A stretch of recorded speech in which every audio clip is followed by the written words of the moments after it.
Everyone's got to have a hobby. Hi, everyone. And today we are playing a d100 tabletop RPG that I'm currently in the middle of designing. And that has been kind of a little bit on hiatus for just a wee moment. So, with that stated, last week we had a group of last time we played, we had a group of bugbears we had to dispatch, and as the party was mopping up the mess between the two rogues of Sylvia and Lemmy, the characters became aware of a shadowy figure in the back of the room. Feminine, looked like she had white hair. Initially, Ogre said something of the effect of, "Is that a drow woman?" And he's like running his hand along the handle of his axe. He's, thinking about bloodlust. And as she steps forward, you see her eyes kind of get this little malevolent greenish glow to her. And some of the other characters, especially Quinn, is like, "That's not a drow woman. That's something far worse." And about the same time that happens, we cut the game. You guys found out that this is a variant of the hag, and it's called a night hag. And we will start today's game with this character over here, and you guys over here, gathering the bits of fallen treasure from the bugbears which you saw fit. What are you going to do, Ogre? All right. Where is the night hag? Back here. You are right here. All right. Are we staying and fighting or running? That depends. Do we feel we can take on a female version of Ganondorf? We're not rolling for initiative or anything? I'm asking you guys a question first, Janet. Dice are the last option. I didn't know what we had done first. Dice or violence, Janet?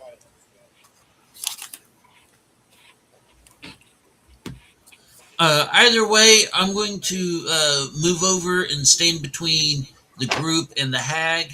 I'm going to be facing the hag.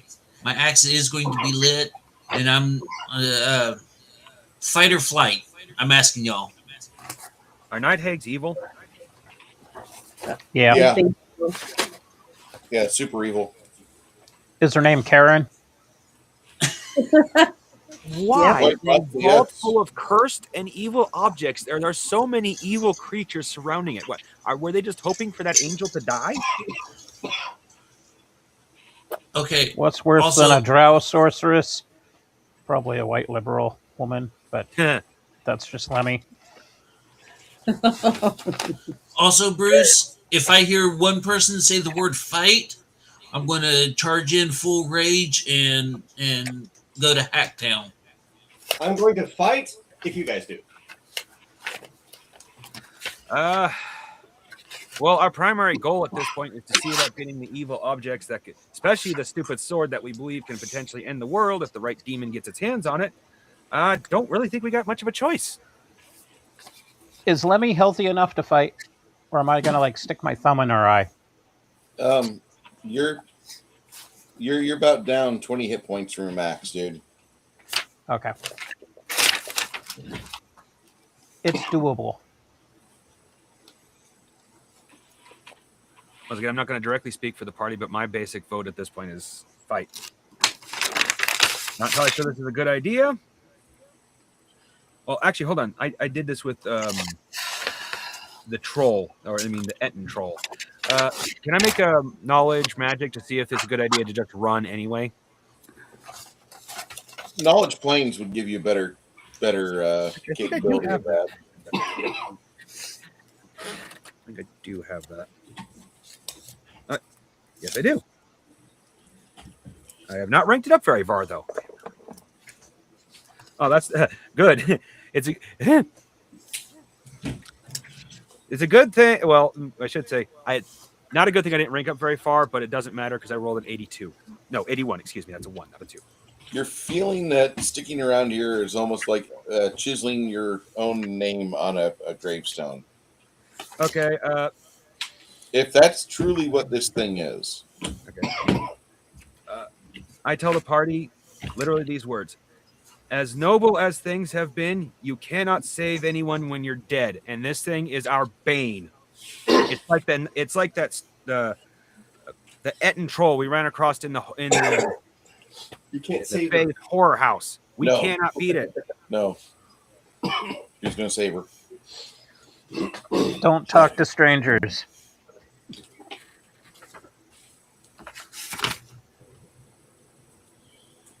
Six Nations, you trying to get aggressive, or you trying to back up and get out of here? I'm gonna play it smart and not initiate combat. Like, if I can sneak around and backstab, that would probably be the best thing. Yeah. But I don't want to go toe to toe unless I'm gonna like misgender her or something like that. But yeah, I'm gonna Janet. Oh, go ahead. stay Go behind. ahead. You're gonna not stay behind. You're gonna try to get the rest of the friends. I'm not ahead gonna of rush you. in.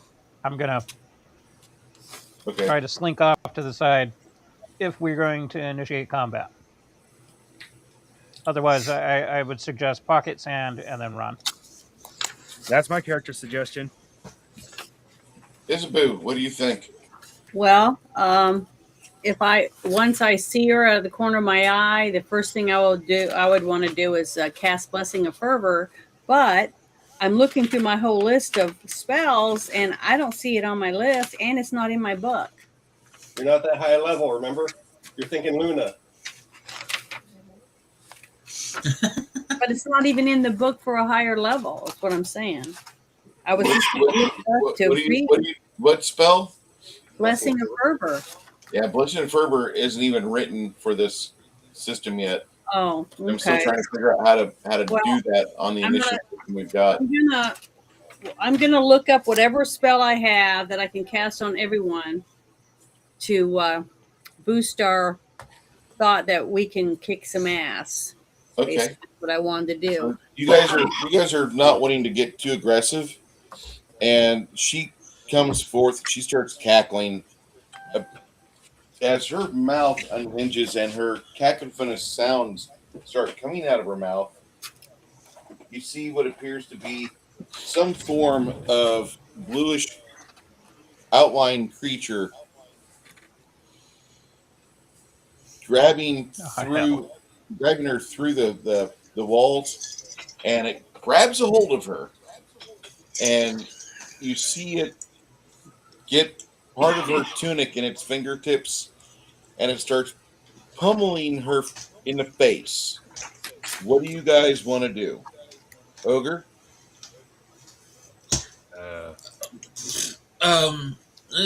I have not. Everything I've heard, everybody seems to be on the idea of getting out of here. Okay. So I'm still going to stay. I'm still going to stay between everybody, but I'll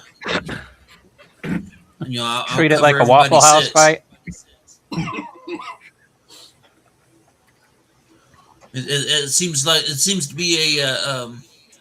Oh well, I guess that wouldn't apply. Yeah, let's. Would another knowledge planes check tell me what is attacking her? It looks like more of a specter. You see the little figure that grabbed her by the tunic. Looks to be like a goblin type of character. Huh. It literally just materialized through the walls. And as it does, once it materializes through the walls, it grabs a hold of her tunic and starts blasting her in the face and neck.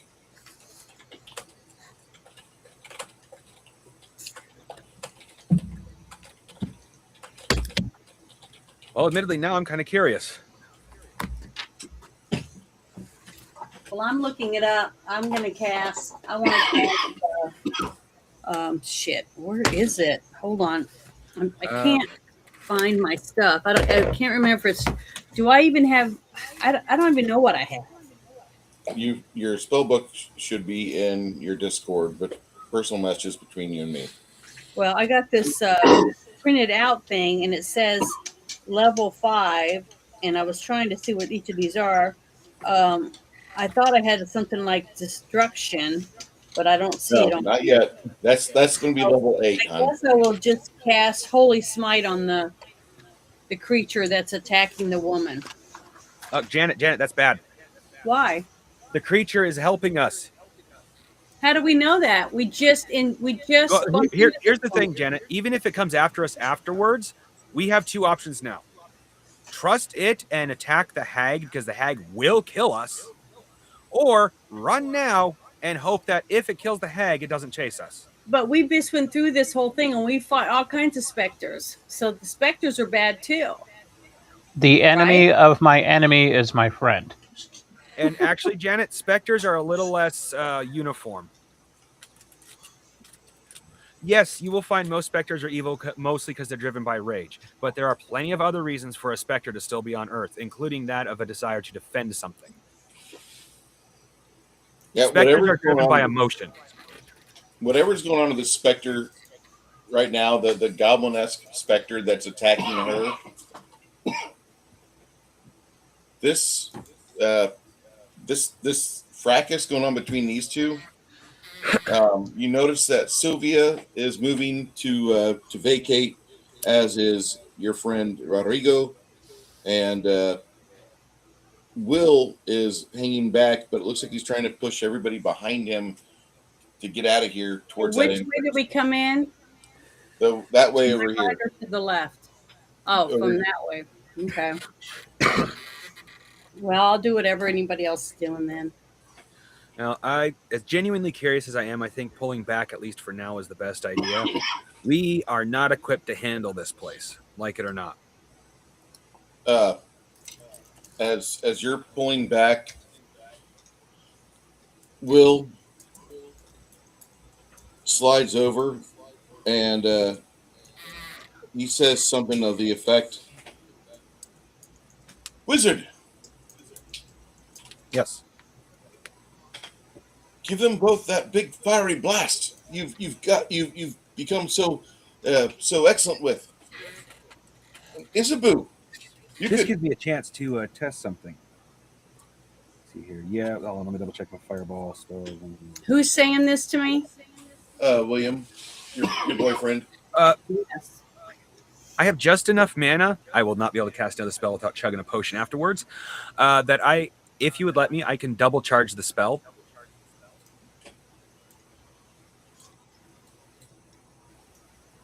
Double charge it.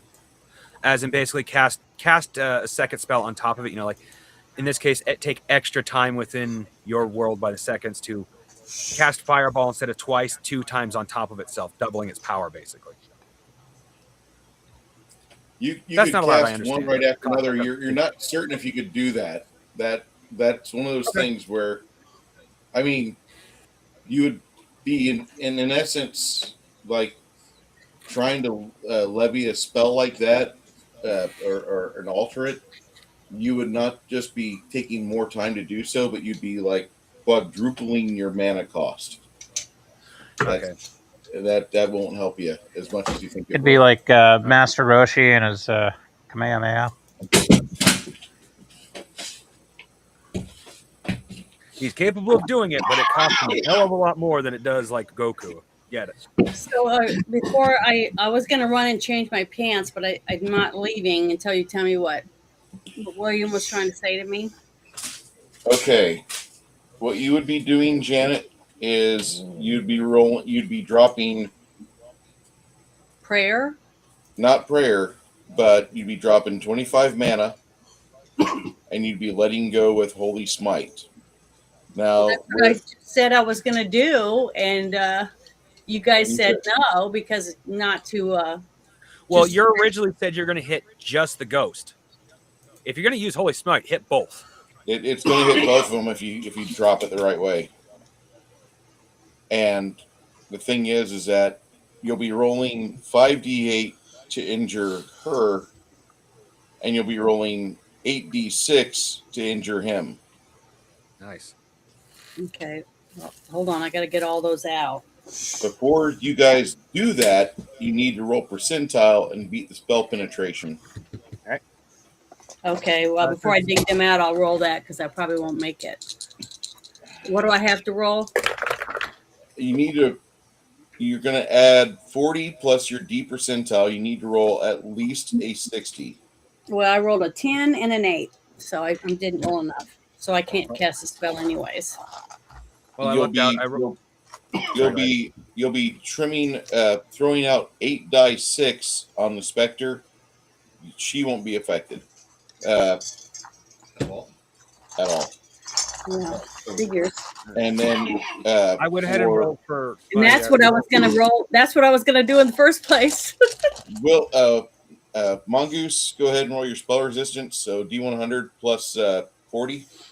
Plus 40. Ooh, well, that worked out.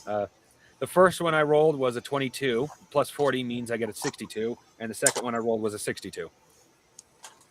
Okay. 66. 62 that you rolled is going to penetrate. So give me 8 die 6, sir. Jeez.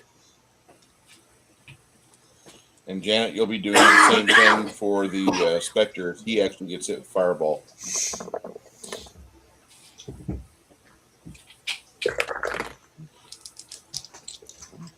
I envy you, Crafty. You get to use all your D6 dice.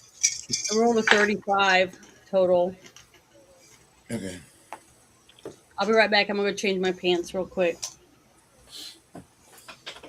I've got a sack of D6s that are just collecting dust. You should see my full dice collection. At one point, well,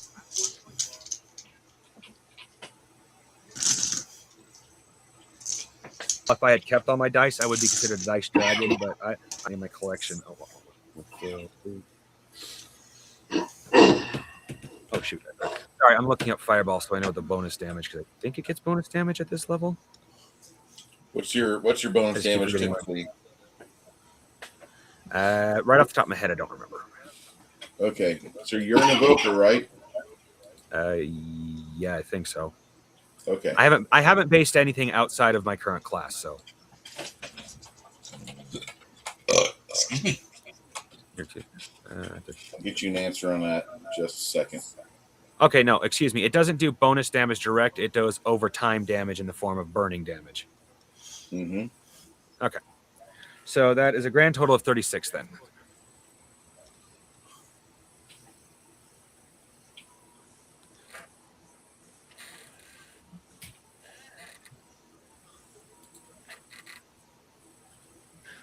And 8d8 does a lot of damage. I mean, 8d6. Bleh.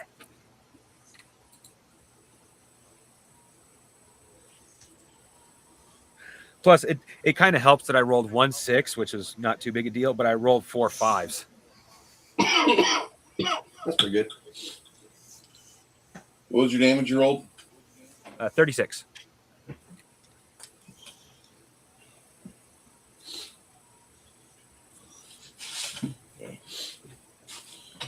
As the Holy Smite and the Fireball hits them both,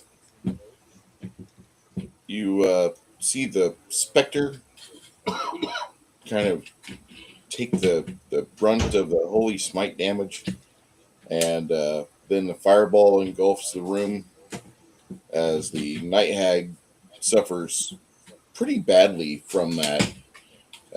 When the flash clears, you notice that most of her long, wavy white hair is burned almost to her scalp. She looks a lot like a dark elf version of Sinead O'Connor. For those of you young kids, that was a lady that was rather popular skinhead singer. She wasn't truly a skinhead, but she shaved her head all the time. She hated the Pope too. But that was back in the 90s, before you were born or thought of. Both of these characters endure pretty intensive spells, and I'm asking the party, you guys look like you were trying to take off and get the hell out of there, or are you going to try to stay here and try to best them in their weakened state? It's up to you. Well, like I said earlier, with the whole treat it like Waffle House, like we could watch the battle and it'd be awesome to see. But then eventually those chairs are going to come flying towards us and then we'll get into the ruckus. So I think the practical thing would be to beat our feet in the opposite direction. Or we can stay and watch them two duke it out, and whoever wins will be in a weakened state, and we can take that one out. What if somebody else shows up from behind us? From the There's other goblins. hole. There's going to be orcs.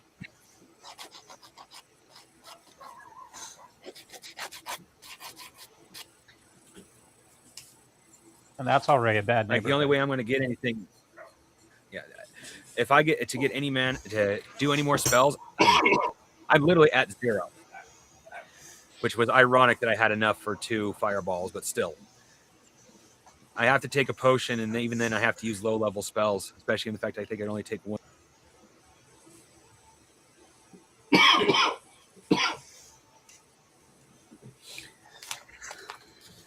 All I know is we've been in a couple of gnarly fights. I know our spellcasters are running low on juice.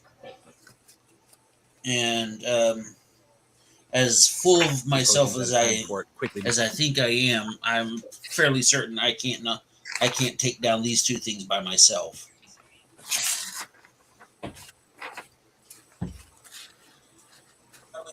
I've got no problem Leroy Jenkins this thing.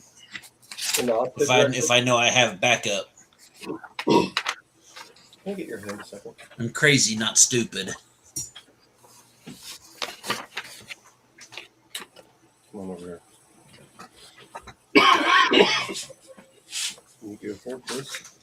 That's it. Hang on, let me show you where. On this one.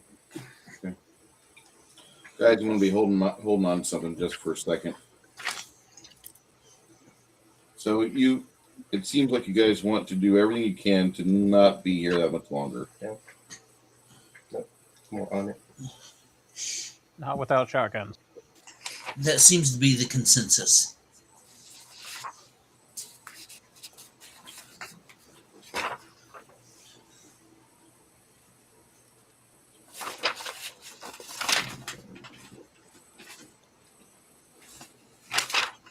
Sorry, I'm holding Am I on reading to this correctly? I got 3,000 gold from last session.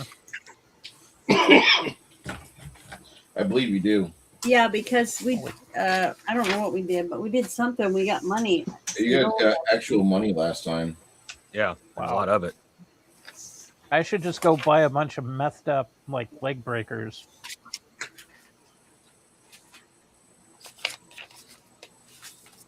Why are we expending all this energy and mana when we could just get a bunch of tweakers with, like, baseball bats? Soften up the bad guys and then, swoop in. Oh, shit. 100 beavers versus Florida man. That's such Those a poor good movie. beavers. Janet missed out on a great movie. Hundreds of beavers. It's not a porno. I couldn't live without it. I really. That's like- got to be.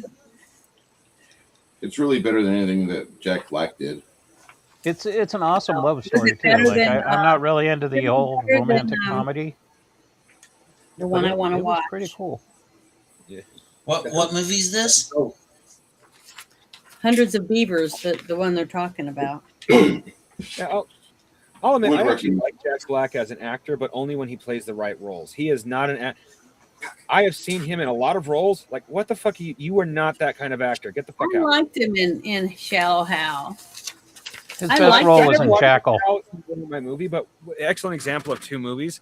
One Jackal. movie where I thought he was great was actually Kung Fu Panda. He played Po.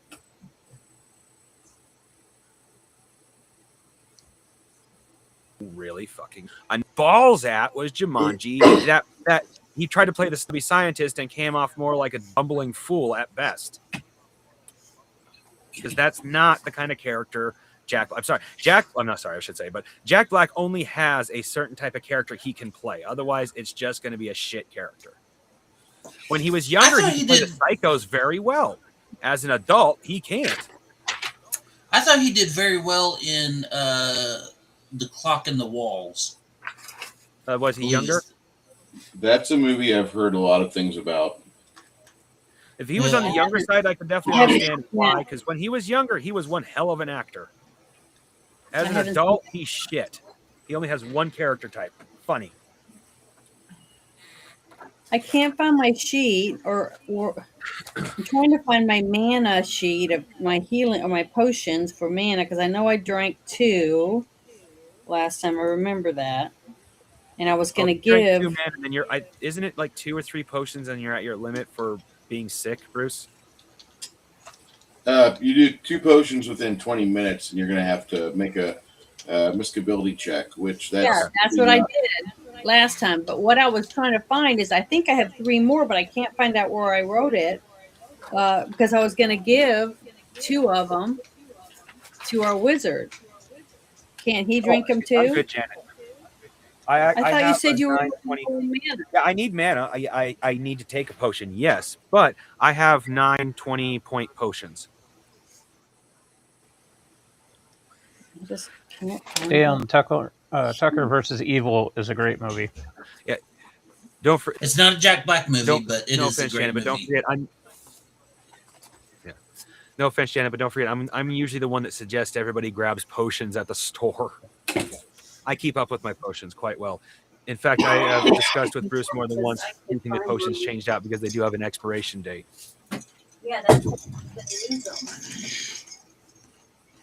And if you can find the Equate version of it, it's almost as good as the original manufacturer. It's got the active ingredient, and it's like half the cost.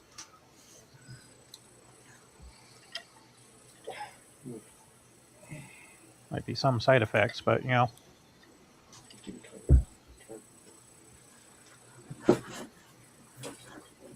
Hairy tongue and green skin, but Yeah, you're alive. if we feel we're gonna, I'm gonna say this right now. I don't know if I was heard earlier because my computer kind of freaked out. Does the hag look like she's angry or actually severely wounded? She looks like she's pissed. Then I'd suggest Like, we are we don't talking try. Robert Picardo She looks like she's from wounded, sure, but if she does look pissed,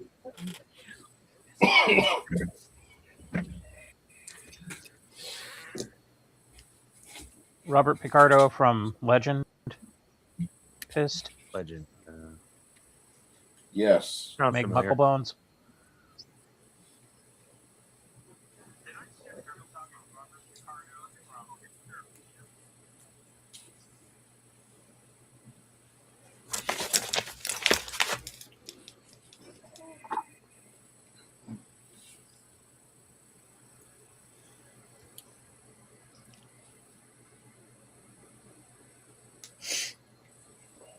So when we all attacked them 2, did we do any damage at all?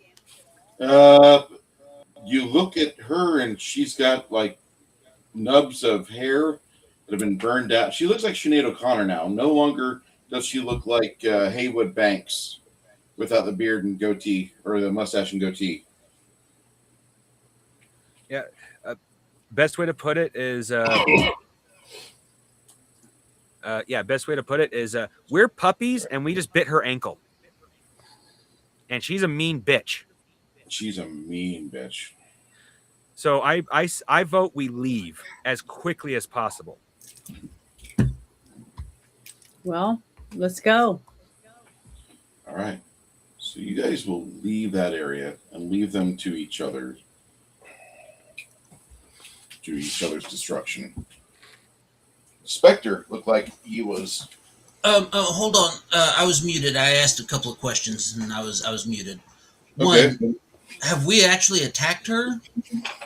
You guys dropped 2 spells like directly on top of them, and they weren't like small spells. They were like baby's first nuke, Yeah, fireball, and holy smite. while she was distracted, we decided to see what kind of damage we could do to her, and found out, we did virtually nothing. while doing over 50 no, points of damage between the two of us. She's got like part of her outfit looks really bad. Oh, yeah, her outfit. Part of her magical vestments are burned. Her hair is now burned away. She failed her reflex save. Okay, Now that well, you've done that, that answers the second question. Okay. All right. GTFO. you guys run as hard as you can to leave this area. Oh, don't forget, Go as of end of last game, we had haste on. In this instance, it should let us run faster. It showed the warriors run faster. The wizards are still huffing and puffing. Sweet cardio montage.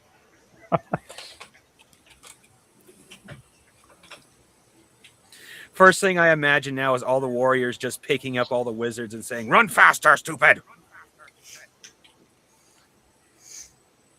Once you have put some serious distance between what you feel is her and him, and you've ran for about maybe 6 minutes. The spells have worn off. The haste is worn off. Once you ran, you guys get a chance to gather your wits about you. And you realize you're standing in the front entranceway to the Whimpering Depths. You can either stay here and try to grab some rest here, or you can leave and try to find a better place to gather yourself.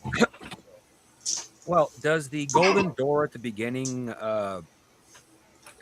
can it be unlocked from the inside? You don't know if it can or not. It looks like it does require a certain type of key. Okay. Well, I'm asking because we already know our rogues can open it. So we can just close the door behind us. I can use arcane lock on it, or I know I have a spell to lock doors at any rate. And then we're safe to stay pretty much anywhere we want near the entrance. We'll figure out what we're doing. As long as they can't open it. And then in which case we're screwed. Did it get really bright in here, or is it just us? No, it does seem a little bit brighter, honestly. Chris, do you want to articulate one of the cameras there?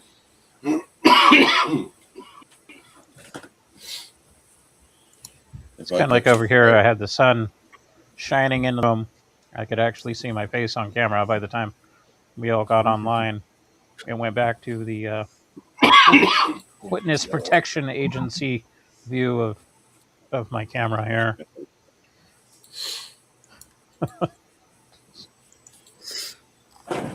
Probably in a couple more hours, the sun will be back.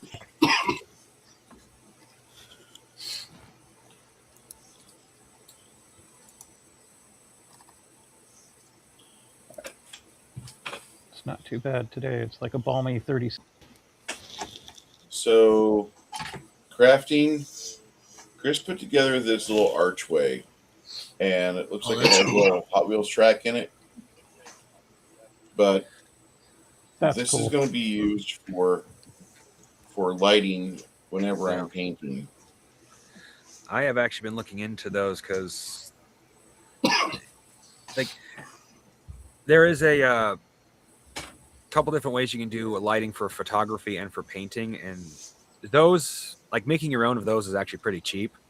There's also a type of lamp I want to check into, which is, I could get a $20 version, so it's not too expensive at least. I don't know what As a cost was painter, on I'm that. still learning the process I like. I really dig it. Thank you, Chris. Yeah. My Basically a rough draft for me printing one for myself too. I might actually just do, like, in the comments someone said they did all this but in 75% as opposed to 100% what this is for size. okay. So let's scale it down just a little bit because this is fucking big. Yeah, it is. That reminds me. This looks like somebody using like, I forget what radius it is. If it's 30 or 36-inch radius HO scale track. There's certain engines that you get for your train sets that they can't handle certain curves. Certain curves will derail the train. Yeah. I'm sitting there. I literally sit here and hear Chris say, "Yeah, I seen someone online say that they had scaled it down." And in my ignorance of 3D printing, that would have immediately come to mind if it was too big. It wouldn't have had to been found. Like I found out afterwards more than once. Probably shouldn't have rescaled that. It's still printed, but I probably shouldn't have rescaled that. He's done pretty Bruce good on X. Did you see the picture of Tracy Hickman's castle or cathedral that he uses for his Ravenloft tabletop? I have been. That thing was massive. I've been booted from X, so I can't even post him. Where you said Tracy It's Hickman. nothing special as far as I'm concerned. What? You booted from X? No. Yeah, I know, right?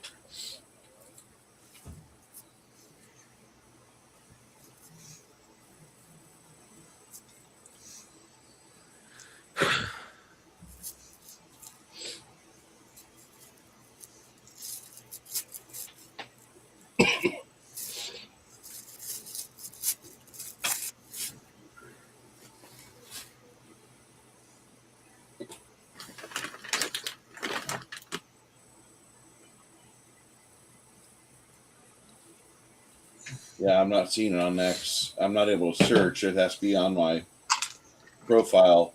Otherwise, I can't even go check it out. I What can't is it? message. Oh God, X has gotten very anti-Bruce. So, okay, whatever. That's good. I Hearing wanted to X say it reminds was me of D&D made. D&D made. Might have What? been somebody else, but it was Tracy Hickman's miniature for his tabletop Ravenloft game, and it was just massive castle-looking cathedral thing. I was thinking, like, yeah, if I had a 100,000 square foot house type of deal, I would make something that large to put on a table. If he was a, Like that a thing member of Loot Studios subscriber base, the third month you do Loot Studios subscriber, they send you a STL for an outrageous. Either you get an N or you get something. It's the end. The N, okay. The full tavern, yeah. The full tavern is like it's 6 layers, dude. Dungeon, 1st through 5th floor, and roof. Jesus. That'd be like the size of my bed. Well, You want me to whip it out? It's about I think it's like a 38 by 40. Hold on. Yeah, I found several different 3D printing sites that are great for different things. Loot Studios is one of those that's really good for if you want. Yeah, I think it's Studios. That's really good if you want to pay for miniatures, but they're also 90% of the time priced really well. It's not like you're gonna. Most of the time, you don't feel like you're getting overcharged. I forgot what the other one was, but there's another one that's excellent for Warhammer proxies. Whole thing, you're printing this yourself? Chris has I think Chris did something that is absolutely a banger. I'm working on the roof right now. Well, other stuff because I keep getting sidetracked. You're printing it though? Yeah, I got it. Yeah, And putting it together. I'm almost done. Oh my God, that is so awesome. I gotta get another bigger. So there's a chance to have tabletop. Hey, I literally bought I backed the Kickstarter for the Doom board game. So, But what is the name of this actual building you're building? probably just Tavern, but it'll be named something in game. Yeah. in the files or on Loot Studios, it's the Silent Coin Tavern and Inn. Oh, it does actually have a name. That's cool. Beautiful. Yeah, it is. And once And you're you, done, you're I gonna even paint through the yourself. camera. Sorry, go ahead. What were you saying, Janet? I talked over you. I said, once you're finished, are you going to paint it yourself? Yeah. That's going to take you a while. Yeah. I can see right now, even with the camera as is, that Chris either knows how to play with the settings or bought a really good printer. Yes. Freaking awesome. And it even has a basement. Oh, that's cool. Janet, I can't wait to put all the barrels for wine in there. Are you sure you want to go down there, Janet? Yeah. I got a flute. Sorry. Wow. That's hilarious, so Janet. That was perfect. awesome. That is nice. Yeah, it is. See, that would be fun just to play with no people, just me playing with my characters. I could do that. I could see Janet playing with her action figures. I do. If I had this when I was a kid, like Christ. Oh, That's what my dad and I were talking about earlier today. The stuff you can do with 3D printers. And because he had something kind of like this, but it was like the 1960s basic shit where you would get a block of styrofoam and a hot wire. You get a hot wire with your styrofoam, and then you start carving toys out of styrofoam. Yeah. That was what the 60s kids had. I used to use back, cereal even back in the boxes. 60s. Or I should say, or I do know because from a few people I know from actually lived back then, or you could spend $150 in then money to buy the Addams Family house in dollhouse size, or at least a proxy of it, basically. I used it was all basically balsa wood too, which made it like ridiculous that it cost so damn much. Then money. I used cereal boxes, and then I I love watching a painting channel called Squidmar, and one of their videos is actually how to take foam and even card cereal boxes and make basically this out of it. But with that said, I actually prefer 3D printers because it's plastic, and I don't feel like if I drop it, well, depending on the type of plastic, it's just going to instantly break. The cardboard thing is cool, but it doesn't feel quite as stable as like a plastic 3D printed piece does, you know? How long has that taken you so far just to print it all out? A long time. And to sand it and do all that stuff so we can put it all together. I guarantee you this has taken several weeks. I don't even have to ask to know that. Filament 3D printers are really, really nice, but they're also slow.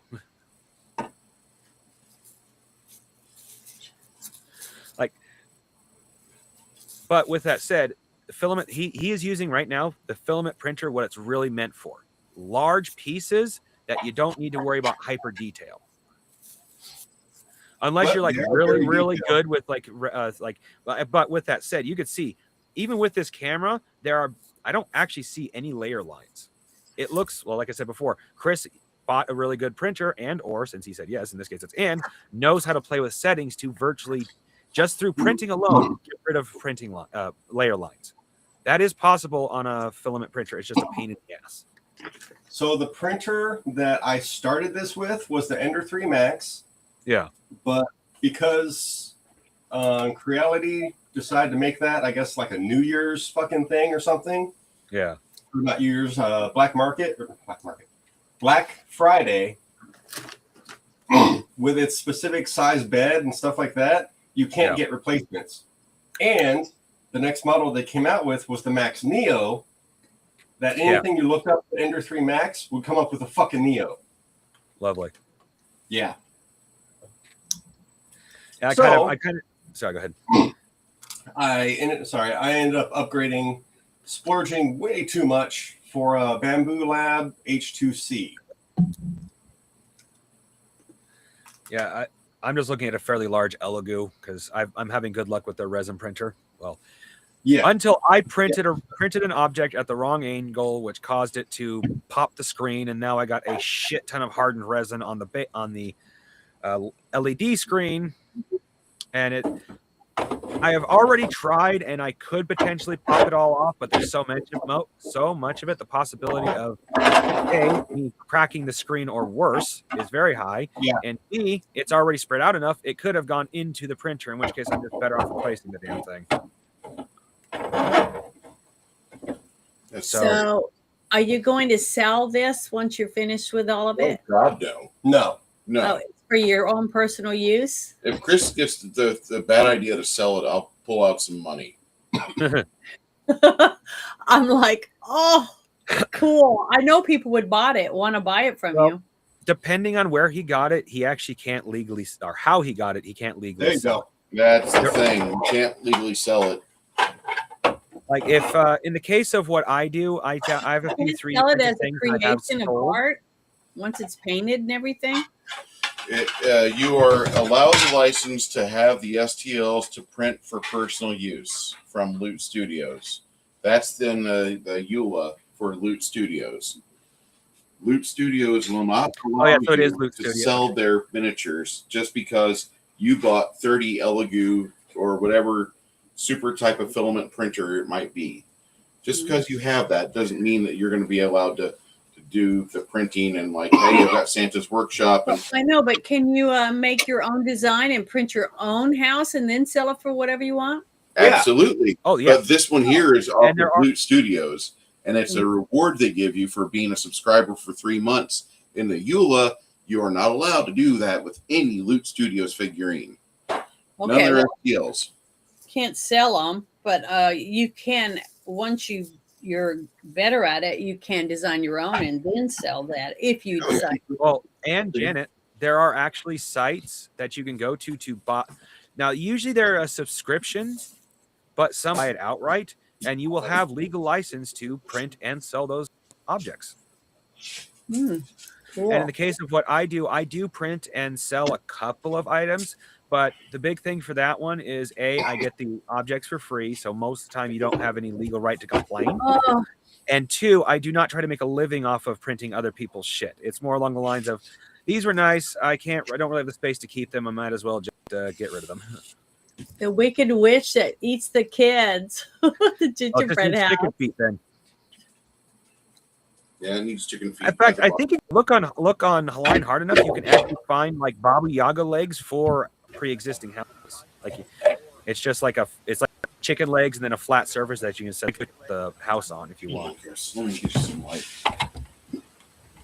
You could get it all painted and That is then nice. make the furniture, and then you could take glue and make your own spider webs and stuff. Oh, and then make some plants Oh, yeah. and put it in there.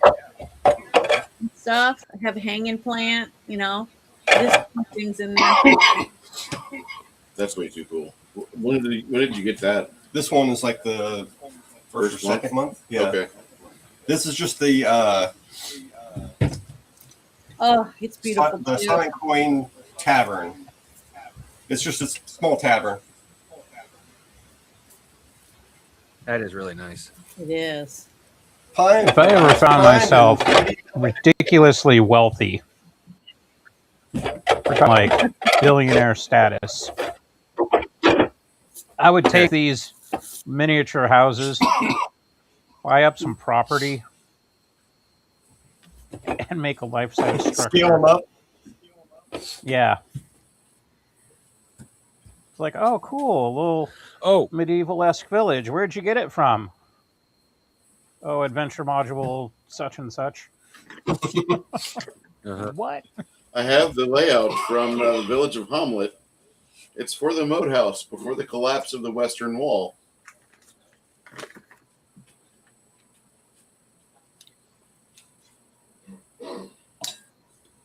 I'm sorry, Chris, there's no more coffee. If you want me to make more coffee, I will. What's that? I've just killed the last of the coffee. If you want me to make, I still haven't finished mine. I don't know if that's good or bad. And it's a baby Tarask, or what we call Godzuki. Huh. Another Loot Studios. Godzilla and Godzilla. Good I meat. really like this Thorask Good meat because is of amazing. well, I kind of like this Thorask, but it also has the spikes on the back, which make it ultra scary, being another way. But Archon Studios sells a really nice, more of a I am the biggest thing on the planet type of Tarrasque, where it doesn't have the spikes on the back. The details of the spikes on the feet, right? The the ankles and stuff. Oh, So amazing. have you actually looked up the Tarrasque? Not the D&D version, but the actual legend it comes from. Negative. I didn't know there was one. I thought it was a pure D&D creature. Apparently What, the not. Tarrasque? My mistake. Yeah, it's actually from a French legend. That That does explain the pronunciation of the name. That does sound a little Frenchy. That's the cool thing about D&D, especially the first edition. You got actual history or myth of all sorts of different cultures, but then you got the weird stuff, like when Gygax was looking at those little Asian rubber monsters that you get out of the vending machines.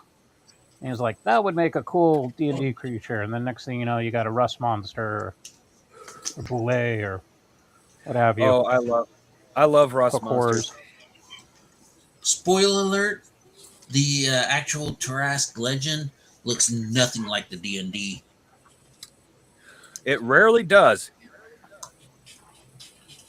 So, a creature from French mythology, according to the Golden Legend, the beast had a lion-like head, a protected body with turtle-like carapace, 6 feet with barrel-like claws, a serpent's tail, and it could expel poisonous breath. Medieval iconography, such as renditions and church sculptures, did not necessarily conform to this description in earlier Gothic periods, which were assigned later 14th century. It was a 6-foot turtle-shelled Tarrasque was a form depicted on the city seal of Tarascon around the 15th century and is held to be the norm in 16th and 17th century paintings. As St. Martha purportedly encountered the beast in the act of swallowing a human victim, it has become a stock motif in art to portray the monster swallowing a human head first with the victim's legs still dangling out the mouth. In 1474, René of Anjou initiated the use of Tarrasque in the Pentecostal festival and later used also the Saints' feast day of July 29th. Yearly celebration last week of June was added in the modern day. The effigy or float of the Tarrasque has been built over the years, parading through town for the occasion, carried by up to 4 to a dozen men concealed inside. From the picture I'm looking at, the bottom one that says rear view, it almost looks like the back end of a chameleon. Just about. The description to The way me it's basically says sailing. a small turtle dragon, interestingly enough. So the original was this fantastical creature of multiple animal parts. And then medieval artists are like, this is too complex, and they basically made Squirtle. Yeah. What I find funny is that it came from possibly like the 1100s of Provence, which, if you ever listen to the sleep story about the lavender fields, I've never finished it. But I'm tish. And fall asleep. So, Chris, Oh my God. do you have a special place where you're going to put your taverns and stuff to be able to have them out? Janet, did you know that Yeah. I'm going to be renting out some property here pretty soon in about 3 weeks? Yeah. I have a feeling that's going to become Chris's closet like 18 minutes away. Oh, well, that would be fine too. But I mean, I just think it'd be nice to have it out, just to have it out all the time, and move the furniture around and maybe put some battery operated lights in it. I don't know. I don't know if Chris wants to do that yet. See, the problem is I'm married, and we don't have that much space. I know that's what sucks. Because man, that would if I had a empty basement, that's what I would put I in think it. it's great you're married. It's the only thing keeping you from like buying a waifu pillow and. I actually found online. Yeah, I never accused you of being gay. I just said, like.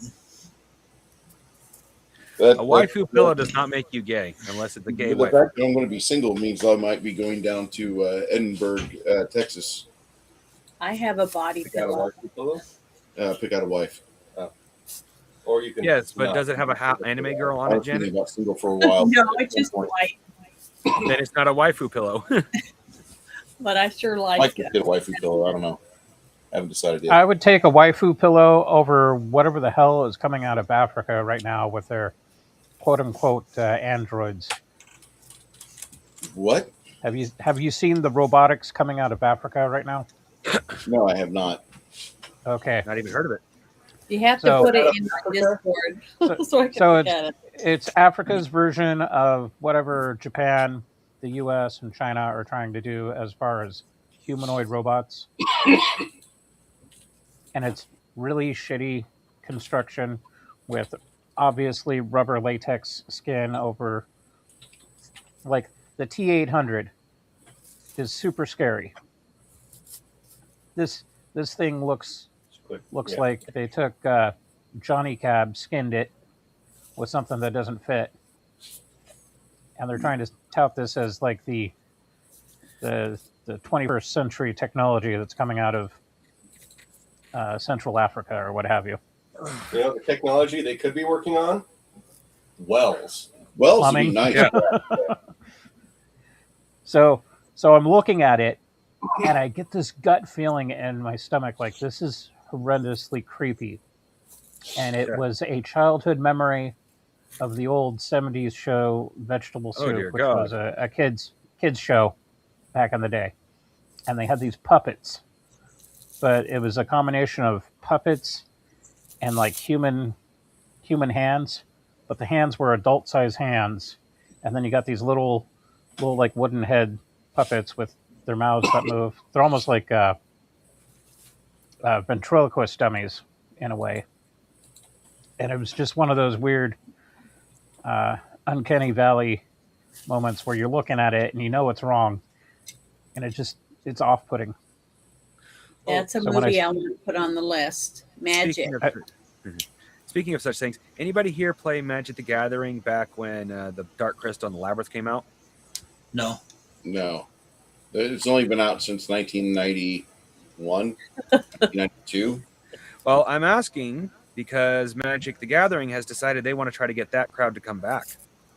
The license. They are releasing. Labyrinth and No, Dark they have Crystal? not licensed it. They have not licensed anything.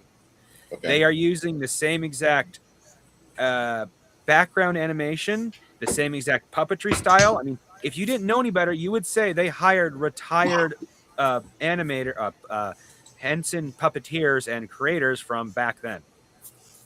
That is the newest Magic the Gathering commercial.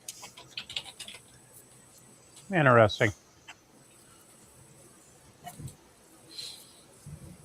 Very interesting. You're talking about this, and all I could think of, there's a scene at the start of this movie where Yeah. Durka, Muhammad Jihad. that's too far. Oh God, I bet they had so much fun. I love this part because whenever it shows it from behind him, no.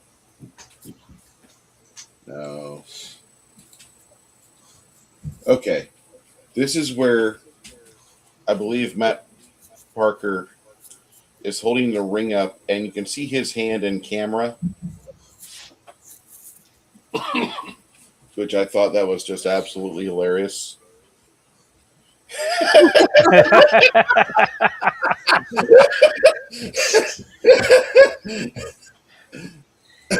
So, it's one of my favorite movies of all time. You're welcome. But, so you guys head back all the way to the front part of this dungeon, all the way back to where things had began, and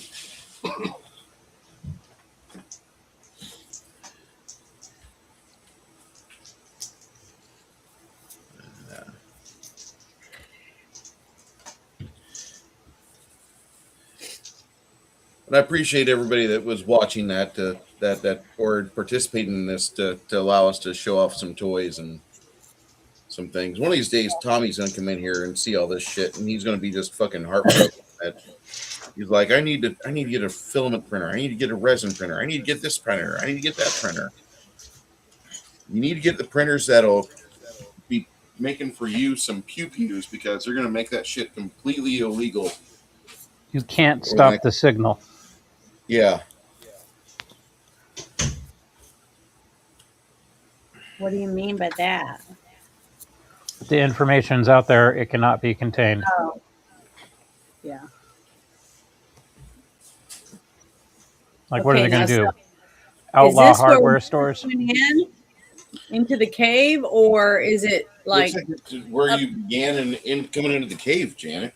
Okay. In fact, the reason why it all looks so familiar is that right here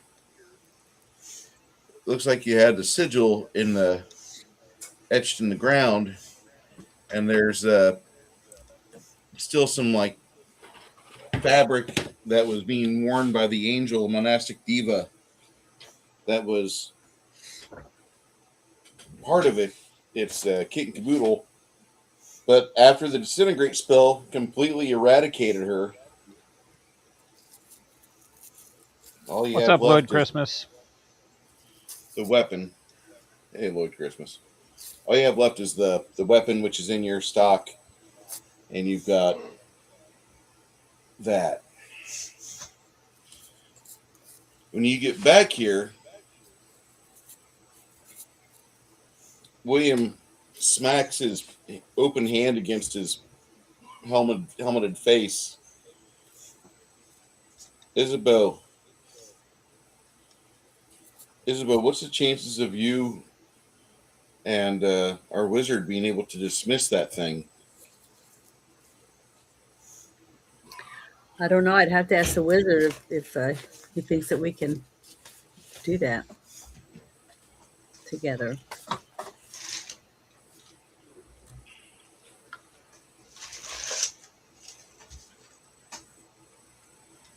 So do you think we could do that, Mongoose? Mongoose, do you have dismissal? Sorry. I went looking for that stupid Magic the Gathering commercial. You don't have to show it, but I would just want you guys to see how stupid it is. I have some knowledge of planes. I don't think I have any planes-based spells yet, but Bruce and I have already been discussing me getting a few summoning spells, so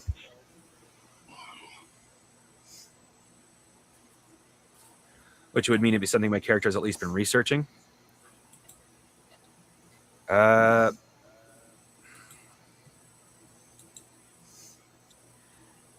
If we were two wizards, I'm pretty confident we could do it. I'm not entirely, as both a player and a character, I'm not entirely sure how religious and basic magic would work together.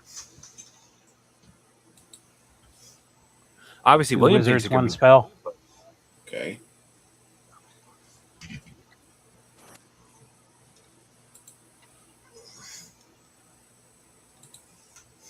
I'm just trying to think of what spell I um, would use. would that be knowledge arcane? Because I don't have religion.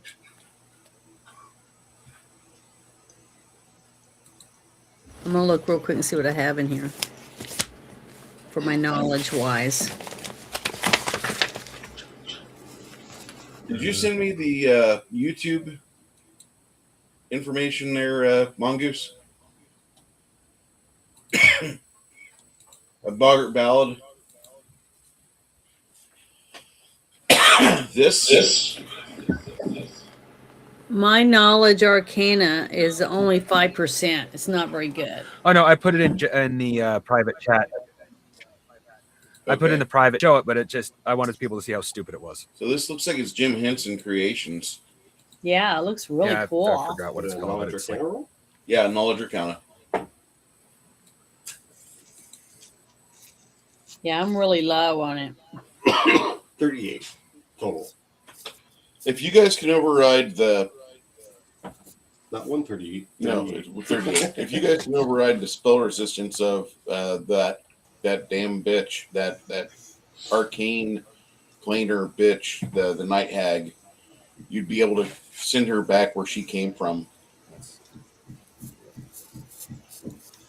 Right now, as it is, you're kind of worried that she knows who you are and she might try to track you and just completely drain you of your will to live over the next few weeks. Now that she's made aware of who you are. You just tap the sign, and then she has to read the sign, and the sign will say no night hags allowed, and it will be perfectly okay.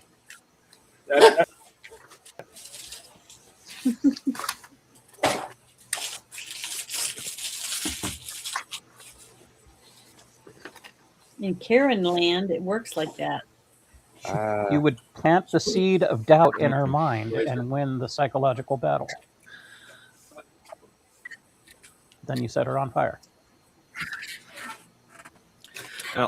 So it'd be a good idea for us As to a try player, to find I honestly wouldn't know how to do that, but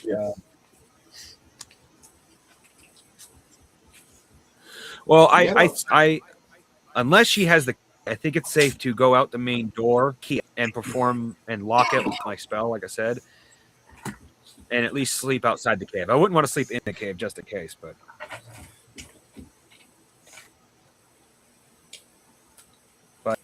hopefully we hear her open that door before she gets to us.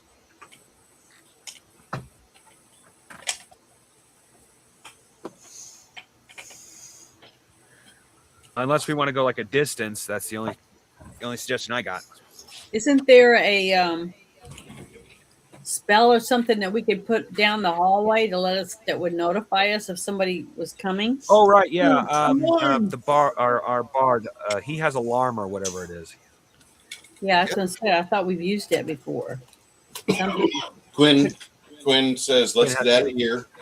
Let me cast alarm on the double doors ahead, and then we'll try to find some place not too far off and fortify. Is there a magical equivalent of a control or a bypass key? Like in the real world, you got a lock for your door, and then you got a key. It's usually like in two parts, and you put it in the lock, and then you pull it out, and that chunk of key is in the lock. It completely disables the lock. Like if you're a landlord or you got a crazy ex or whatever, yeah, you break and the you don't key want off. them getting back in the house, you sabotage your locks that way. Quinn says So you have to- that there's the magical item called the Chime of Opening. The Chime of Opening is a magical item that you can use to literally knock open doors. Or I think he's saying how to lock it. You want to lock it? Yeah, like doing the opposite. Can you do the opposite with the Chime of Opening? Do the reverse spell? Or whatever amount. I actually have, I think it's called Closed portal? Lock. A closed portal, hold portal will work on it.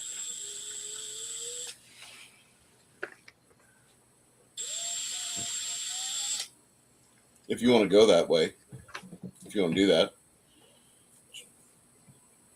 It's like if we don't have Quinn to go toe to toe I that can thing do and that. just lock the door and keep it in. Cool. I have arcane lock. There you go. You guys leave the dungeon, and between the Mongoose casting arcane lock and Quinn testing the seal and making sure that nothing can get into it.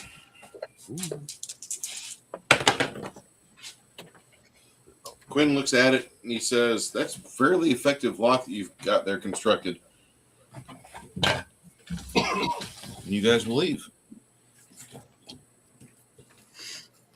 You head out, kind of like on the shore of Lake Durbanford, and there's some woods around here.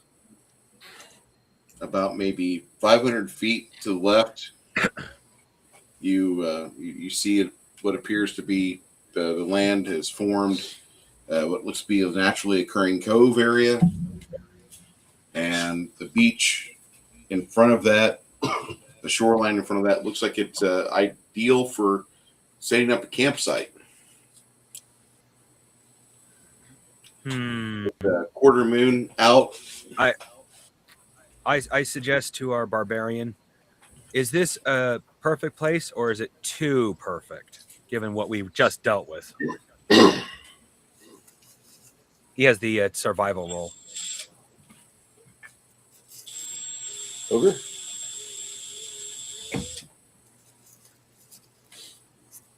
That's survival. Okay, well, that doesn't matter who, as long as someone can roll it. Well, I could roll it too, but I have to do a base roll. I don't get any bonuses. Let me see what I And have. I've been swinging widely today. Mine's only at 5%. 112.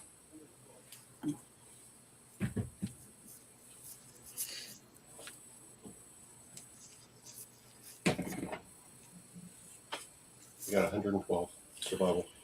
This area here looks like it's not a bad place to set up camp.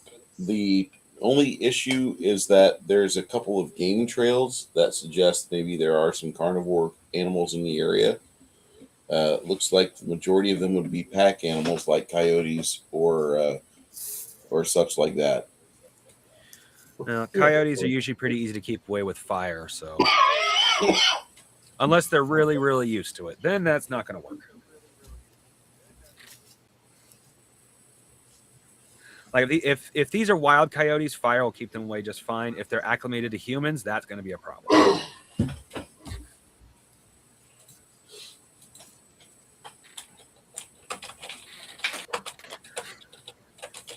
Of course, I say this as a player, being someone who has lived with coyotes his entire life. I actually don't know if my character would know that because I don't know where he grew up. Well, I do, but let me rephrase that. I don't know what wildlife was where he grew up.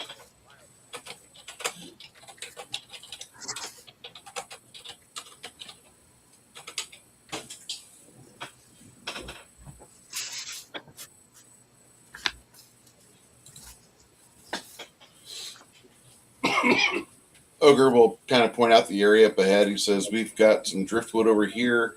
Looks like there's a couple mesquite trees up the bank about 30 foot. This is almost ideal. If you guys will gather the driftwood and get that started, I'll bring down some branches of this mesquite tree that look like it's starting to die. Sounds good. Okay.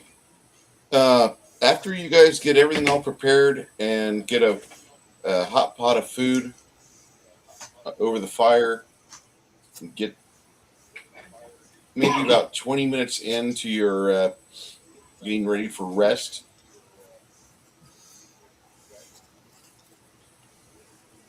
a woman's face appears within the flames.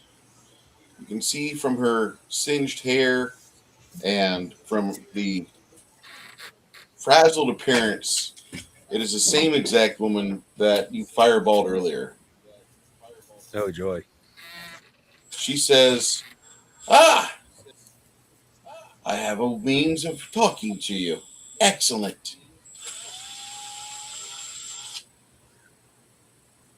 I have a request. Don't do that again.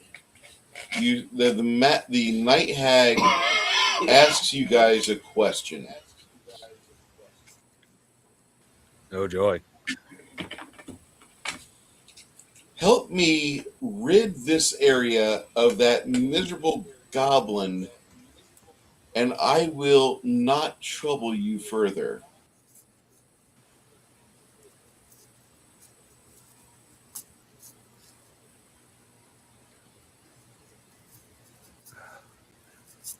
I don't suppose I have a skill to tell if she's actually telling the truth. That'd be a sense motive, my friend. With. Sense motive. Sense motive. Sense motive. I could do a base roll, but I don't have it as a bonus. I can roll. I have a 35. Is that pretty good? Oh, yeah. Okay, I'm going to roll for sense motive. Yeah. 92. Let's see. I rolled what is that? Oh, God.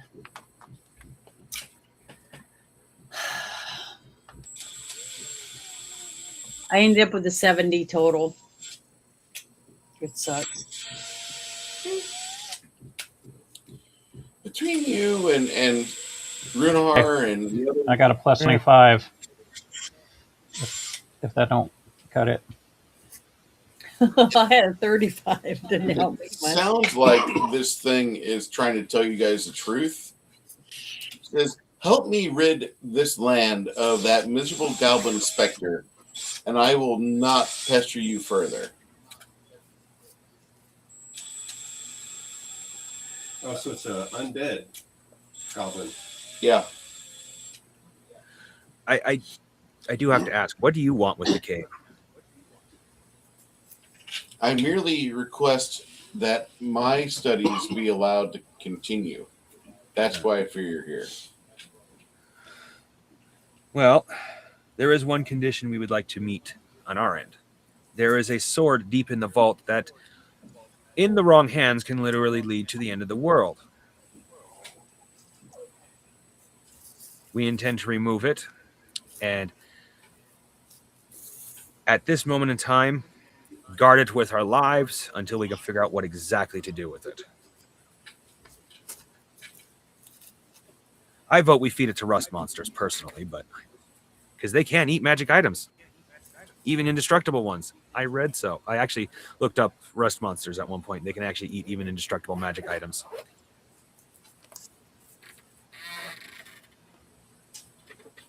Now, with that said, that was D. That might be different in Pathfinder. But I couldn't find the Pathfinder rust monster for some reason. Fair enough. With that said, with my knowledge of monsters, that could also depend on the addition. Well, D&D in general, that could also depend on the addition. There could be additions where they still can't eat indestructible items. Artifacts? Yeah. But the one I read, they could literally eat anything that was metal. Even the axe of the Dwarven Lords. Yep. That's part of the reason why it was actually explained that dwarves have a special hatred for the rust monster. Well, So I think that's pretty much any addition. if it can be eaten by a rust monster, then it's not really all that indestructible, is it?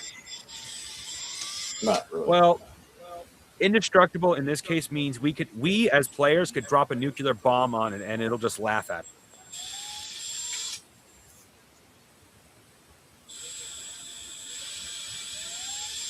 It's your With that choice. said, I don't know if this blade's actually indestructible.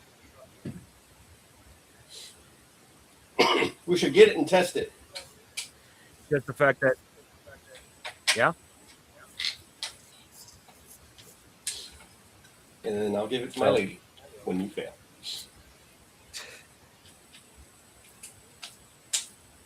Okay. So it looks like this lady's telling you the truth. She looks like she seriously wants you guys to help her get rid of that miserable specter creature. Do we have any other discussion about that, or well, What are your experiments? as long as you keep your end, What were you saying, Chris? but Chris said what are your experiments? Can we ask her if she knows anything about the vault that has that sword in it? I know everything about that sword. Do you know how we can get it and get it out of here? That sword is going to be fated to stay within this environment until Orcus himself comes to claim it. That is the rule and the law of how it's written.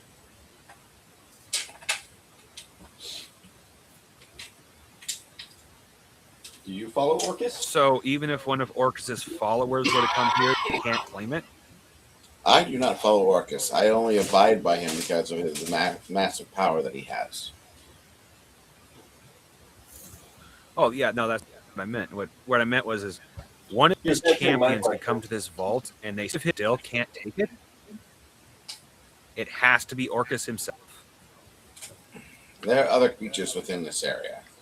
This area has been seeded. There's riches, there's things here, there's other gods' interest within this location. Are you purposely not answering his question? No, So it has to be Orcus himself. or it has to be someone that's worthy of carrying a blade. Okay. That's what we need to know.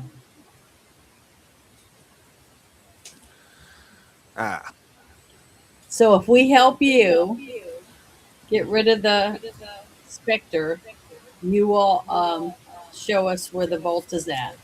Yes, and even open it for you. Awesome. Well, what do you guys think? You think she'd do it or not?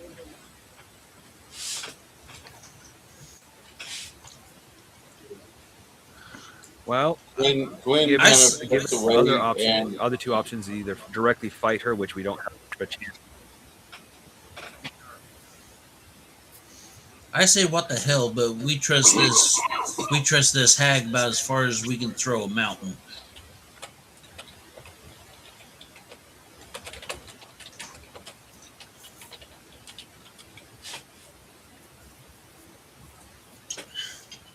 And how can she do that stuff for us, opening that vault and everything, if she can't even get rid of this goblin specter? his magic evades mine. My magic evades you. You can affect him.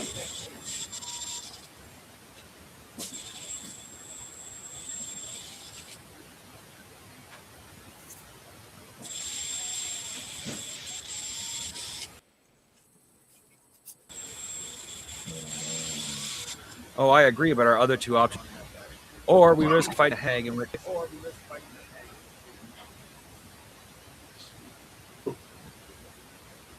Let's just gain XP with the goblin and then kill her.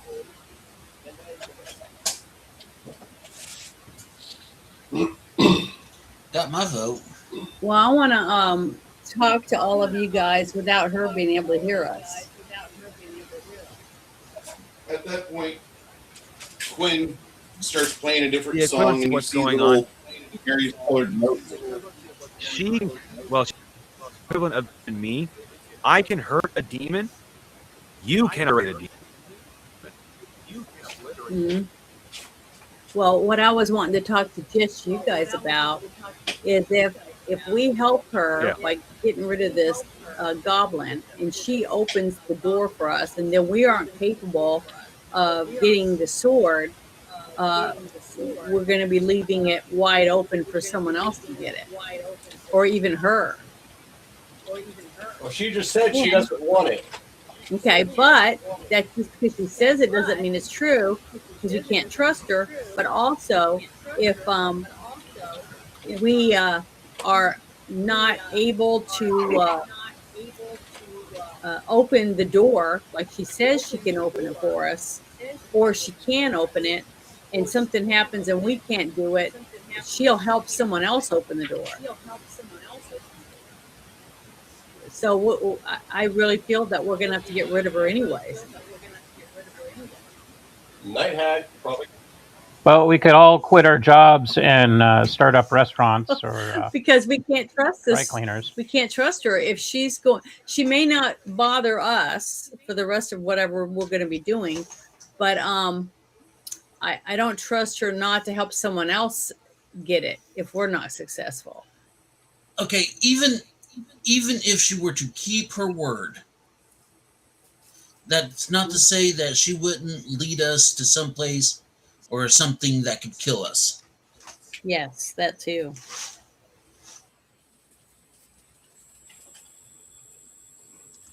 This is how I see it. We got that spectral goblin, whatever the hell it is. That's like meth and copper. That's pretty bad. That screws up the neighborhood, ruins local businesses. This night hag thing is like fentanyl and iPhones. A little more higher risk and higher damage to the economy. I think we go with the meth and copper problem. Take that out, and then we can always come back to mess with her.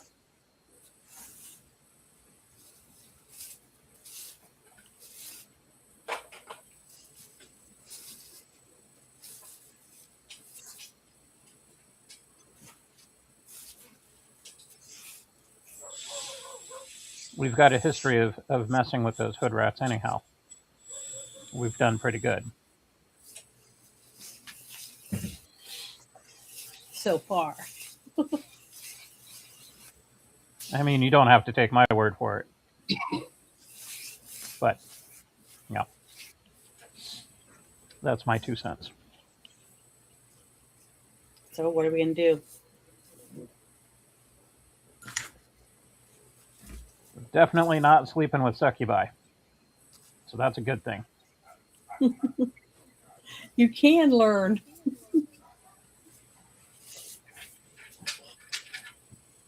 The help of God I and penicillin. don't want to say I'm so proud of him for not wanting to sleep with succubi. That shouldn't be a statement people should make. I didn't Here say you are. anything about big-titted goth girls. Like, that's a thing. Just the succubi thing. That's a little too extreme. So let's go stomp some gobbo ass, undead or otherwise. Let's rest for a bit first. Quinn says we could do this in about 9 hours. I need to sleep. That thing Same. appearing in the fire, that scared the shit out of me. I don't want to deal with that. Makes it tough to kill it with fire.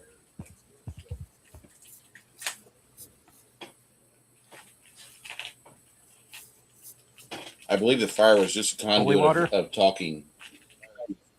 Might have been. I don't know. Either way.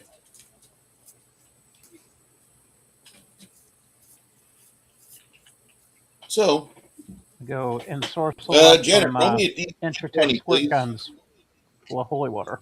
Me? Mm-hmm. I rolled a 82. Wow. I think 40 gallons might be excessive, but still works, I guess.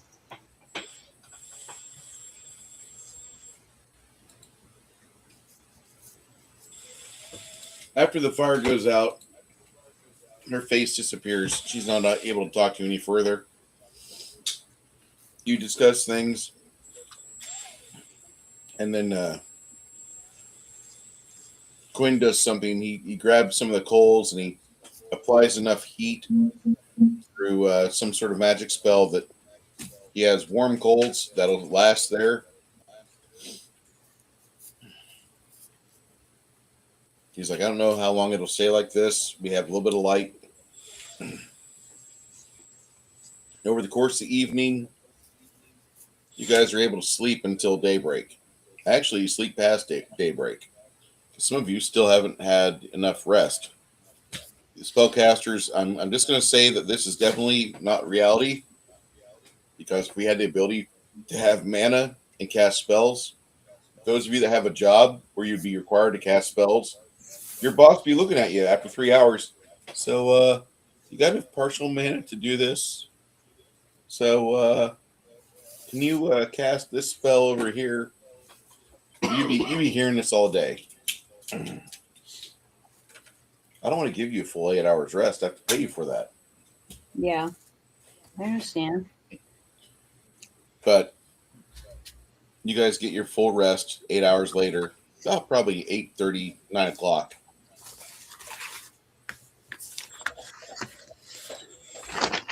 You head back towards the dungeon itself. Navigate some corridors.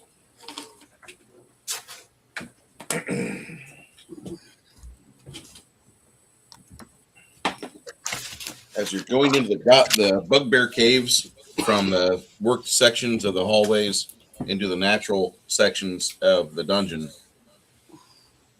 you hear a angry voice.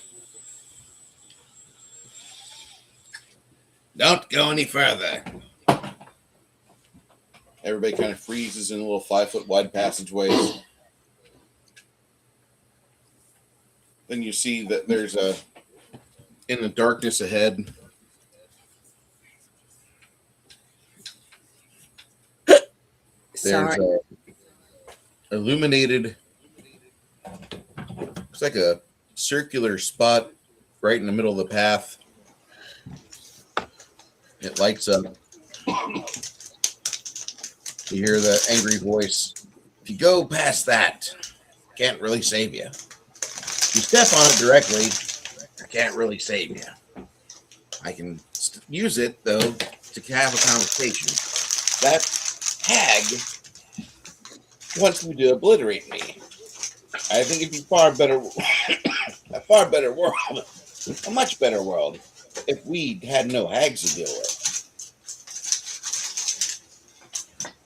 Do you agree? Wouldn't you like to have a world without hags?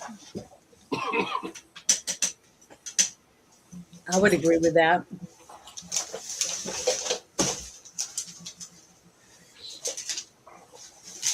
There's a lot in this world I would be happy didn't exist.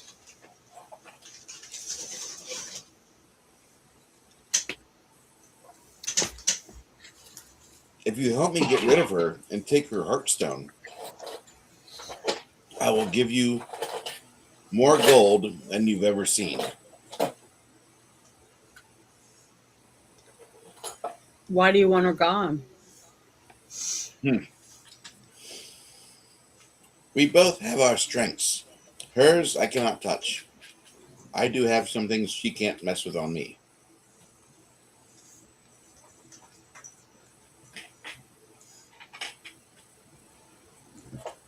I honestly feel that she's part of the problem here and has been for decades. How long have you been here? About 3.5, maybe 4 years. What were you doing here before you died? I was adventuring, like you. I was told there was a great sword that was of consequence here. Somebody said, but they can't fuck with it. They can't touch it. It's all yours, human people.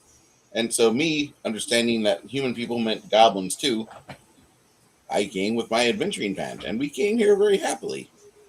Unfortunately, my friends did not survive. I sure did.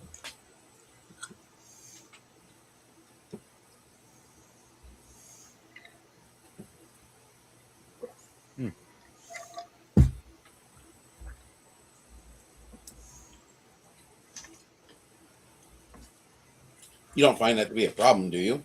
I'm not an opportunist. I just saw an opportunity for me to make out, even though my friends may have perished. Their sacrifice was not in vain.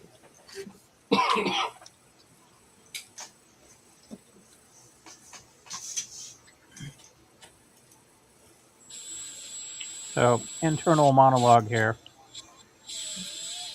We got a night hag that wants this dude taken out. He wants her taken out. They both are pretty much at a stalemate. Somehow, us being involved breaks that stalemate. We can get dirt on both of them. And then we got to decide who's going to benefit from our actions. I want to do another sense motive because adventuring goblin doesn't sound right.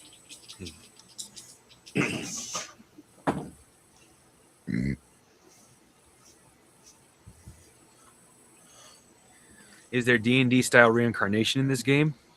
74. Maybe. You think maybe he is an outcast?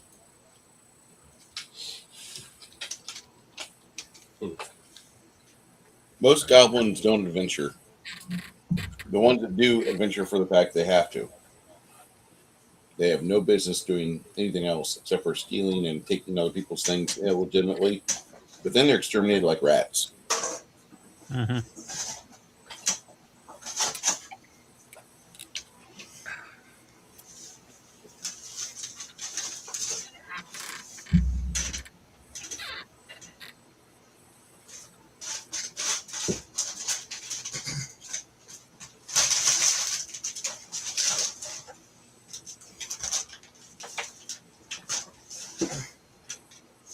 So, you think that this goblin's here because he has a hard time dealing with her arcane defenses. His way of dealing with things is by slamming them because he causes energy drain. If she lowers her resistance enough, she can be susceptible to that.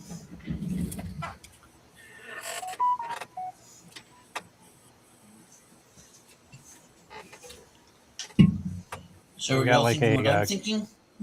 Ghostbusters emotive slime situation here with the gobbo. Emotive slime. Mm-hmm. Talking about the slime test down in the sewers. Yeah. No, I don't think that's the case here. That's what popped into my head. No, if we're gonna look at it that way, it sounds more like a Slimer situation.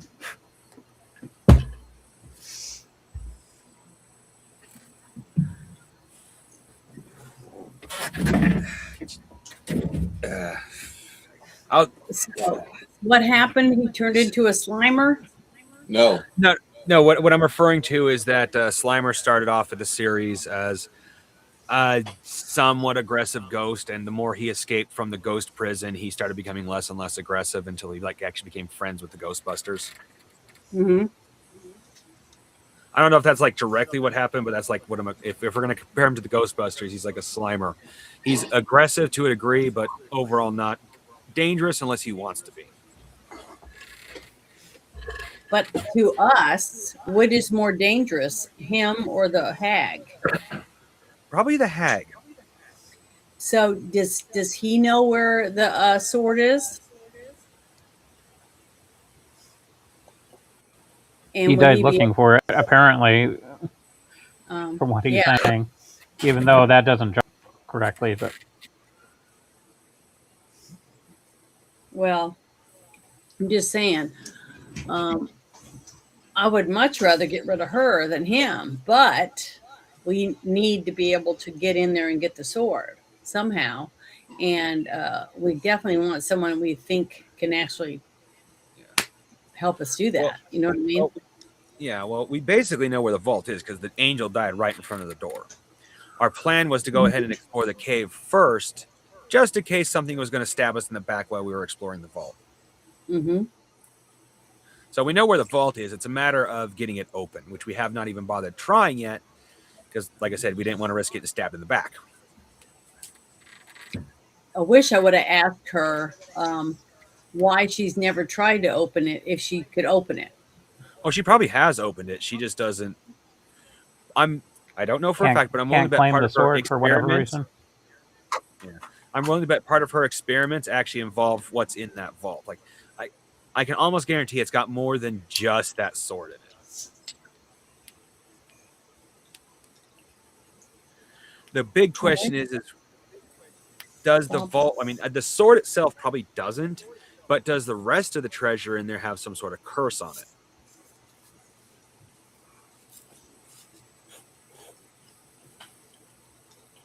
he's right in front of you. Do you want to ask him? Do you know how to Yeah. get the vault door open? I do. And have you seen inside of it before?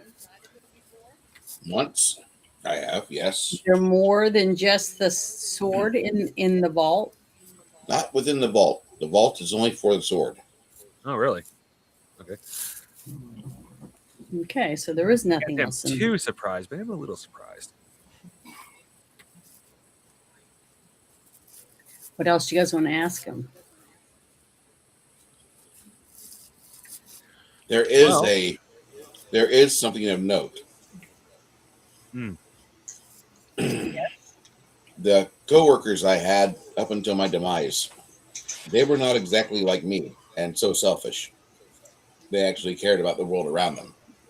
So, if you find their remains, their equipment would be very good for you.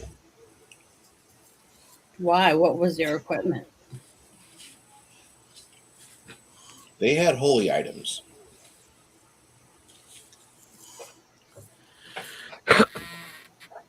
Well, in either didn't case, do- no matter which one we end up dealing with, we're going to need those items. Well, the thing is, it didn't help them with their dad. So, Well, Janet, yeah. give a cannon master a cannon, he'll shoot the wings off a fly. Give a child a cannon, he's going to kill himself.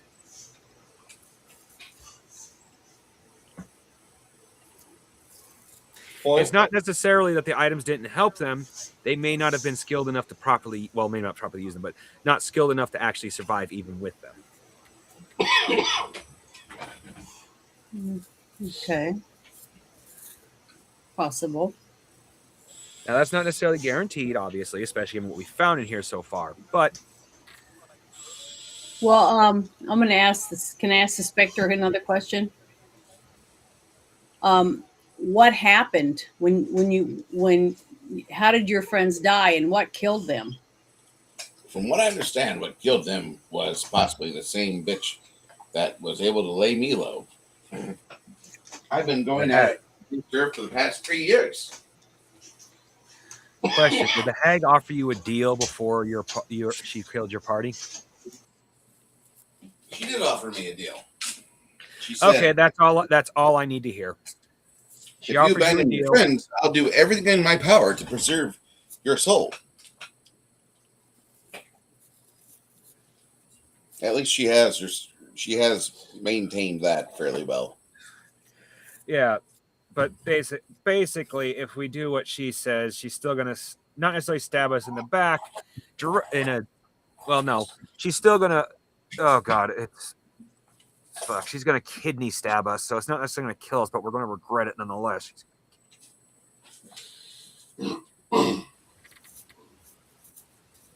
Lovely, good to know. Well, my main's made up. Let's find those holy weapons and beat the crap out of that bitch.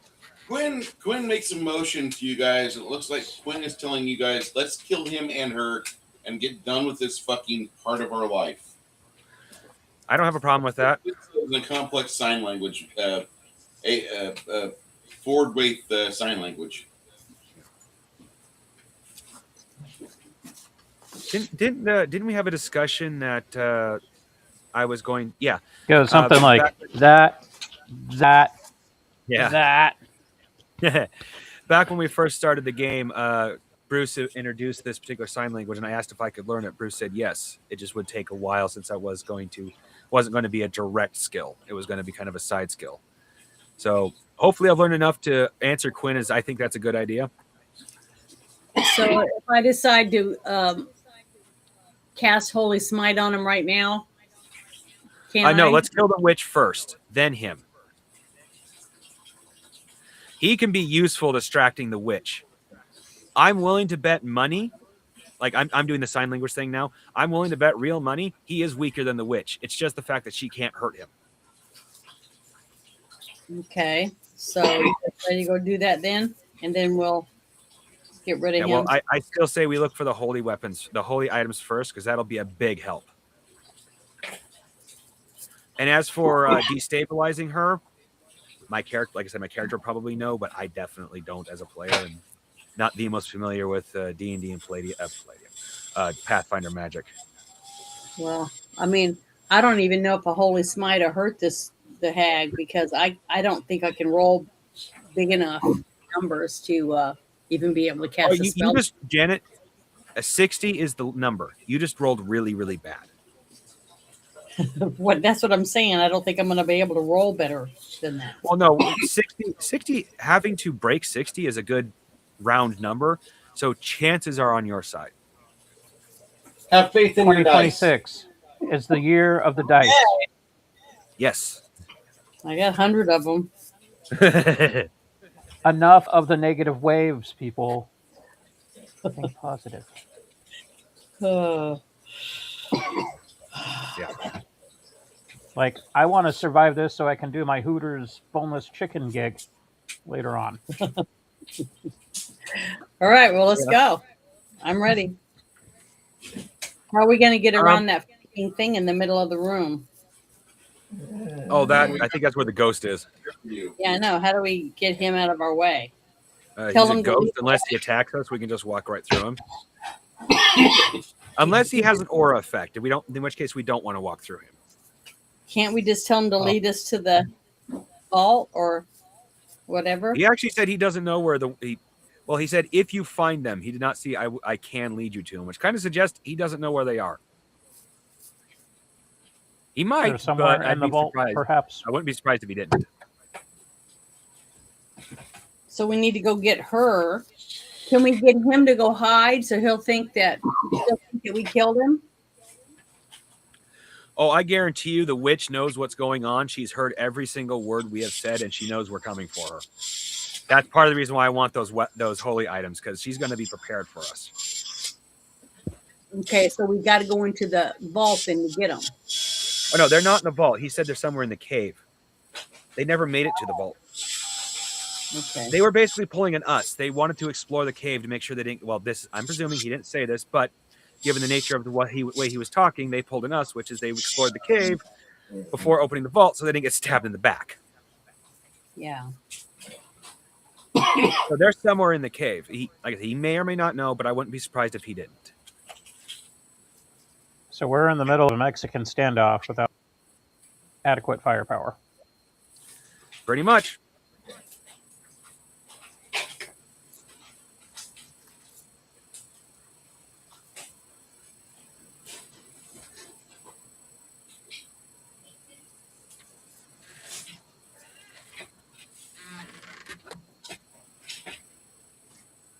Bruce is doing things away from the table at the I'm moment. sorry. I had to make coffee. Yeah, I went and got fine. me. I drank the last of my coffee, and since it would just be me drinking, I didn't make another pot. This late in the day, I don't have the issue of I wouldn't sleep. I can literally drink coffee right up to the point of going to bed, but I rarely drink a whole pot before going to bed if I start one now because I drink it so slowly. So it'd be like a waste of good coffee. Besides, I got energy drinks, so.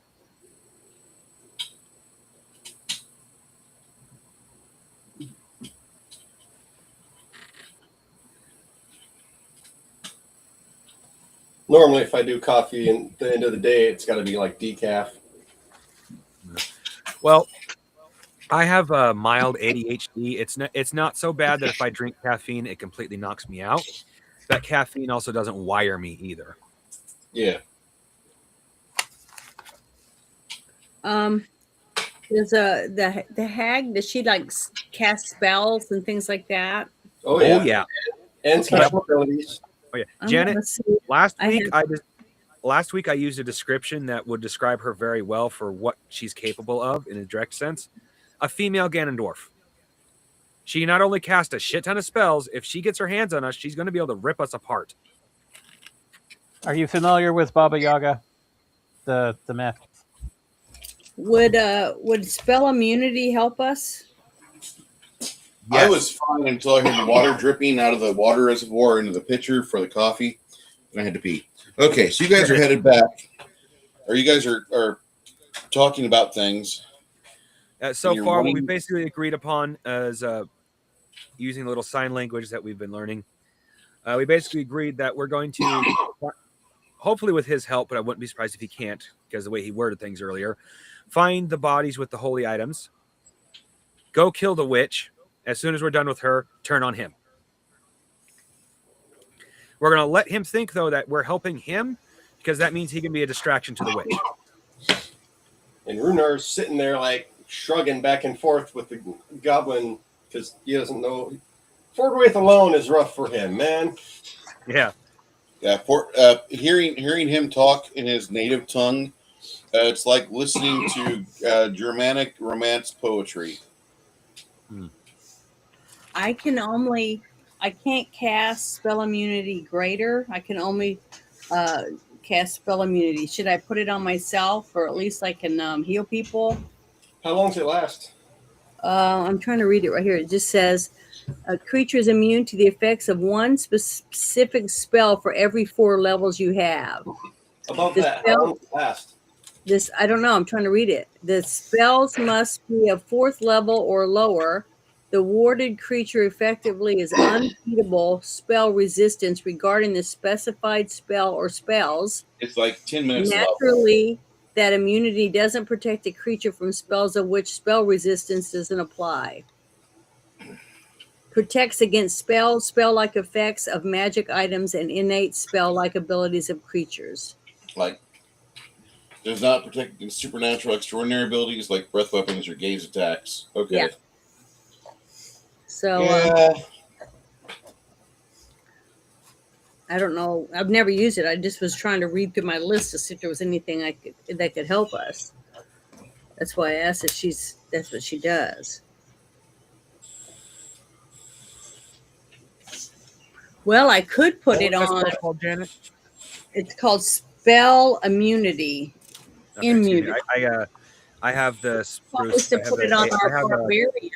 Sorry. I need to resend you a link to a site Bruce sent me. It's really great. You could like put that in there, and you'll find what you're looking for instantly.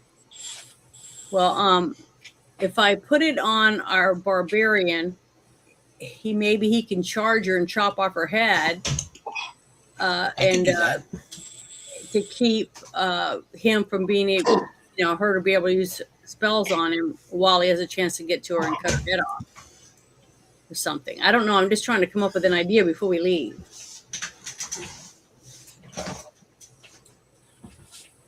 Now, is that just spells, or could that also encompass spell-like abilities?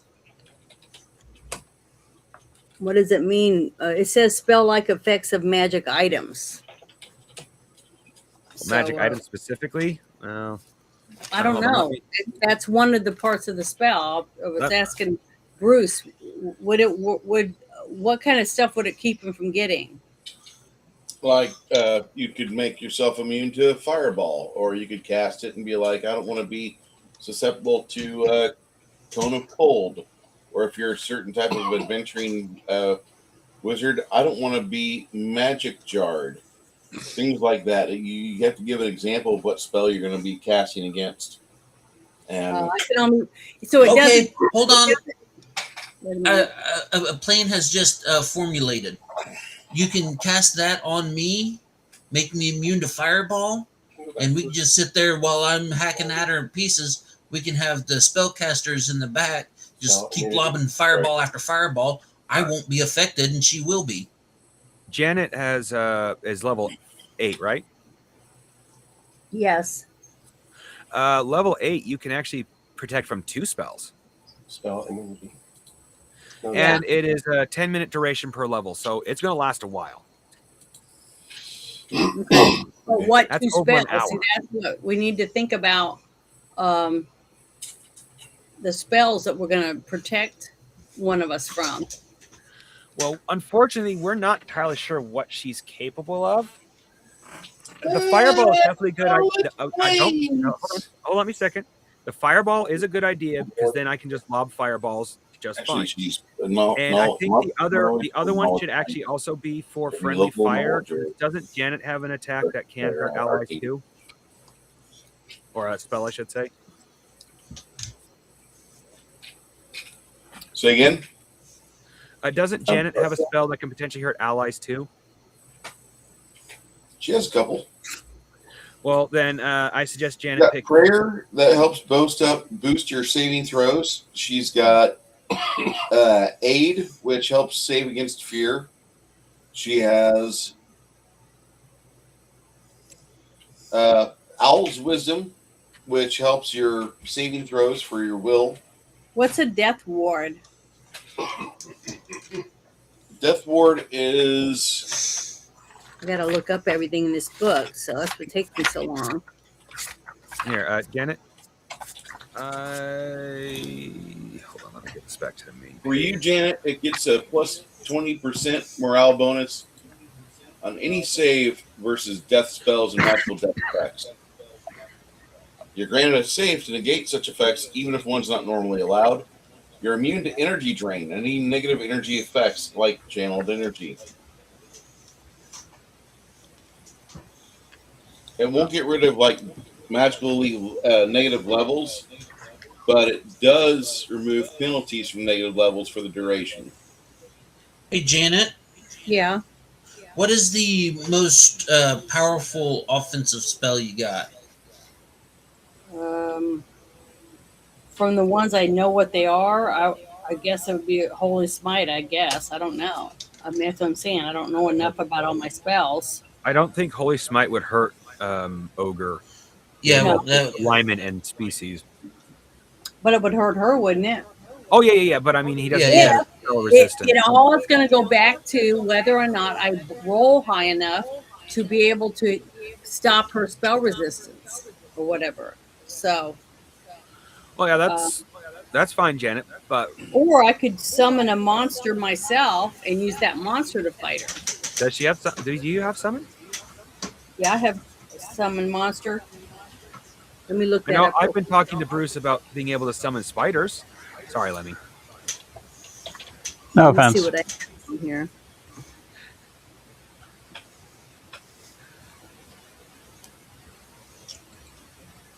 But yeah, as long as you have the mana to do these these things beforehand and cast combat spells, because I really do think you should at least try. It's not a bad idea. Summon an extra creature for the combat at the very least. Once again, it'll be useful to distract her. Given what we're dealing with, every little thing. This is literally a penny saved is a penny earned moment. If we do not prepare with every little thing we have, we will lose. There is no ifs, ands, or buts.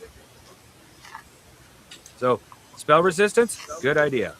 Summon a creature, good idea. Well, I can Go summon ahead and try your smite, also good idea. up to a level 5 Awesome. monster. So let's see. Does Runehar have any spells that could benefit from Ogre being resistant to it? Because the only other thing I could think of then that would really be useful is I can summon a large elemental. Could I get a large fire elemental to just run up and grab her and while he's hacking at her or something? And he's got a fire axe, therefore it shouldn't do much, if any, damage to the fire elemental. It didn't. It shouldn't, is what I said. I'm not going to say that for a fact. Some games will minus the damage. Some games will just negate it because you're using a fire-based attack. It depends on the game. In this case, it's Bruce's game. It depends on him.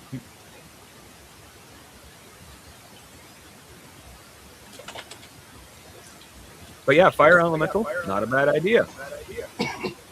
Well, So the main goal we're trying to do is destabilize her enough that we can use whatever William was suggesting to send her back.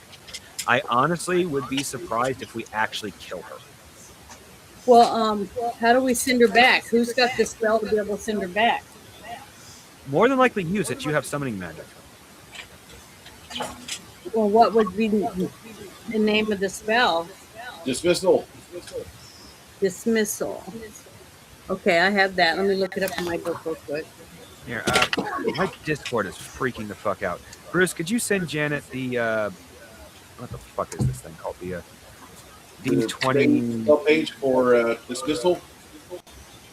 Oh, that would work too, but I keep sending Janet the main page for that so she can use it, but she keeps forgetting she has it in her Discord. There you go, Janet. Private chat. Now, and I just click on it. Click on it. Okay. It'll take you straight to it. I'll be right back. Bada bing.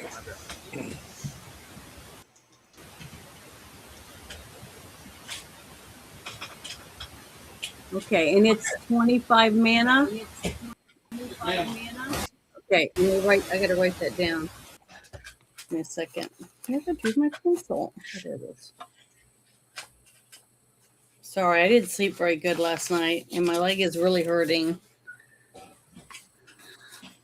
I took some Tylenol. Wait for it to kick in. Okay, 20. What you need, Janet, is a good chainsaw, and you can just take that right off at the base of the thigh, and then you can get a friend to help you around with a crutch. What friend? You can do. I don't even have but 3 chickens. You have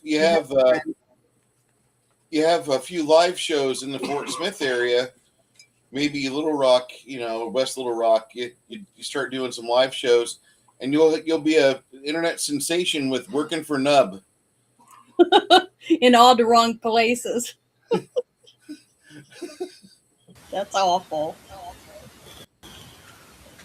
Working for Nub in all the wrong places. Working for Nub. Nubbing you tonight. I remember when he had time on that talent show, and they let him sing for 2 episodes. and all the anti-Chinese sentiment came out.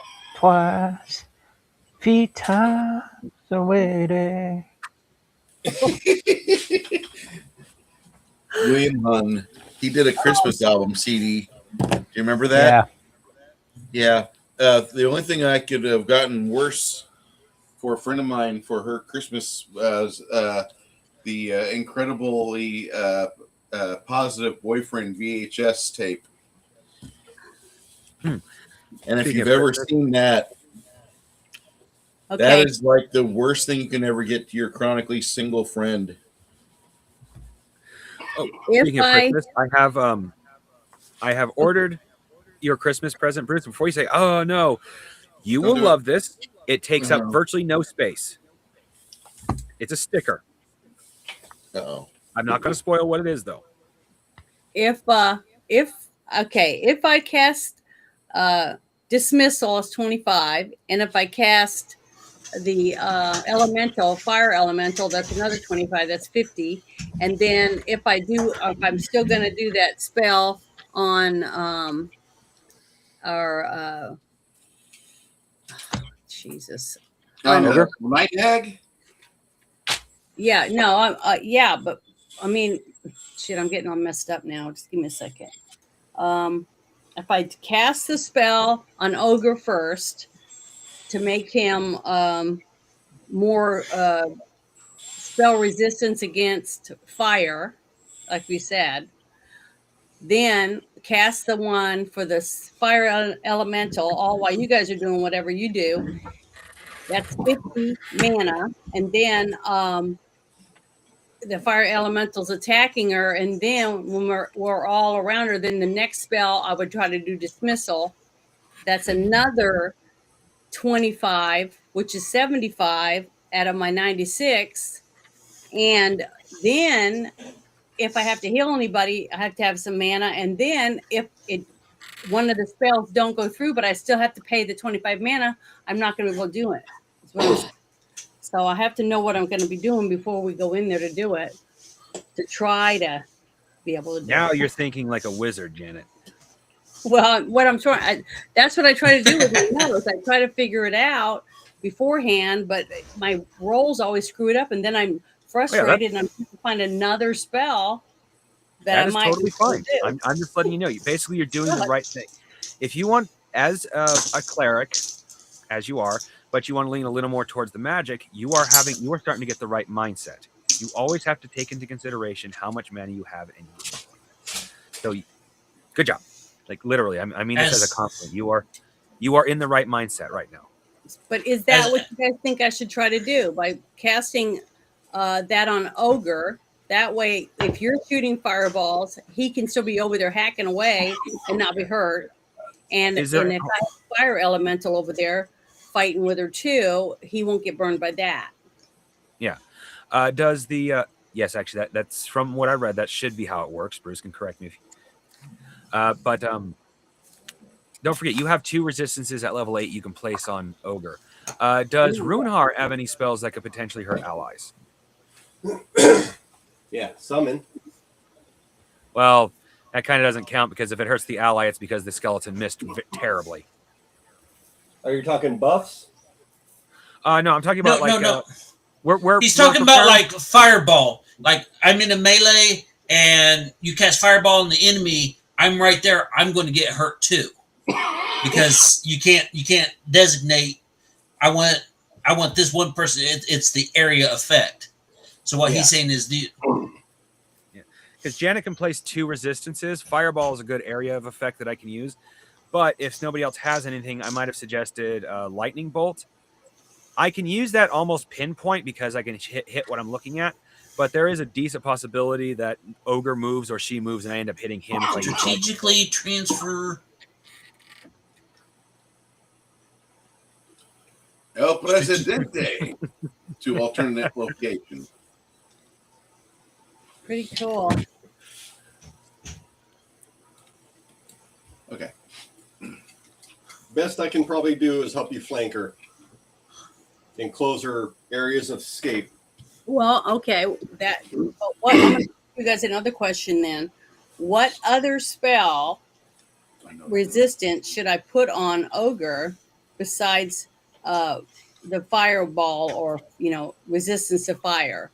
That would be lightning, because I have lightning bolt, and depending on the circle, fireball is a good area of effect spell, but I may hit her with lightning as well, so she doesn't like expect the same thing over and over again. Okay. Now I have a question. Mm-hmm. Because there's a difference between like immune to fireball and immune to fire. Because fireball is, from my understanding, and is an actual physical. It's like taking a dodgeball, lighting it on fire. I may not get injured by the fire, but I can still get injured by the ball. No, not really. Fireball is you point at a location and you literally say how many feet away it goes. If it hits someone before it goes that many feet, it prematurely detonates, and you basically like say it's going to blow up right here. You make a touch attack roll for it. The person that gets hit by the touch attack may or may not be susceptible to fire, but that's going to be the impact point, and everything around them within 20 feet goes whoosh. Okay. It specifically says spell effect. That means magical fire. If that's word of the way, if that means what I think it means, meaning it should protect you not only from fireball but the elemental as well, because he's magical fire. Correct me if I'm wrong. I believe you're correct on that. Yep. Okay. So once we get right before we go into the room where she's at, I want to cast my what is it? What's it called again? Shit. Yeah, well, don't forget we're looking for those holy items first, because we need those Oh, if I we're know. gonna take her off. I'm just trying to remember the name of them so I can cast them. I got dismissal's the last one. Yeah. And then I want to summon monster. That I'm putting little stars next to these. And then the other one is spell resistance. Where is it? I have a question, Bruce. Yeah, here it is. Spell immunity. I have detect magic. Can I perform a little ritual to detect where the holy items are? Good try. Locate object. You know what holy items they were? The goblin should know.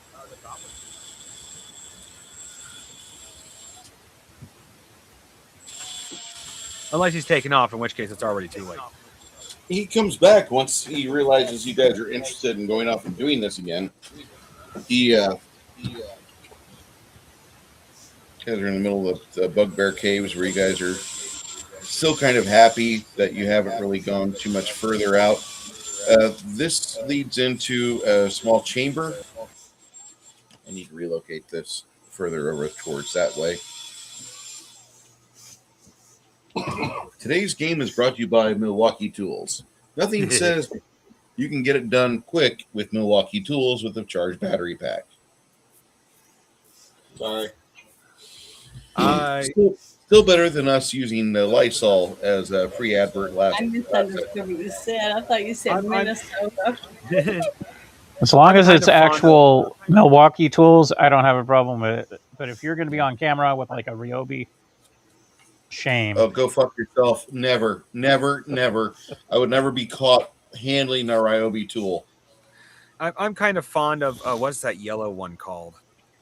DeWalt? Walt. The expensive one. I'm fond of them more for color, but the one I usually buy, because around here it's pretty popular and not too expensive because it is so damn popular, Black & Decker. Not amazing, but they're reliable. I use Craftsman majority of time. That's just the brand I've fallen in with. Yeah. They seem to take really good care of me. Well, Craftsman, my thing for DeWalt is the color. I don't know why, but there's just something about that yellow I absolutely love. that yellow, yeah. That giant friggin' yellow tool. Janet, what do you think? Do you see a guy with a DeWalt hanging off his belt? You like, If I see any guy with a belt, a tool belt, I like. And a while back, I put That in the means he's meme. good with his hands. And a while back, I put in the meme. For any woman that says I can fix him, it's a lingerie with belt. It's a Craftsman A tool lingerie. belt. Basically. I think I've That, seen that that. unfortunately was in Gilded, and Gilded's long gone now. So Not somewhere in my unfortunately. memes, I would have to go digging for it though. This little goblin pops in through the wall. He says, "So you're ready to go? Or are we going to stall some more?" Well, what we're doing now is going after the holy items of your team. We are going to need them if we're going to take on that bitch. Okay. If you'll note, behind me, there is a cliff face. I can get down there safely. And he stands above the chasm. It's like right here to the floor is like 1,000 foot away. Oh dear God. I have fly, and at my level, I could probably get down there with it, but and back up. I have to cast. I believe I have to cast that at that length. I would probably have to cast the spell twice, once to get down, once to get up. The question You're is wanting how to many go trips to am I going her to have to treasure make to room. get all that shit up there? You're trying to get to her treasure room ASAP, from what I'm understanding, correct? Wherever the holy items are, yes. Fuck. I just picture the Pakistani repelling video I saw the other night. Oh my God. Isn't this the area that we set up some rope to go down earlier? Not 1,000 feet down. No, there's another one on this chasm, on this opening. Oh shit! Yeah, I don't have 1,000 feet of rope. You've I got a 200 spell feet I've of been rope thinking and another about, but cavern. obviously that would be kind of like metagaming at this point, which is rope of light rope or whatever. I forgot what I call it. Basically, it's a rope made of light, and it can be.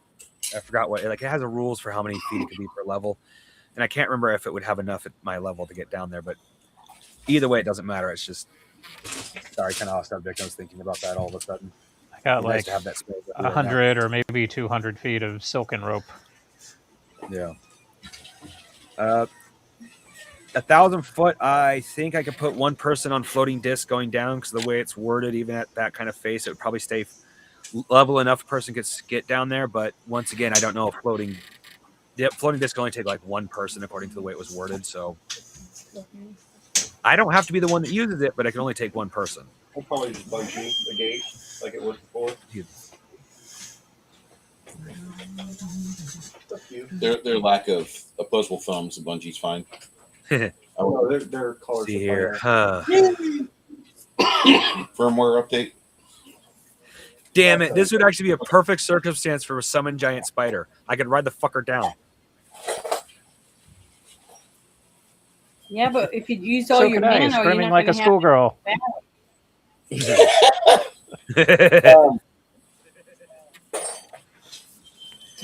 Well, yeah, if you use too much mana, yeah, that's a bad thing. Don't forget, Janet, I as specifically a wizard, unless your whatever you use is higher than mine, there's a pretty decent chance I have a higher mana pool than you. Yeah, I'm sure. Of course, admittedly my mana pool could be higher, but as I know I've said this many times, but I refuse to, as a wizard, to be a glass cannon. I built myself as a brass cannon, so I put some stuff into my health, so I'd at least get 4 health points per level. Yeah, we need to stay alive. I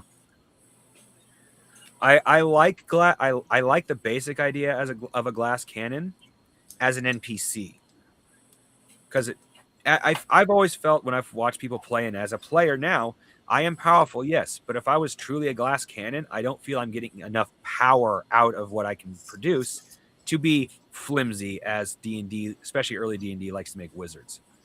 Mind you, that could be offset by early D&D wizards being a hell of a lot more powerful. But it's like, as soon as Bruce said I could do that, it was like, okay, yeah, I'm not going to be a glass cannon.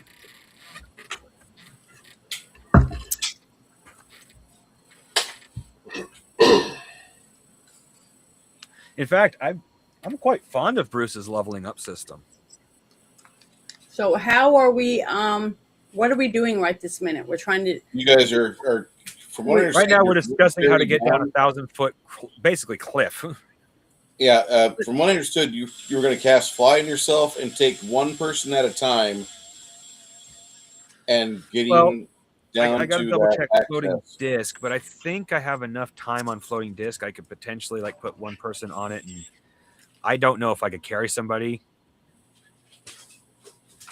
And then, of course, I could fly down, but that means I have to cast it a second time because I'm willing to bet neither will last long enough for a second trip up, even if we were to turn right back around.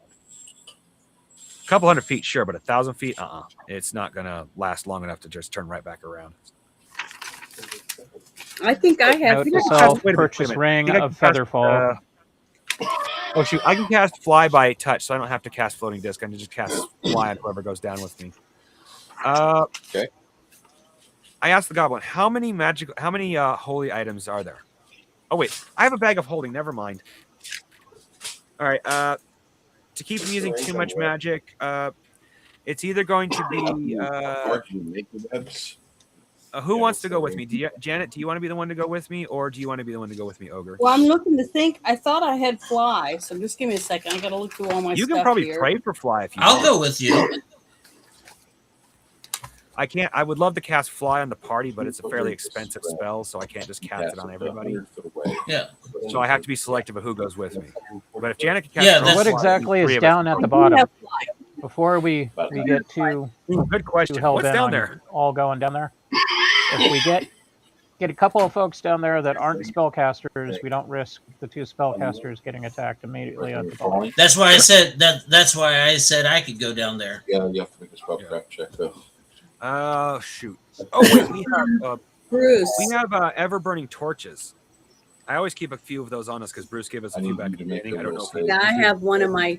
I have one. I have an evergreen torch, but Bruce. Yes, I'm gonna Jamie. throw it. I'm gonna light up an ever burning torch and throw it down there. It says that I am skilled at flying. You Hold on. 44. you rolled a 44 total, so 60. Not 60. Okay. You start to cast your spell and you leap off, and as you start going down, you kind of freak out a little bit, and you, I'm going to let you try to cast it again. Roll a 70 or better will save. Nope. Not those And dice. you're starting to really panic, and all of a sudden, spellcraft. Make your spellcraft roll. DC on this is 65. There's my good roll. Natural 99. Okay. About 300 If you foot. failed one more time, I was gonna ask Bruce, From can the I pay bottom. life points to cast Listen, fly listen. the distance? About 30 foot from the bottom, you see a whole spread of webbing kind of just envelop, and it doesn't really grab you that well. You get ensnared by it, but then there's only one space, one spot for the webbing to hold to, and that's the chasm wall. And so after you get, mostly secured to the web, it goes, and you need to make a reflex save. DC is 70. What do you mean? It fell? You stepped off willingly. 55. 55. Here's my Okay. nasty roll again. Yeah. The spider web is breaking away from the wall. No. He tried to web himself, and going further down in the darkness, like you didn't really see that. Like there's only one side of this that you can anchor to. Yeah, he's using a spell I was looking at a while ago. Basically, Oh. lets you create spider webs. Can you absorb 25 points of the cliff damage? 25 points of damage? Yeah. Okay. You scrape against the wall a couple times, and then you come to a stop. Got a little bit of blood coming out of your nose. Jaw feels funny, but you're okay.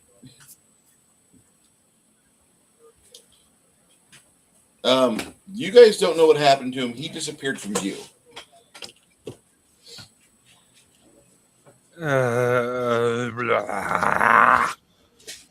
That's Oh, literally what my is it? character's reaction. What does it say about mine? Because I've never flown before. It says I have fly.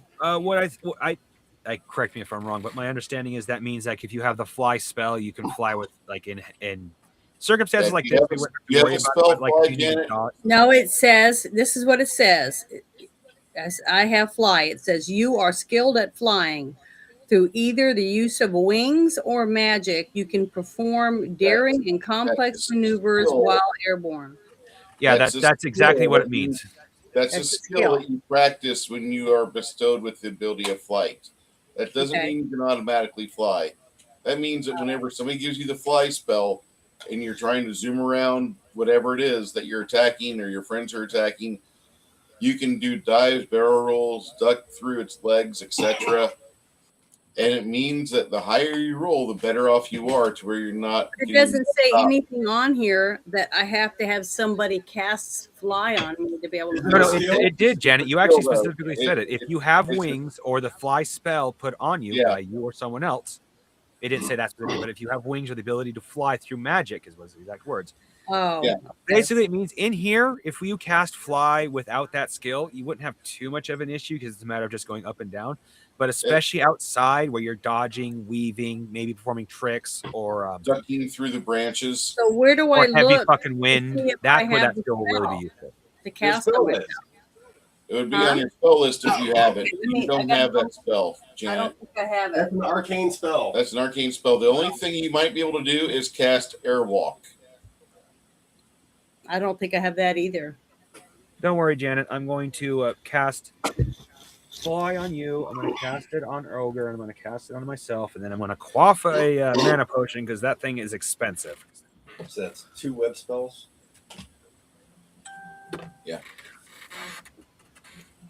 You casted Wub once.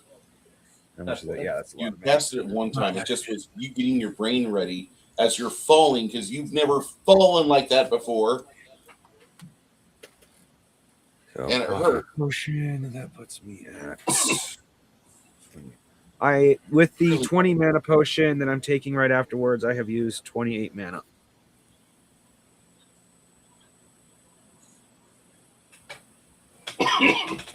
Okay. I'm going to do another 9 mana to do cure moderate on myself. Okay. I tell everybody since chances are we'll have long enough in between me being able to take a second potion. I should be fine to go ahead and use fly one more time. Does anybody really want to come with us, or do you think we'll be fine with the 4 of us going down? Quinn says to you, he's like, probably be a good idea for all of us to go. Probably would be a great idea for all of us to go.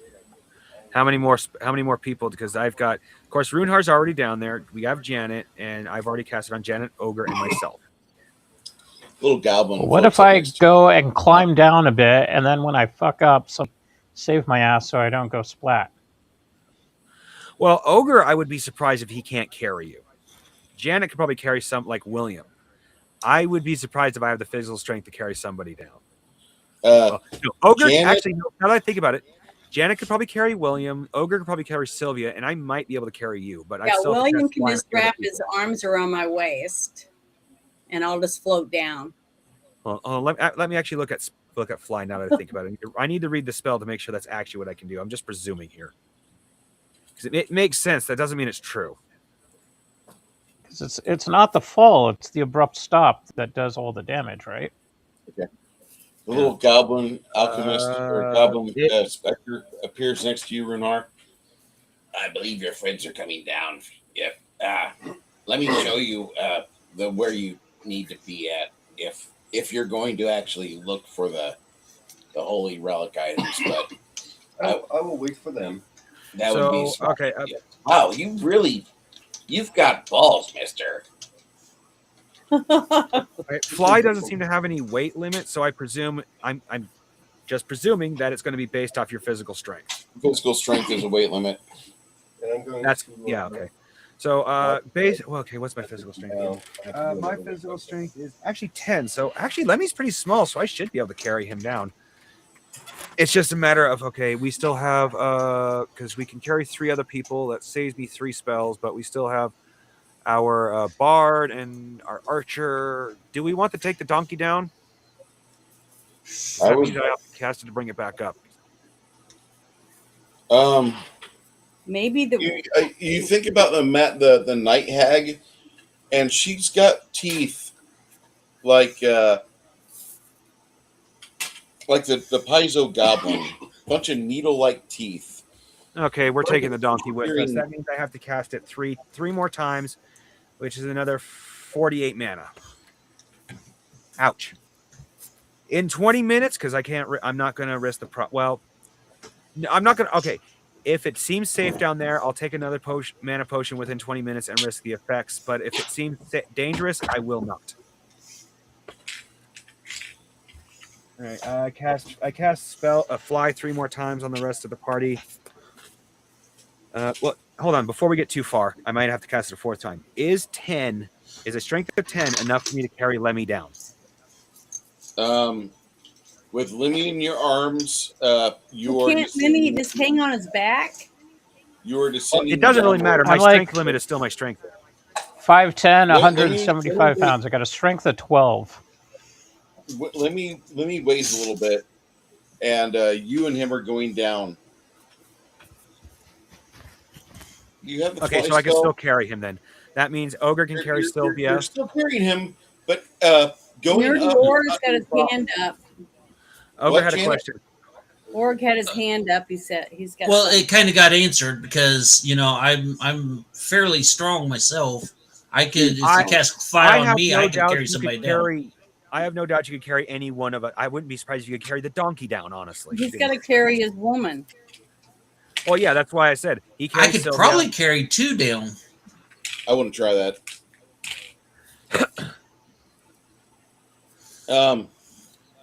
You're going down at a pretty fast rate, Mongoose. You see that up ahead there's something on the walls, something white, something gray. All right. You want to steer towards that? Yeah, because if we're going down pretty fast, it might not be a bad idea to slow down. Yeah. You find the webbing that Runhar made, and the two of you kind of slingshot into an open cavern and tumble to the ground. Both of you will take 3 points of damage as you guys kind of like come to a final stop. That was scary and painful. In a cave. Yeah, they're together in a cave with Runhar On the side of the cliff. on the side of the cliff. Thankfully, like Bruce said, that Moonhar is only 30 feet from the ground, so 300 feet from the oh, bottom. 300 feet. Jesus, that. Yeah, he was how covering many 300 minutes foot does it around, take for us to falling get to this point? every 5 seconds. Oh dear God! Because I have a minute per level, which means 8 minutes. It means I can still fly at least. After about 5 minutes, you guys get everybody down. There's not a real issue. It just takes time, and right now you do have the benefit of time. So I need to minus. Oh, that dude, I can. page. Anytime you need something to happen with dice, you just ask for a roll, and whatever you want, it's not going to happen. Just watch Janet roll. She's classic at it. She's like, oh, I have a plus 70 bonus. I only need to roll a 15 or better on a dice with a d100, and I'll succeed. And then she rolls, and then you hear ah, and Does it seem dangerous down here, Bruce? I still roll, so I didn't quit.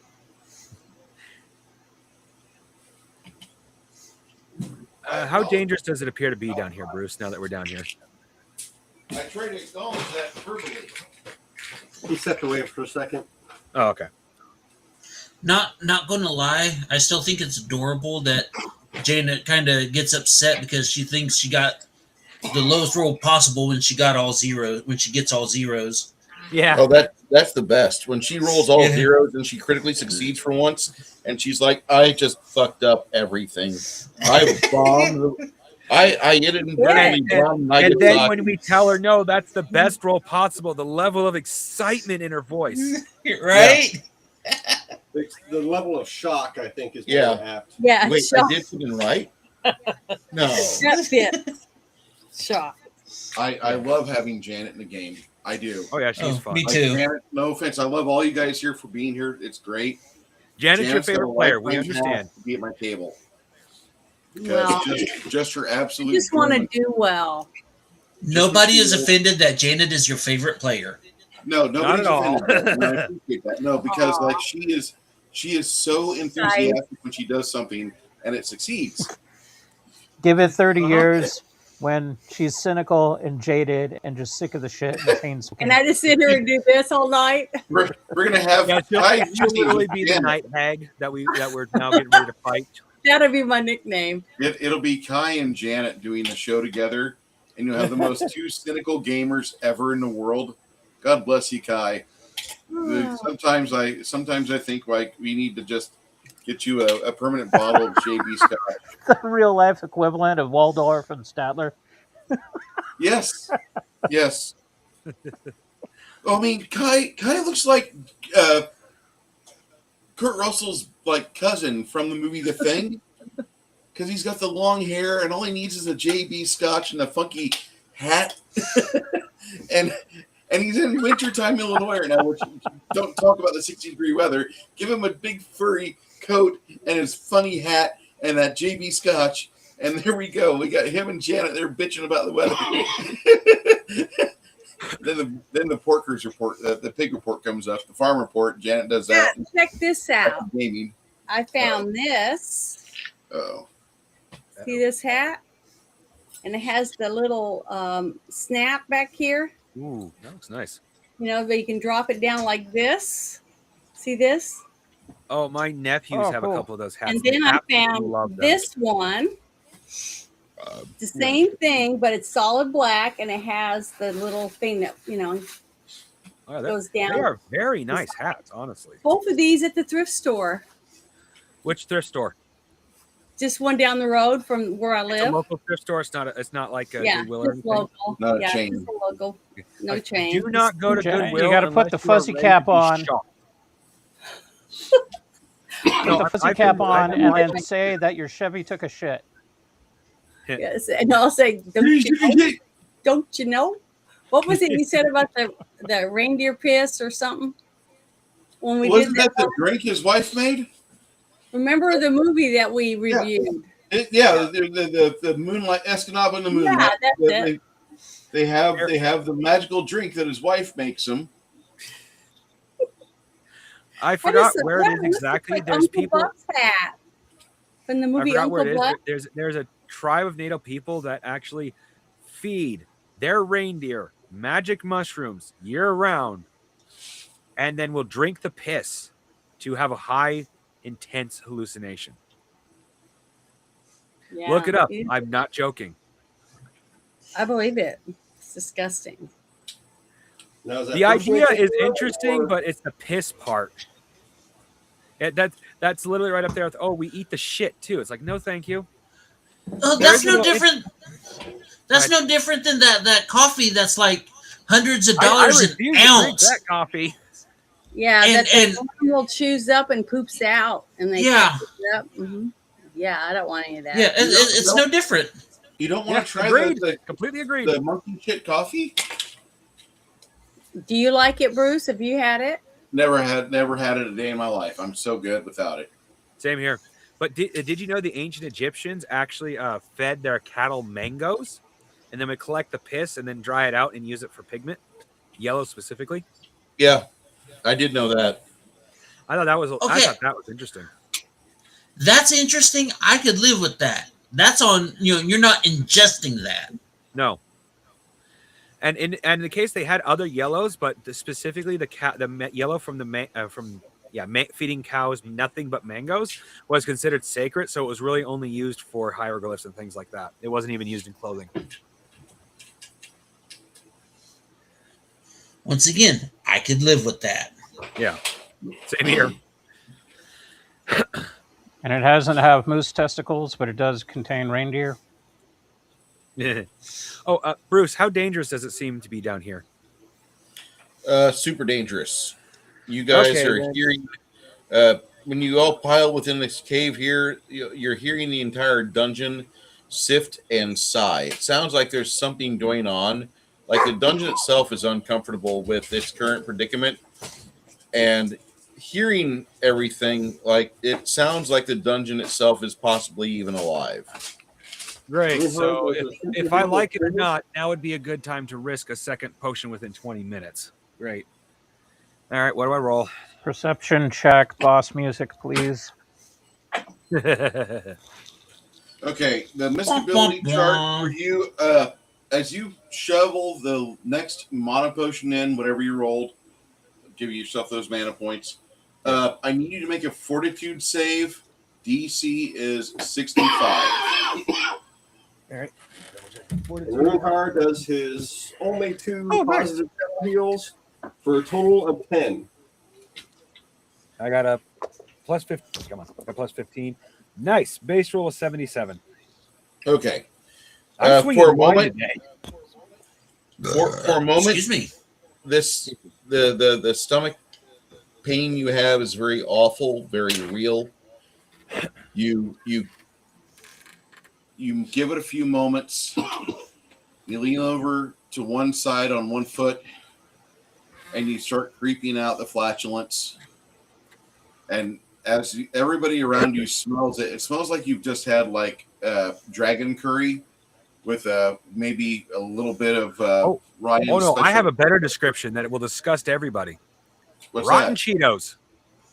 Imagine the smell of rotten Cheetos. Rotten Cheetos with some old eggs, like just rotten old eggs, and a Tabasco bottle that's been left out on the diner floor open and without God. refrigeration for over 3 years.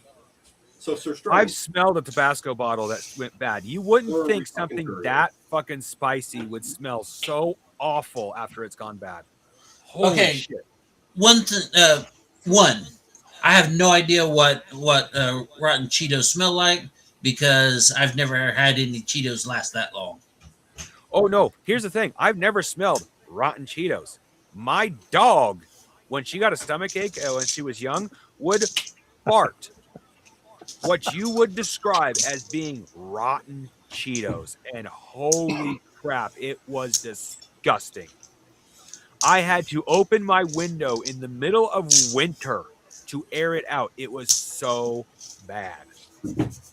I've still like I can't Be glad. I can't even imagine what that would smell Dog like. farts. No, rotten Cheetos.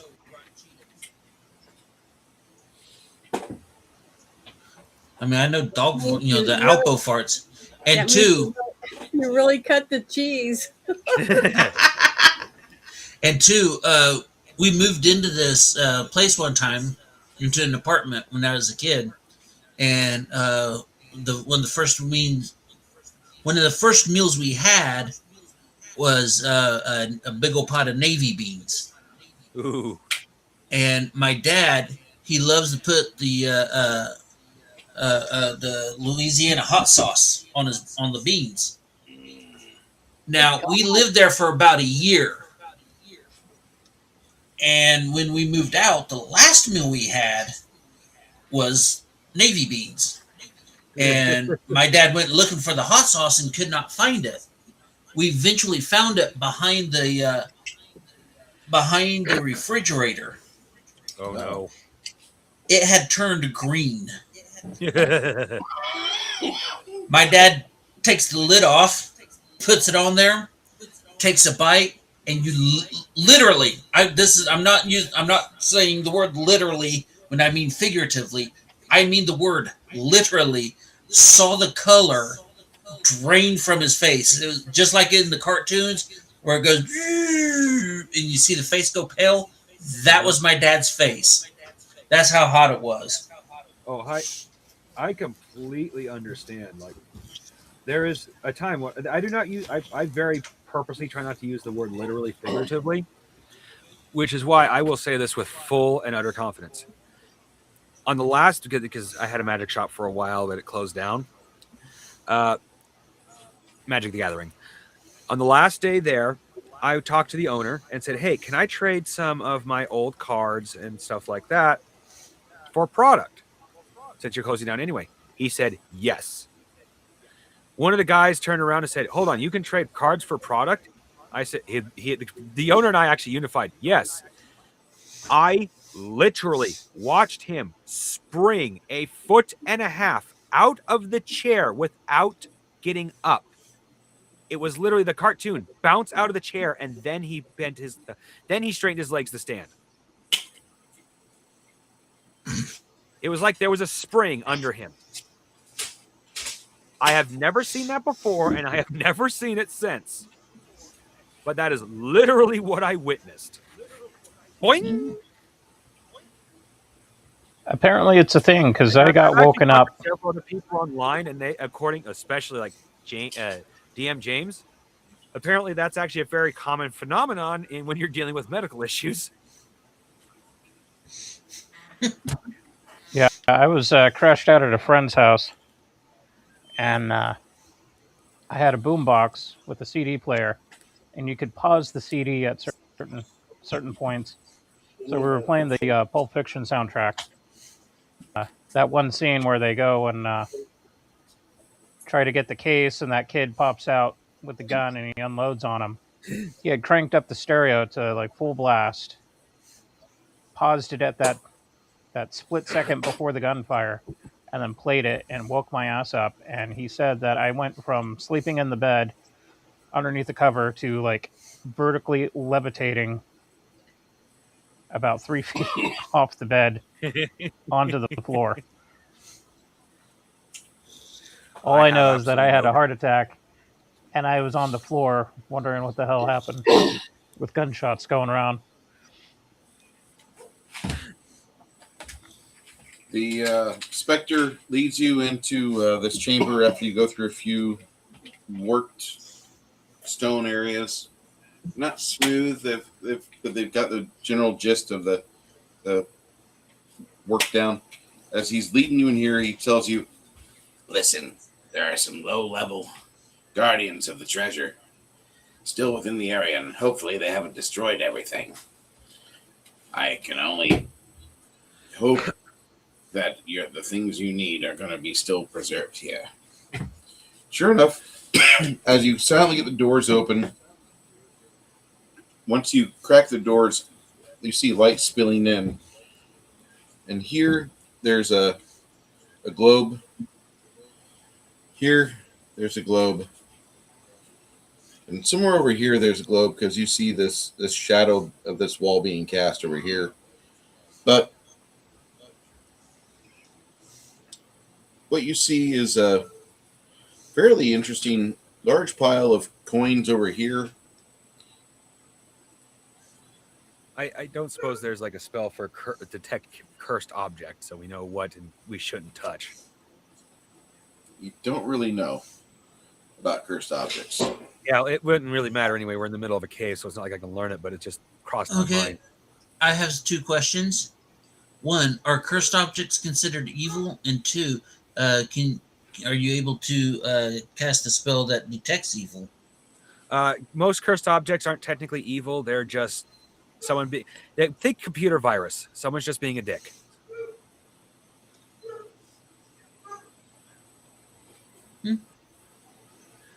Now, if it's an intelligent, if it's an ego weapon, then it will have a aura of its alignment.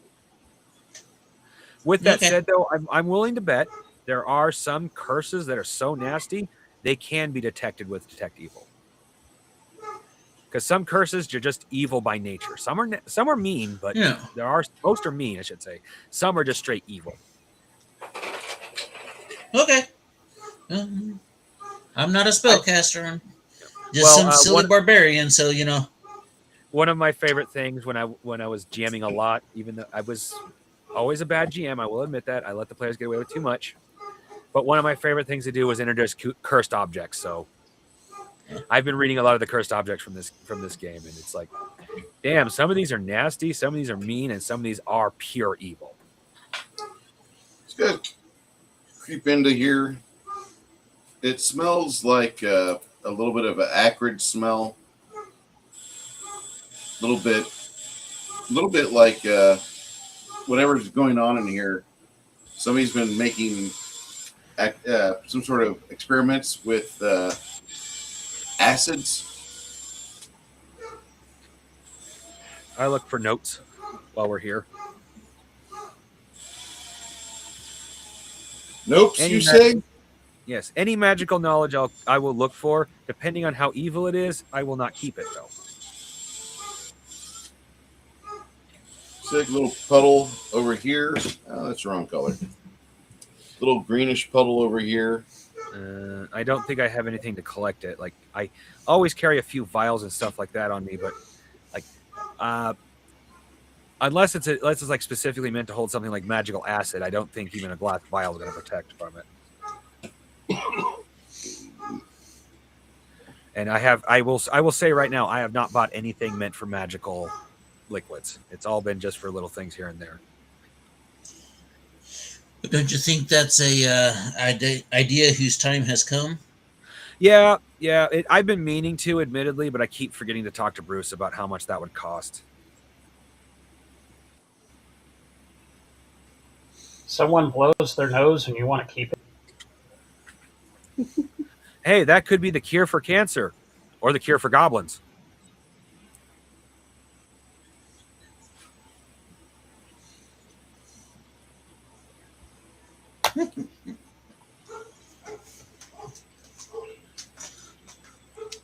Besides, I am very much Connell coded. I know Bruce is very limited on it, and I don't blame him because some of Connell's ideas are powerful. But I'm very much the kind of guy who's going to make the specialty arrow that will inject something in you or something like that, if the GM will let me. But I will definitely agree with Bruce about the whole water, like 50, like practically ocean, like those fucking beads that hold like God knows how much water, and using that as an arrow tip. I don't really blame Bruce on that one. Mostly because when the player uses it on an enemy, yay! When the player explodes because an enemy uses it on them, they're gonna bitch. Yeah. As Quinn makes a few steps and gets over towards the corner, you hear him trip over something on his boots, and it bounces. The sound bounces off the stones of the room. You guys hear a few coins clink. For a moment, you're all given the image of little coins that split themselves open and ingest other coins. You get that image in your head as coins are moving and shifting in piles, and maybe a mimic. Are we about to deal with a treasure golem? Yeah, we've dealt with those before. Well, we haven't, but the high level has. I'm about to say, are we about to? Yeah, we haven't yet. No. Once I get my place set up, I'll bring out all the miniatures. Have a grand fucking game where I do everything I can to run a game from 10 o'clock in the morning Central Standard to 10 o'clock at night. Kyle will be brought in as Statler and Waldorf at the very end of it and give commentary.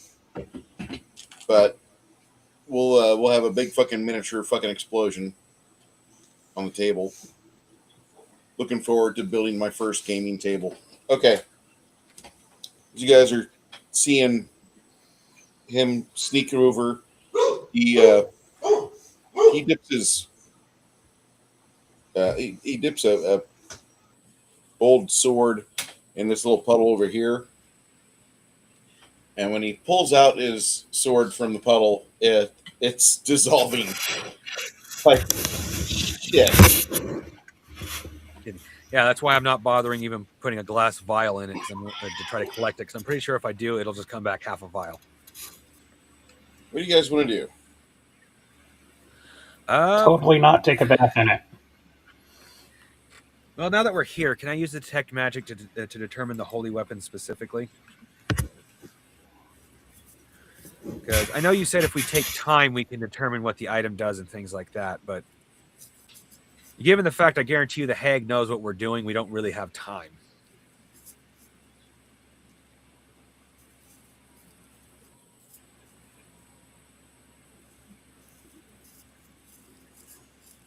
Or would it be better for Janet to detect magic to find the holy weapon, the holy item, since she is technically a cleric? Because she does. I know for a fact she has that spell because we discussed that a few times. Yeah, let me.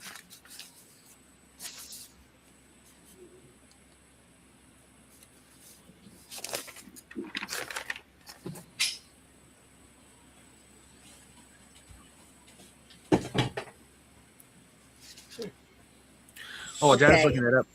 Oh, you found It's it? it's a level 1 spell. So how much mana does it take? That should be virtual. Oh, let me check. I One. have mine. 1 mana. Yeah, for level 1. All right. All right. So what do I do to cast it? Tell me what you're casting. Detect magic. Okay. On As you the, cast Detect Magic, you see some items glowing over here. And then Reynaldo, he screams, "Shit!"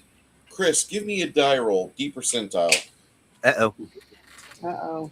Yeah, I want you to do Everyone it. says, "Uh-oh." Watch me, Chris. 84. 84, okay. Give me... I need you to roll damage. Hold on. Hey, caramba. Ay caramba, yeah, he did it right.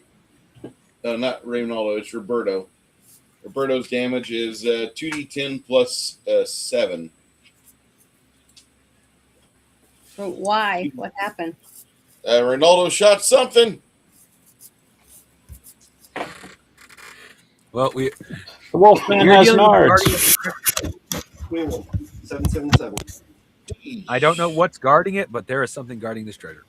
I will be right back. Give me 2 minutes.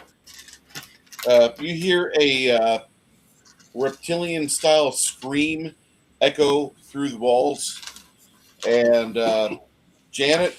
Actually, let me ask you guys this. Josh, what do you want to do? A reptilian You scream. just saw, yeah, chilling scream from over here.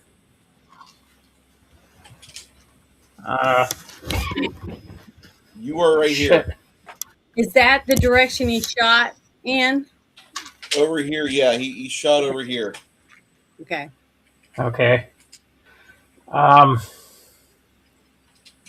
Damn.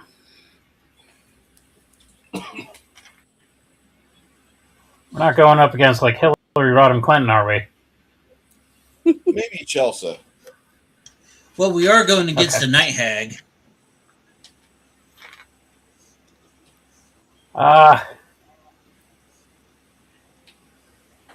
Christ.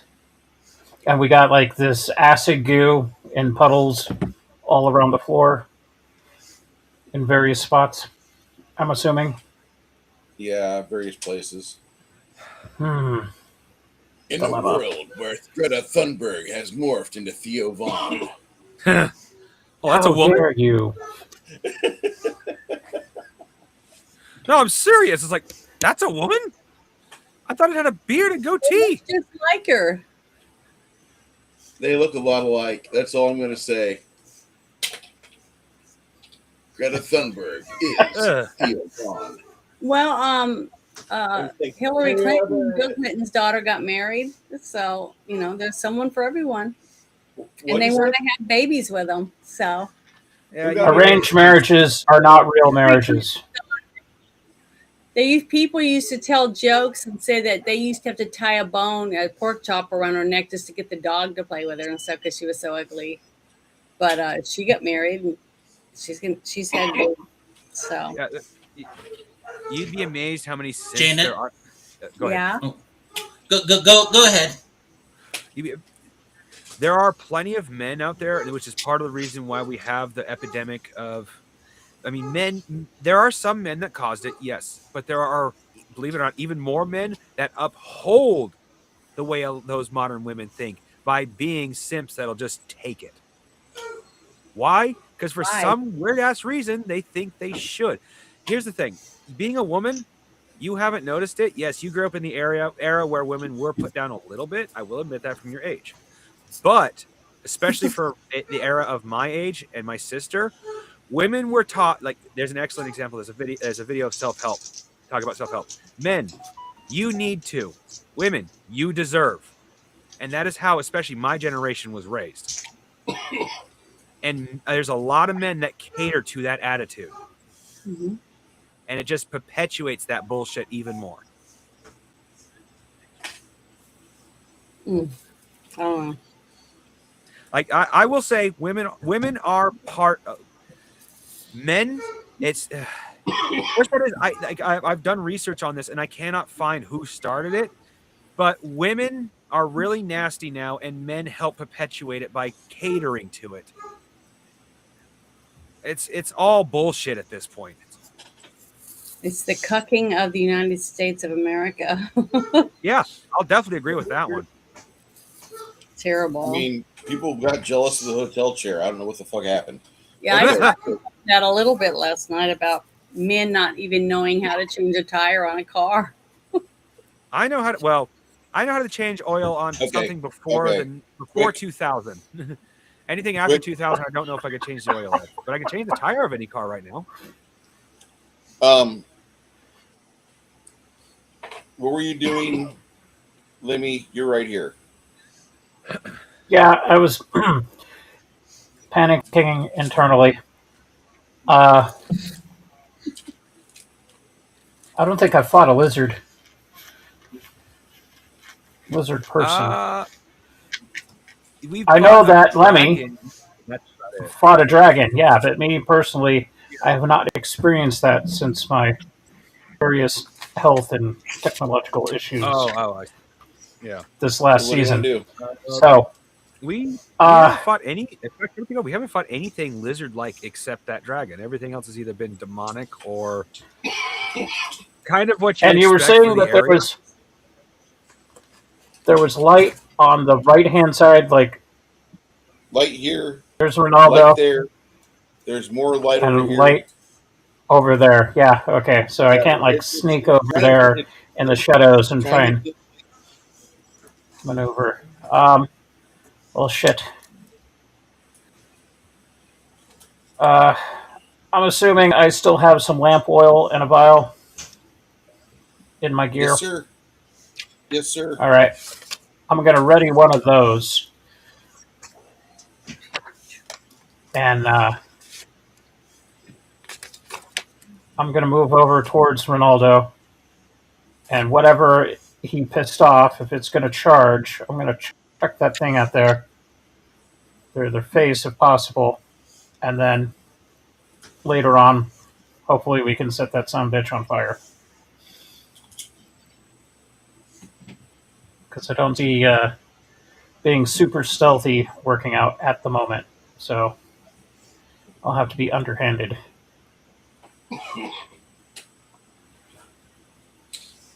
Okay. If a rogue doesn't fight dirty, is he really a rogue? You move over to here, hopefully about 30 foot away, and that's when you see it. Sticking its head out of the gold pile is little, you see scales that are about maybe 3 to 3.5 inches in diameter, all the way up to its frilled neck is a little, looks like a baby black dragon.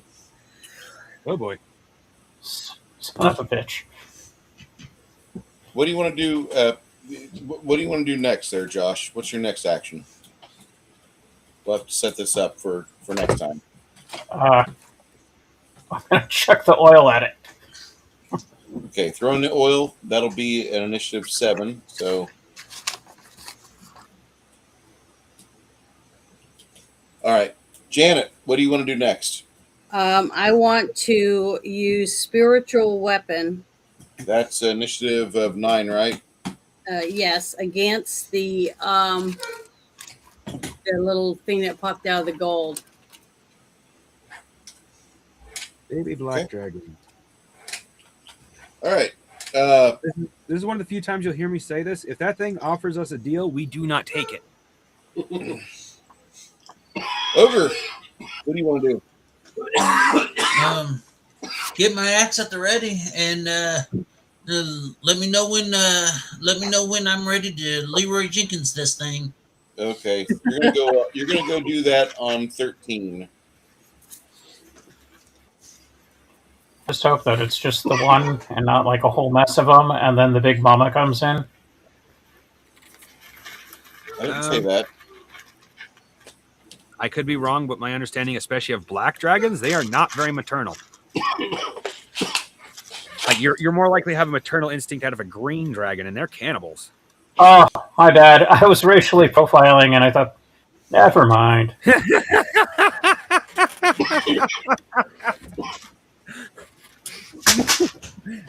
I shouldn't have found that so funny. But My bad.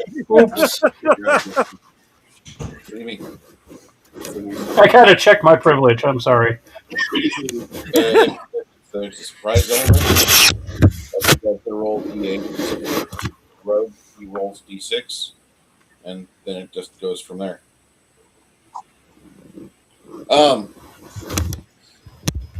Janet, you're doing spiritual weapon. Leroy Jenkins charge on 13 or over. What is Mongoose doing? oh dear God, I'm halfway through my mana, so I got to be very careful what I'm doing. You know what? I think it's just best that I go straight for the long gravity haste, or haste long gravity version, whatever the hell it's called. I don't have anything I think would work against like an acid dragon specifically, so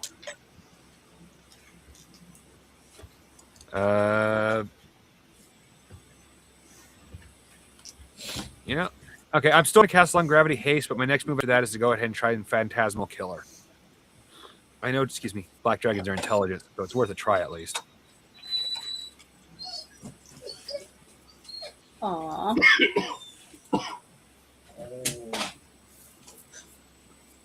Don't go aw, okay? Why? These dogs are absolute terrors. We're all You'll be spoiled. walking through the room, and all of a sudden, one will jump up and try to stop you and get pets. And its paw will find your tinder bits, and he'll put all of his fucking body weight on that one paw. And whatever your tinder bits are, either it's a sore tit, either it's a testicle, whatever. You don't need that testy, I'm telling you. You sure you want one?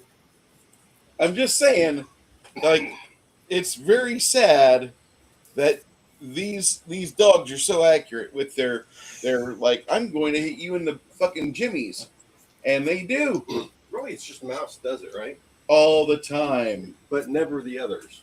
No, it's fucking Bean, and it's fucking Triss, and occasionally it's Goblin too. Well, they're just breaking you in. I love the dogs. Don't get me wrong, the dogs are great. Like coming home every fucking day and getting ambush licked by fucking 5 animals that love you, perfect fucking existence. The problem is that every day my balls take damage. The occasional giblet shot. Yeah, Mongoose, what were you doing? Long gravity haste, and then after that, I'm going to be casting phantasmal killer. Haste is a speed factor of 9 or 10. Let me double check. Is that 11? With my bonuses, that is 10. Sorry, I was looking at the wrong spell. Okay. All right. You see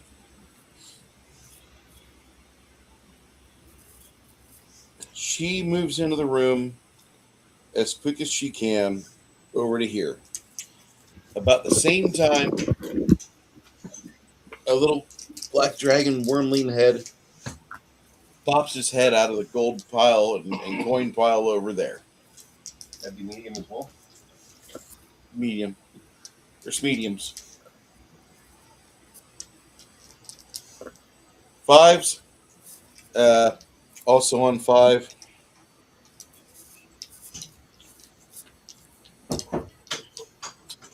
Six. Is that supposed to roll? No. What were you wanting to do, by the way? I didn't have summoning. Start summoning. Which one? Animate Undead 2. My freebie for the day. What's your speed factor on that? That would be a 9. Okay. Okay. We'll find out what level I get with him. Oh, just to warn you, Janet, the Yeah? black dragon may or may not target you specifically. I say that because you have a green dragon wing cloak. But with that said, like I've said, green dragons are cannibals, so the black dragons might not care. Okay. But just to warn you, they might care, so you might get targeted. 7. Lemmy, go ahead and let loose with your oil. Oh, no whammies. 81 hit. On this.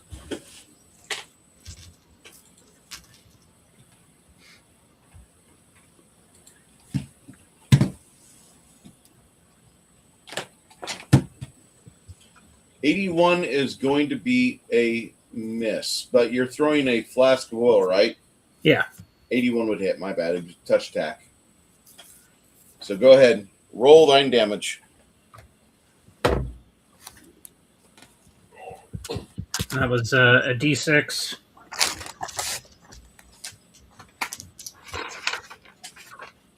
Yeah, it'll do a D6 for the next 2 seconds. Okay. Oh, sweet. 6. And total of 9 damage.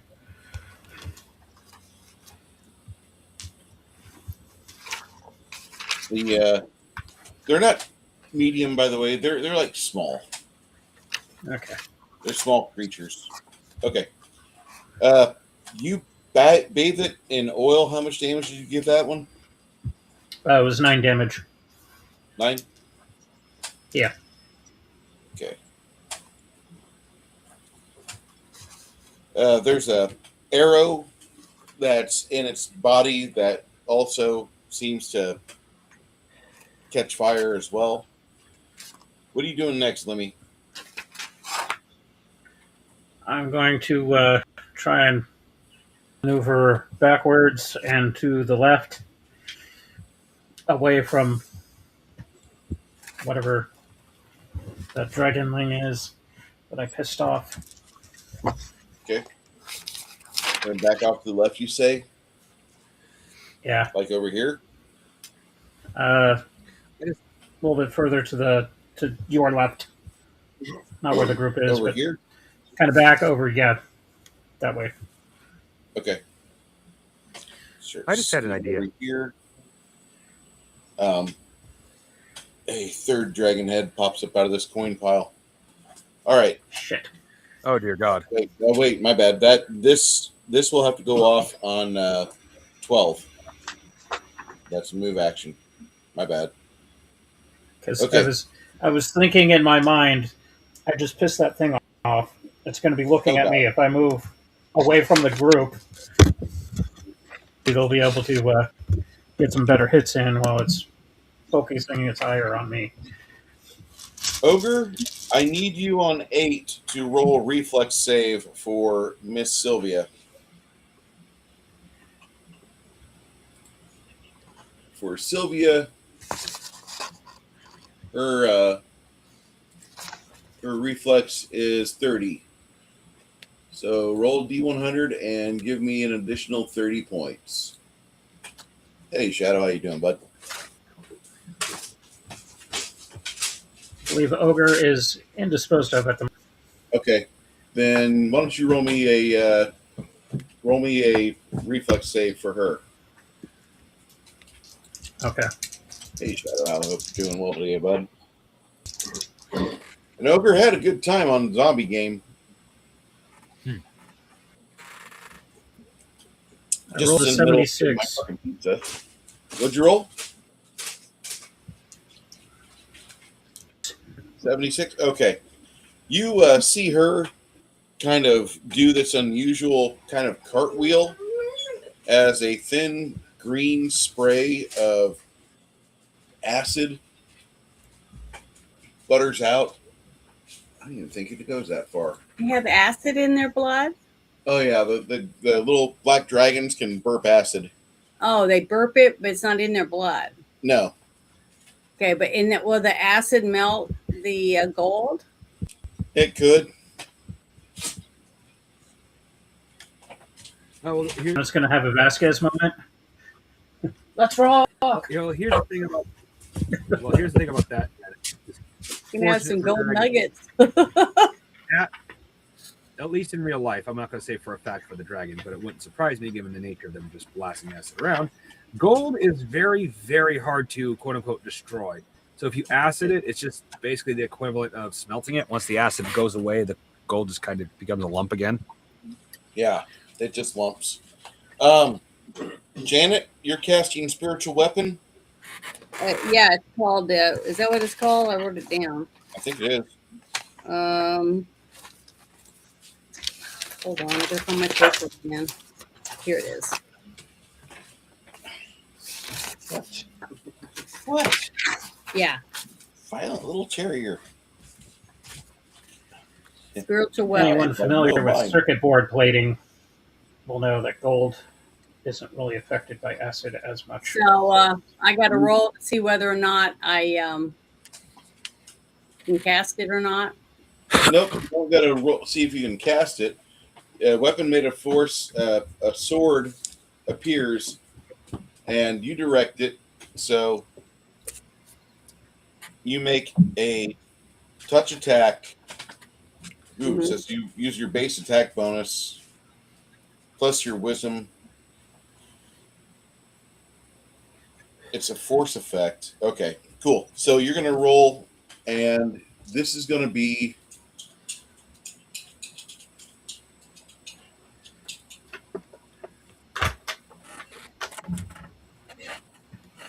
So is that a plus 40 or a 35? It's going to be a plus 35 for you. Okay, so I was trying to remember, but okay, here I go. I'm rolling. Yeah, and you'll be doing an attack with this every 6 seconds. Oh, I rolled a 90 and a 0 on the other one. Hey, you might have actually hit this little shit. Okay, so hold on. Let me see what I got here. It says I got a 125. It's decent. And I roll 3 or 4 d8s for damage for my level. 1d8 plus 1 point per 3 caster levels. Oh, So you're gonna roll 8 d8 plus 2. Plus 2. Okay, I couldn't remember how that works. Okay, I rolled a 4, so that's 6.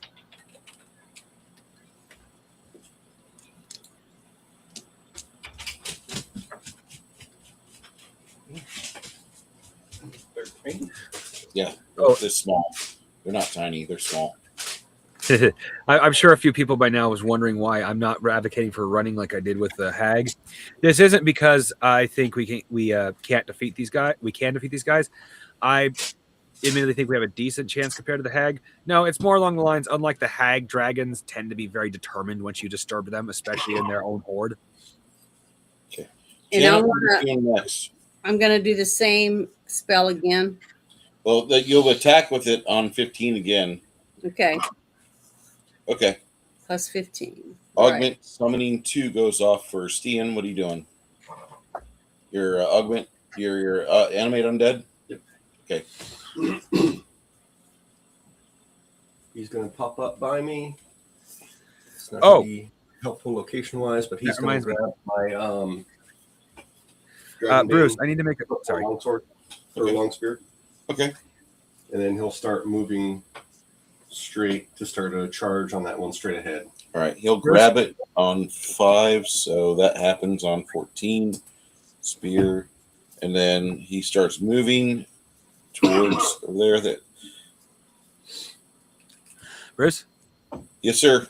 I need to make a little clip, but from a couple weeks ago, So a couple games ago. But I actually can prove you said that the spear can be summoned into the skeleton's hand as long as he's within a certain feet of Rungar when he summons it. To do what? Sorry. If you don't like that idea, I'm not going to bother making the clip. But you did say that. when you summon him in, if I have you roll dice, you're going to fail the roll. There's a chance. So I'm not going to have you do that. Instead, he's going to arm himself with a spear on 14. And then he moves on 19. And then once he does that, in the next roll or next initiative for him, probably be an attack. Okay. Okay. Yeah, he's just going straight to that one. Okay. And Runhar is going to start summoning the same thing. Another one. All right. And that's another 9, right? Yep. So he'll go on. Okay. He'll go on 18. All right. At this point, the enemy undead happens, and then haste goes off from Mongoose. Let's see here. I can. Shit, what? Fuck, I need to remember to read my spell before we get to this point. Crap. Sorry about that. Let's see. How many people do I affect again? It's like. You can affect a lot of people that are right around you. Yeah, You're right. it's like I forgot. There's like a specific number for my level, and I'm trying to remember what. I'm looking it up now. For you, it'd be Plus. 8. 1, 2, 3, 4, 5, 6, 7, 8. Oh, it's 1 per level. Yeah. Up to a maximum of, I believe, 10. This is a haste too, right? Yeah, this is the second one. Long Okay, gravity. that'd be a maximum of actually. No, up to your level. The first version of haste goes up to 10. I hope you're okay. Sounded bad. Yeah. Okay. Which I never used the first version because everybody would age a year. Yeah. Okay, well, I can hit up to 8 people then. So there's like what? There's 8 people right here, and this is the best optimization you've got, getting everybody in this area. Well, problem is it won't do me any good. Everybody else will do Mongoose, to if a you degree use the because they do reverse have on me, a weapon. if you use that reverse of your spell on me, I will be of legal drinking age. So I don't mind. I think you already are, but okay. I think your character already is. Because I think last time I checked, I was still 20. I'm Like, 22. legally So you drinking's should be. what I got to look forward to. Maybe renting a car when I hit 25, but yeah. Look at me, I have low insurance rates. Woo! Stay away from Quinn shit. is Quinn or Sylvia within 30 feet of another person?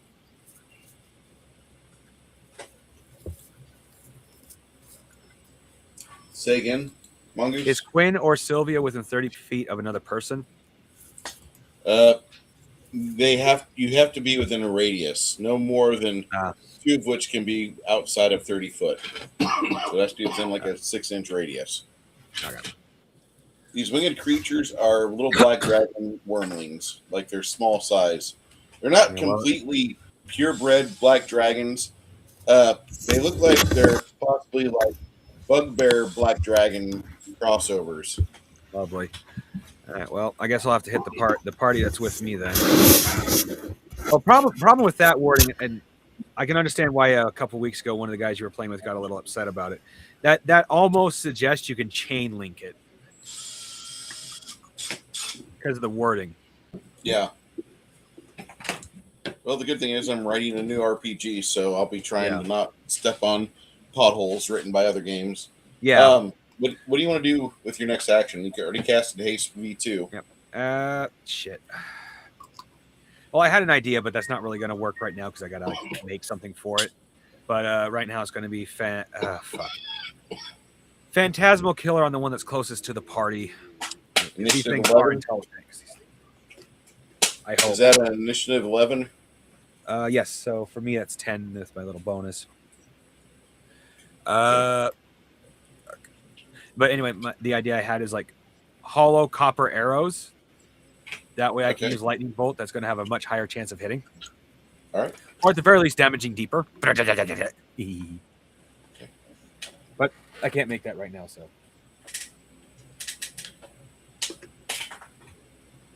Ogre, I need you to make an acrobatics check to do a proper charge up to here.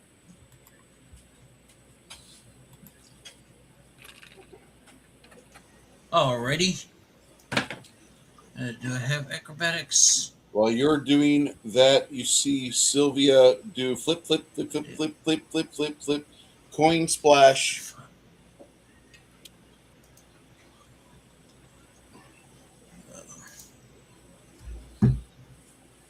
Barbarian doesn't have acrobatics, but he does have interpretive dance.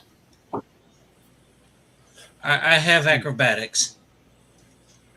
If you have interpretive dance, the mating ritual of the cloaker is absolutely a banger, guaranteed to get you laid from one of those girls at the coffee shop with a nose ring. Hmm. I'm a hefty girl, so when I see a man do the dance of the mating ritual of the cloaker, I get wet. 54. All right. You try to get over there as quick as you possibly can. Not really getting over there as well as you can. You're kind of trip over somebody. The donkey, maybe. Make your attack on this little black dragon wormling. Chris, you want to roll dice for me? I just need a percentile roll, sir. Let's see. 99. Okay. Plus 15. Then you're going to roll 4 dice 6. And, no. You're going to roll 3 die 8. And, yeah, shit. Plus 5 die 8. plus what? Plus 15.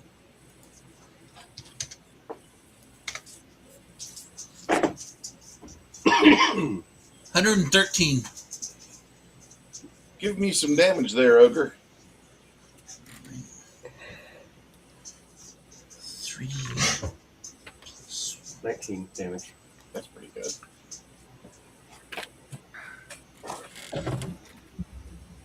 all right. What'd you get, Ogre? Hold on. I'm getting because I can't do the 3d8 plus 1d6 on the dooley do, so I got to roll those. Okay. 14, 18, 20, 26. All right. Between you and Sylvia rearranging its guts and dismembering it, Get off!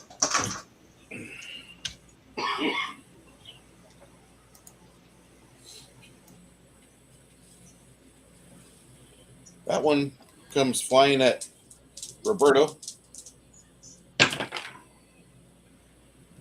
Not really a good attack. This one hovers right behind her, and your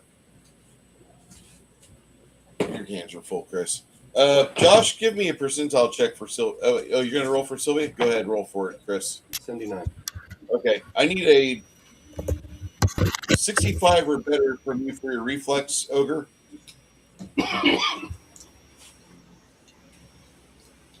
All right.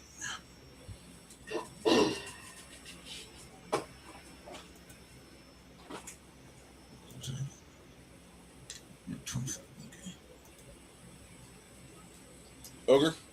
Yeah, I'm getting it. Okay. I just didn't know if I had made myself audible or not. Sometimes the internet hiccups. I'll be using Spectrum over there. 118. All right. Between you and Sylvia, both you guys evade the. Actually, you'll take half, but she evades the damage completely, and you'll take 3 damage from the acid splatter. The peppering in the air it does.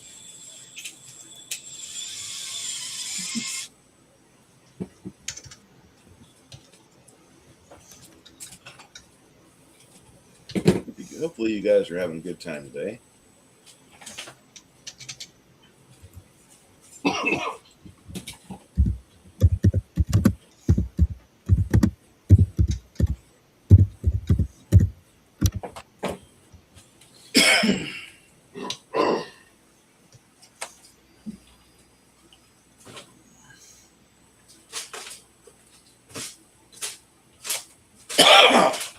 Okay.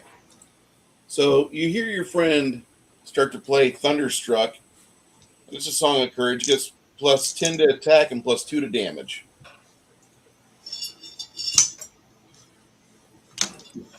Alrighty. William, Don't forget to add haste to that lower bar. shit.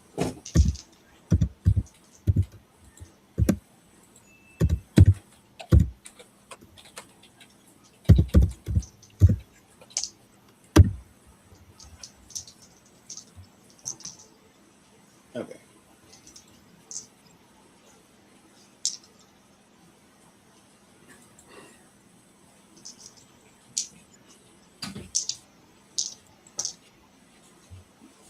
So that was the charge of Leroy Jenkins. The spear gets handed to the undead.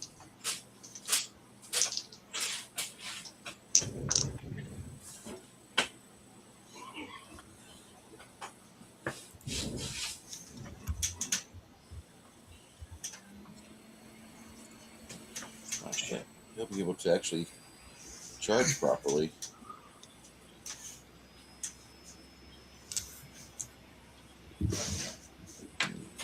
Feel that there should be a Tums sponsorship for today's A battle. what sponsorship? A time?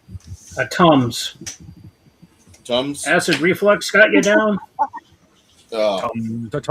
Tums. Okay.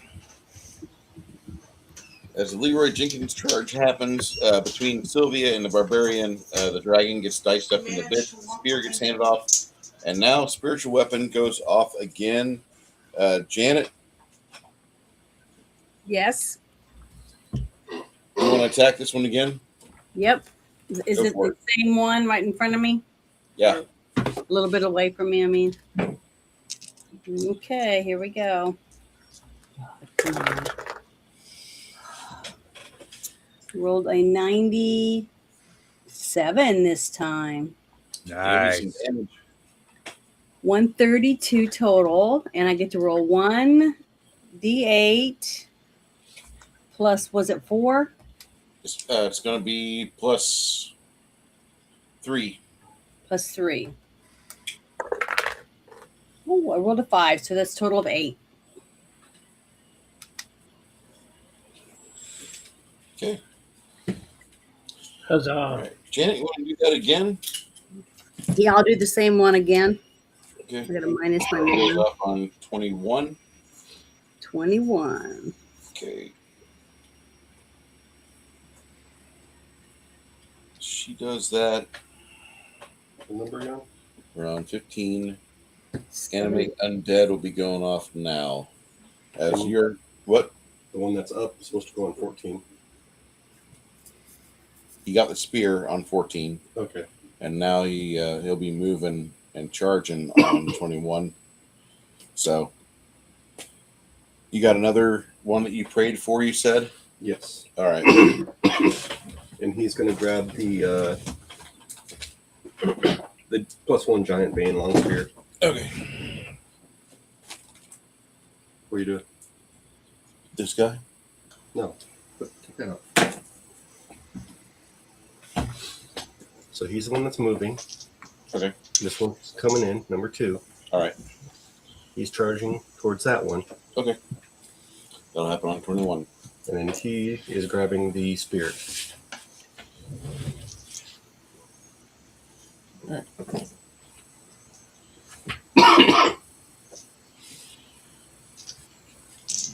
As that'll be happening, you're doing that. Janet, you're attacking a spiritual weapon.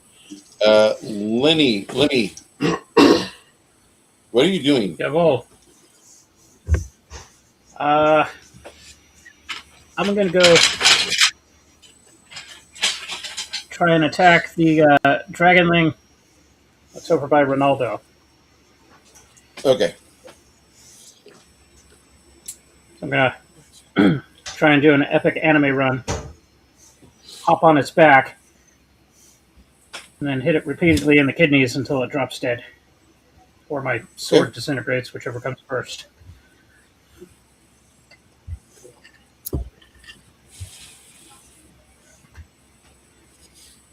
All right, make a attack roll for me.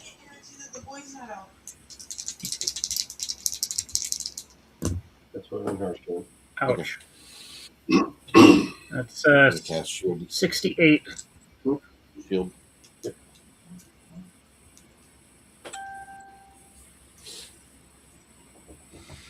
68. So close to being perfect.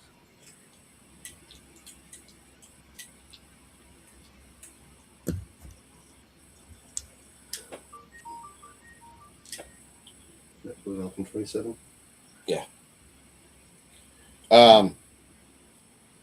You're coming down. Make that roll for. Let me. Oh, I made the roll. It was 68.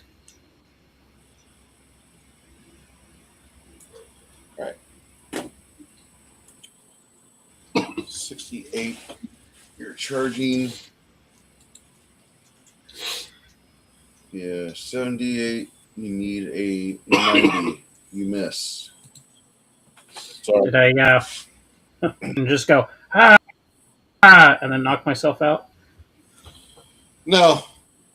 You take a running jump at it and dive, come down, and don't land on it. Dang it. You're supposed to land on it. Ronaldo or Roberto steps off to the side. Go ahead and make an attack roll for him, Josh. Okay, I'm different dice this time. Shit. 40. 40.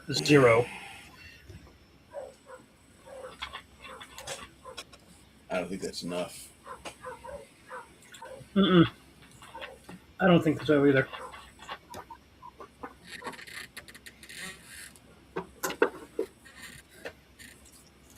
My dice have gone commie.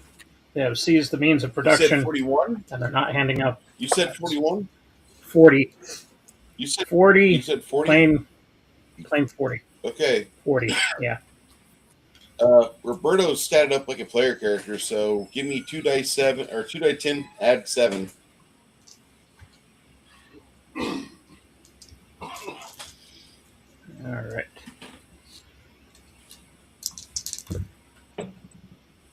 It's 20. All right. And roll again because he's under haste. Probably do. Okay. And that's a total of 3 on the second roll of the 2 die 10. Plus 7.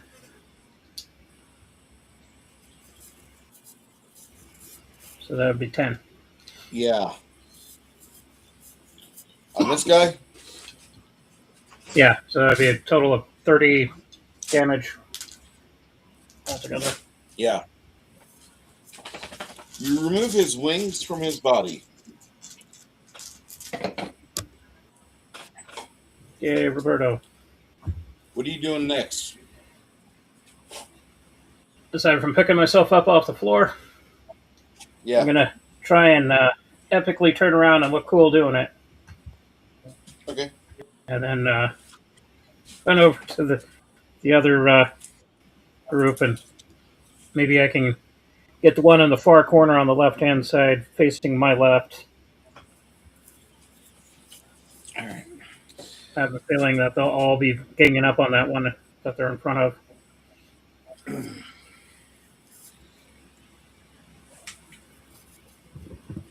Gotta get a cool signature move down before they all disappear. Yeah. Give me a die roll for William. What do I add to it? Total of 30. 30. And do I get to do a plus 10 also or not? Yes, ma'am, as according to the bards. Okay, here we go. So that would be 40. I rolled a 86 added to that. So give me a D10 and add 4. D10. Oh, just 1 second. Okay, and plus 4.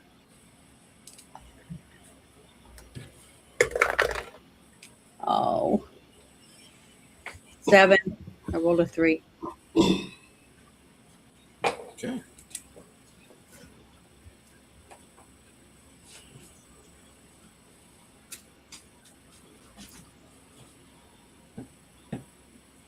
On 19,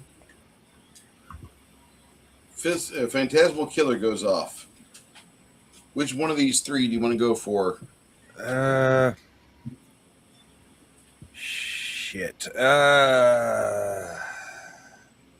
In the fact, even if it misses, it'll still do damage. Which one appears to be the most prevalent threat? The one that's in base contact with William. All right, then that's the one I'm going to hit. All right.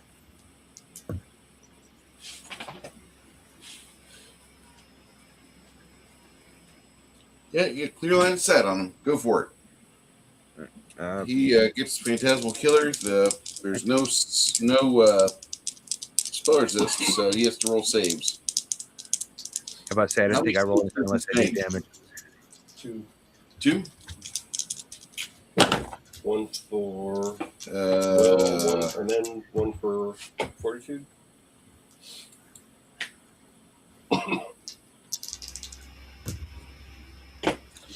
20 on will, 25 on fort.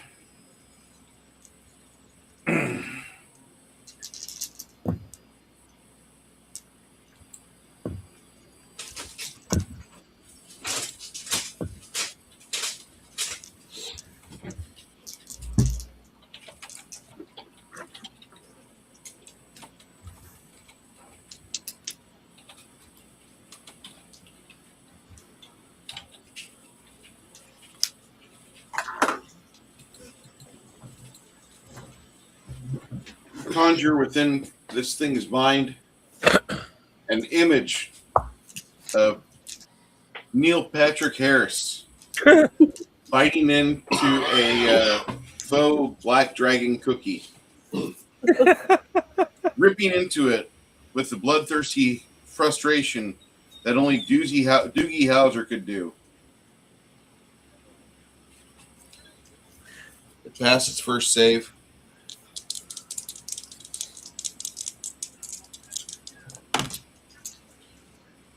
You see that, Chris? You see that level? It does not go down. Very sorry. What's the partial damage? You get to roll 3 dice 6 points of damage, as the fortitude does provide a little bit of damage to him.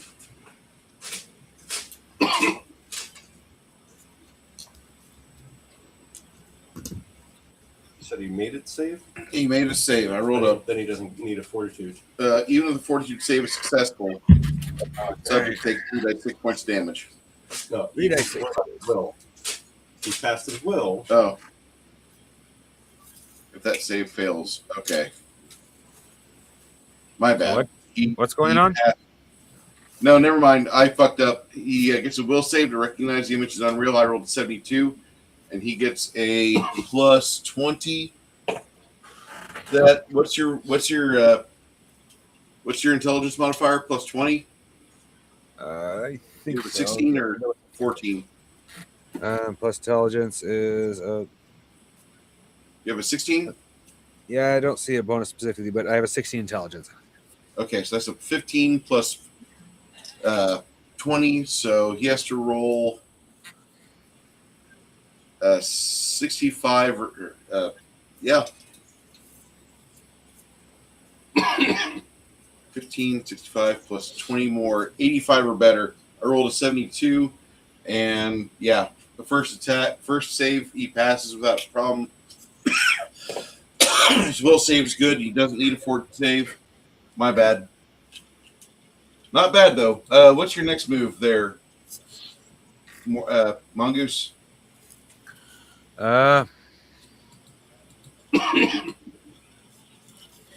of wish I had chain lightning.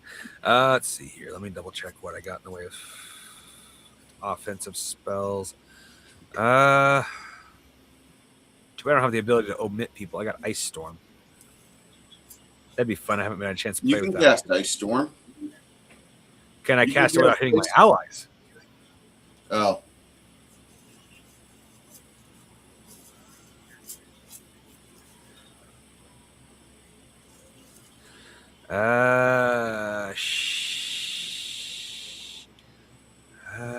Well, I know I can cast Fireball without hitting my allies if I put it in the right spot. So I think that's what I'm going to aim for next.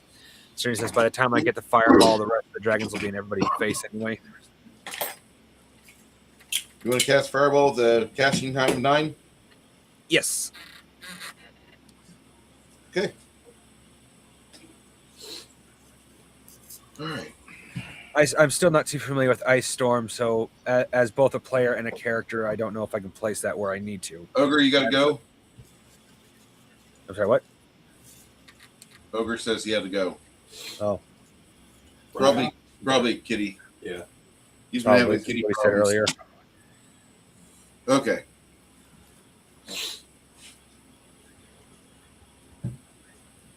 Did his puppy go after a kitty? No, his kitty has got health issues. Oh. Yeah, he hasn't missed a game yet, but he has warned us a couple times that he may miss a game because of his cat. So Yeah. this isn't too unexpected. No. Okay, Janet, as you're getting ready to do your spiritual weapon, these two move over just a little bit, and Flying. they're kind of flying. They move 5 feet, and they both will burp on our friends William and Sylvia.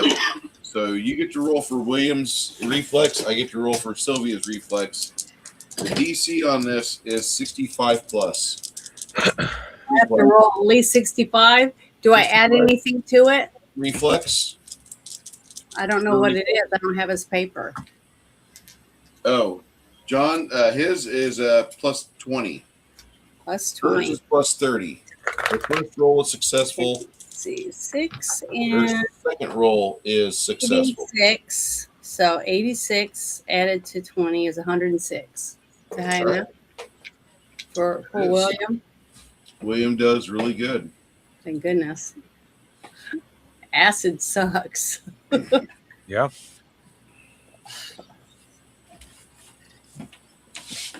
I prefer mushrooms over acid. Me too. It's less dirty. And garlic and butter. I don't get questions whenever I bring in mushrooms.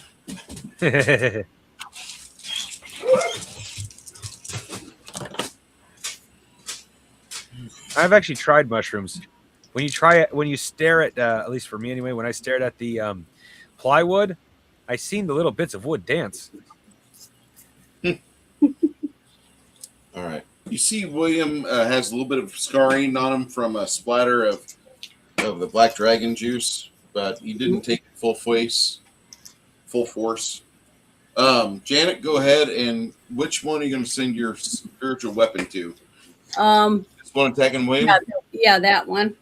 Okay. And let's see, I get plus 35. Is it a move? And For also what? For the her? 10. No, it's every 6 seconds she gets to do that. And it's also the a 10. 10? I didn't do that last time. Say again? Do I get to add the Song of Courage plus 10 Yes. to do this roll or not? Yes. Okay. And spiritual weapon. Here we go. Go ahead. 4 and 7, 74. Total of 119. And it's 1d8 plus 4. Yep. And plus 2 more because it says 2 plus damage, right? Yep. So that would be a 6. Come on, roll decent. Oh, I rolled a 5. It's the highest one I've rolled so far. So that is 11. And my next one, I'm going to do a Holy Smite. Because I can try to get all 3 now that those other 2 have moved up, right? Yes. Okay, that's what I'm going to do my next turn. Holy Smite will go off on 29. And 9. Okay. then Ready. Spiritual Weapon can be directed on 26. Spiritual Okay. Weapon will go off at approximately 54 seconds from casting time. So Mhm. 54 from 9. So that's going to be on 63. That will fade. Okay. Because of the potency of Spiritual Weapon, you should be able to attack with that every 6 seconds. But you're rolling against the full armor class. So it's kind of a real hit and miss, especially with somebody like you who rolls notoriously low. Well, all I can do is try. That's it. It looks cool. Style over substance. 21. Charging, or was going to charge, go around the corner, try and get them. And our Spectre hasn't helped us at all, has he? What, Janet? The Spectre hasn't helped us at all, has he? No, he's not. What a Hell win. no. I'm not going to help you. Those are holy weapons. Those could fuck me over. Fuck that. The reason I'm showing you about those is that they can hurt her. But I'm not going to go out of my way to be like, hey, there, let me take care of these bad guys for you. No.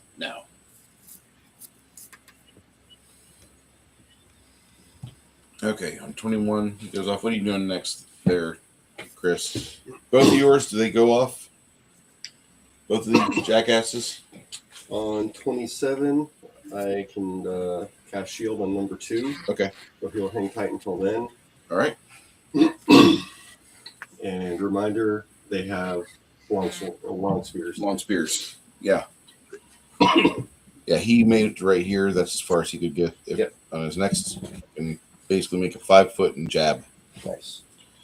Okay. Janet, go ahead with. I apologize. Lemmy, what were you wanting to do, man? Because you and Roberto lost your target of opportunity here. Yeah, I was going to rush over and attack the dragonling in the my left-hand corner. So if I were to reverse the direction that I'm facing now and hit that dude, yes, that dude there, Okay. potentially stab him in the face. Okay. Good place to go. And that'll happen on 22.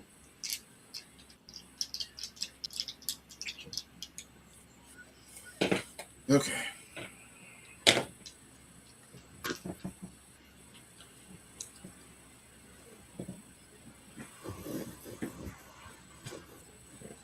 You'll move 12 spaces. You want to make a charge on this guy with your scout's charge? Yeah, that would be epic. Good. Yeah.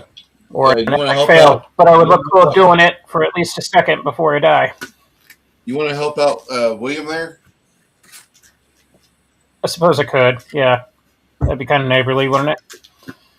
Yeah, you'd probably like that.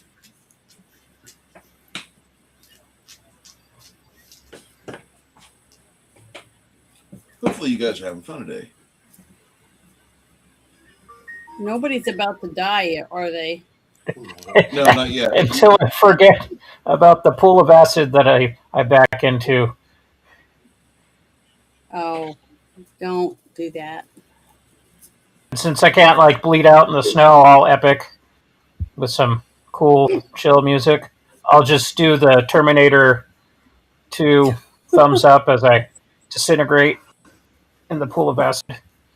I saw one of the coolest memes where somebody had carved into a stick of butter the upraised thumbs up, and they put that butter into a skillet, and it melted. Lord. That was That's great. cool. I loved it. It was much better than Cats. I'm going to see it again and again. Hey, this baby girl loves you. How you doing, hon? Okay, so how was your attack roll there, Lem? Making it now. Okay. 45. That's 109.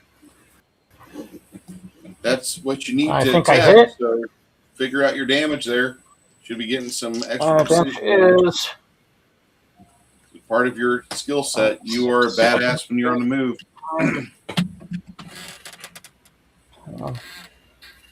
12 total damage.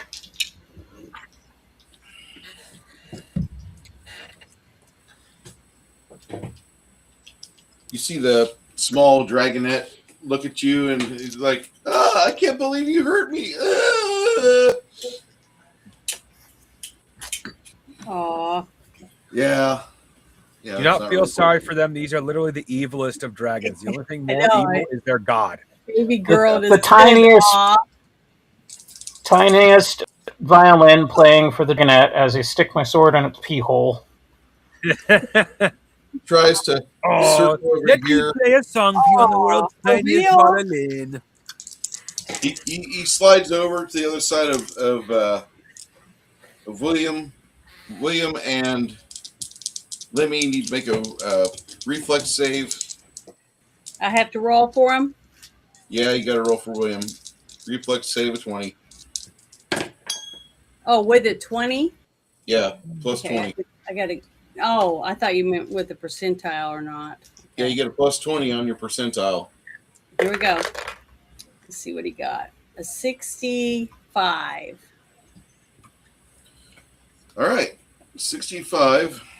So it's 85 total with the 20. All right, both you and Lemmy. Oh, actually, William will take 5 damage. Lemmy takes none unless Lemmy blows his reflex save of 65 or worse. Want me to roll? Lemmy, you there? Yes. Go ahead. Let me go ahead and roll your reflex save. You're getting burped on by a baby dragon. All right, let me double check there. Plus 35. No whammies, no whammies. Got 98 total. Hopefully that doesn't make me look like Two-Face or You're Edward able James to almost. spray droplets of acid. About the same time, you see your friend Sylvia. She does this really cute pirouette, and she puts the dragonette between her and Sir William. Janet, roll for Sir William, plus 20 to hit. Plus 20. Okay. Mongoose, give me a die roll for Sylvia. Go ahead. He rolled a 20. I'm adding 29 to the 20, which is a total of 49. He misses her. Sorry. Mongoose, go ahead and roll percentile for me for Sylvia. Perfectly average, 53. 53? Yeah. Okay. Between the bard and the flanking, she hits. Sylvia's damage is going to be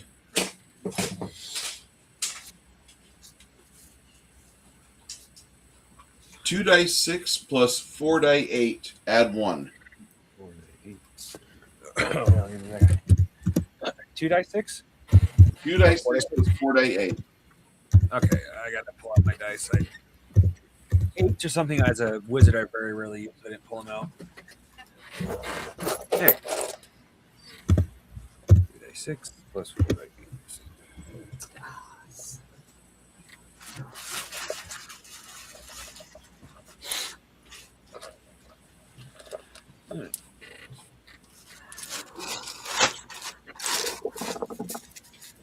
Oh, I guess that answers that question. What'd you roll? That'd be a good one.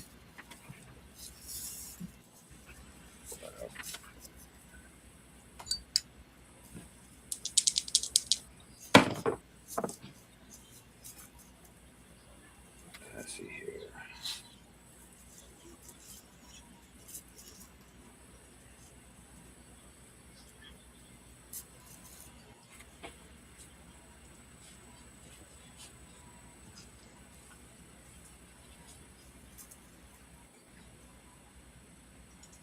36 total. 36 total? Okay. I rolled a couple maxes. Yeah, well, that's pretty okay. Okay. As you guys prepare to take out the last couple dragons, you see your spectral friend over there wrangling the life out of the two of them, and their corpses expire.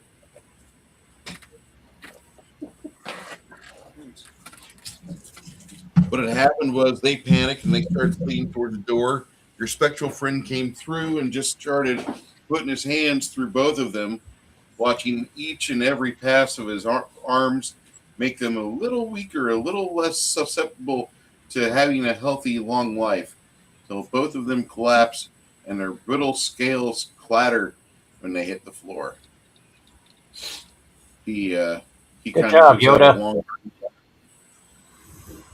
He says,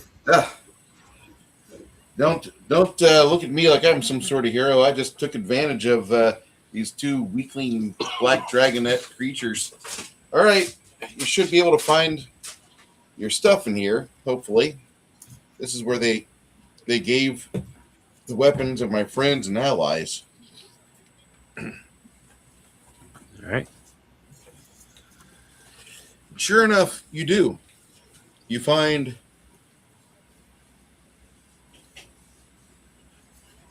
a spear that radiates goodly energy. You find a small, looks like a horseman's mace, and it radiates goodly energy. Spellcraft on the spear. Yeah. And is a mace? Is that what? Oh no, never mind. That's the wrong thing. Think of Lucille from Walking Dead. No, I was thinking about William. He carries a flail. That's different. It's a little different. He could Yeah. use it. He just be it not as many positives on it. 69 Play water on the spear. sprinkler. Hell yeah. You find 8 weapons in total. 4 of them have the holy vibe on them. Nice. Hey, buddy. How you doing? I miss you too, Mouse. That's weird What? because I thought only holy people could use holy weapons. Is that not true? It was his party before he died. I know, but he was a goblin. I didn't think goblins were good. Racist. But honestly, are they? Can they be good? This one was exiled, right? Yeah. And I know they can't holy is swim. also relative, Janet. I hate to put it this way, but Sorry, holy is also relative. You can have what Yeah. is quote unquote an evil god that can still give you holy damage. Because though they're quote unquote evil, they hate undead or demons or whatever. Okay.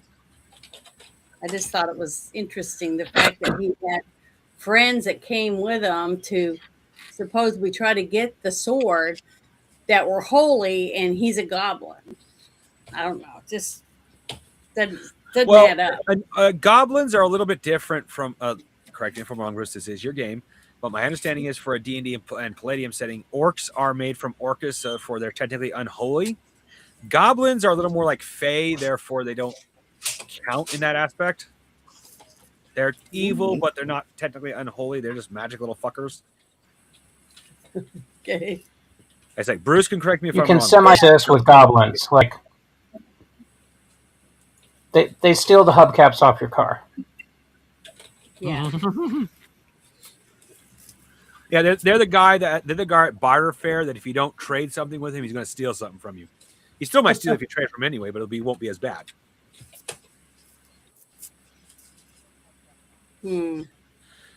Goblins are. This is the reason why more than once I have tried negotiating with goblins. They are inherently evil, but they're not, for lack of a better term, chaotic evil. They are not unnegotiable evil. At least if they're smart. If they're dumb goblins, they're just chaos machines. Same thing. They're But kind of like because jealous in a way. evil, because they actually generally don't know any better. Okay. like a best way to describe like orcs in Bruce. We already discussed this, but orcs in Bruce's game are we want combat. That's what they love. Goblins are literally chaos machines because they're gremlins. They do whatever the fuck they want because they want to. Not necessarily because they're malevolent or evil. They just think it's fun. Yeah. They enjoy it. Uh-huh.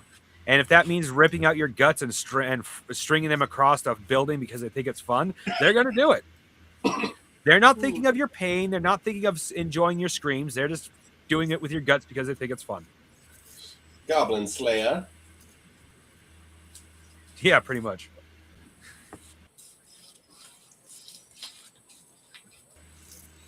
Miniature Somali. Travis, where a dude was living in that neighborhood. He ended up putting razor wire all around his catalytic converter, so when he went in to get a tire change, they couldn't change the tires because there was all that frickin' razor wire and shit attached to the bottom of his car. And everybody's like looking at the car like, what the hell?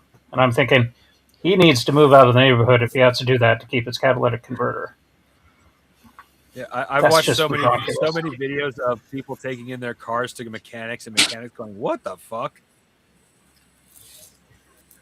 There was a car that for over a decade had, I think actually close to 2 decades, had never had an oil change. And when he took the pan off, it was so gelatinous, the oil did not let go. He had to pull it all off by hand. Well, how come his engine didn't lock up? I have no fucking clue. Miracle. Miracle converter. Yeah. The grace of God kept his car running. Pretty much. So, you guys adding up? Are you typing in the little piles of gold? Are we going to take that too? Well, we got to be careful. The dragons themselves, I wouldn't be worried about for curses. The hag, very much so. And So she had should we access to check this the treasure gold room. for curses? Well, what I suggest we do, we can do one of two things. We can either leave this here for now and go deal with the hag, because if we stay here long enough, she's just going to come after us out of impatience. Mm-hmm. Or we can take the time and use, because according to the spell and Bruce, we can take the time with detect magic and determine if they're cursed or not. If the gold has no magic on it, then we don't have to worry about it. But if it has magic, we need to make sure it's not cursed or some shit like that. Yeah, but if we do detect magic on the goal and it's not cursed, then maybe the hag was telling the truth earlier. I still vote we kill her. Well, just saying. Well, I'm not saying you're wrong, but the fact of the matter is, from the very beginning, even with detect truth, and detect motive, and we determined she wasn't lying, at some point, even though she wasn't lying to now, at some point, she's going to come up behind us and kidney stab us. It may not be fatal, but we're going to be crippled for the rest of our fucking lives. Yeah. Well, Well, if I can help it. I really genuinely wish we could just let this character go. But being what she is, we can't. Bruce, Yes. am I allowed to do detect magic on the gold to see whether or not it's cursed? You don't know. You don't think it's cursed? Well, if it doesn't have any magic, even if you don't have time. The one thing that it says, and it tells you that it's from Reem. The gold has written at the bottom for all debts, public and private. Huh, that's interesting. Okay, thanks. Grimness. Is there anything else in the room that we're in besides the gold? Check the loot channel. Check the loot channel. Okay. Also, you find the bodies of his slain companions, all 6 of them. Okay. Yeah, not a big surprise. And how is he reacting to seeing their bodies? I've seen them before. He says, I've seen these bodies a lot. It just sucks. Sir William looks at them and he starts to arrange them. Are they skeletalized? Yes. I'm going to put them in the bag of holding so we can give them a proper burial in town. Thank you. Tag him and tag him.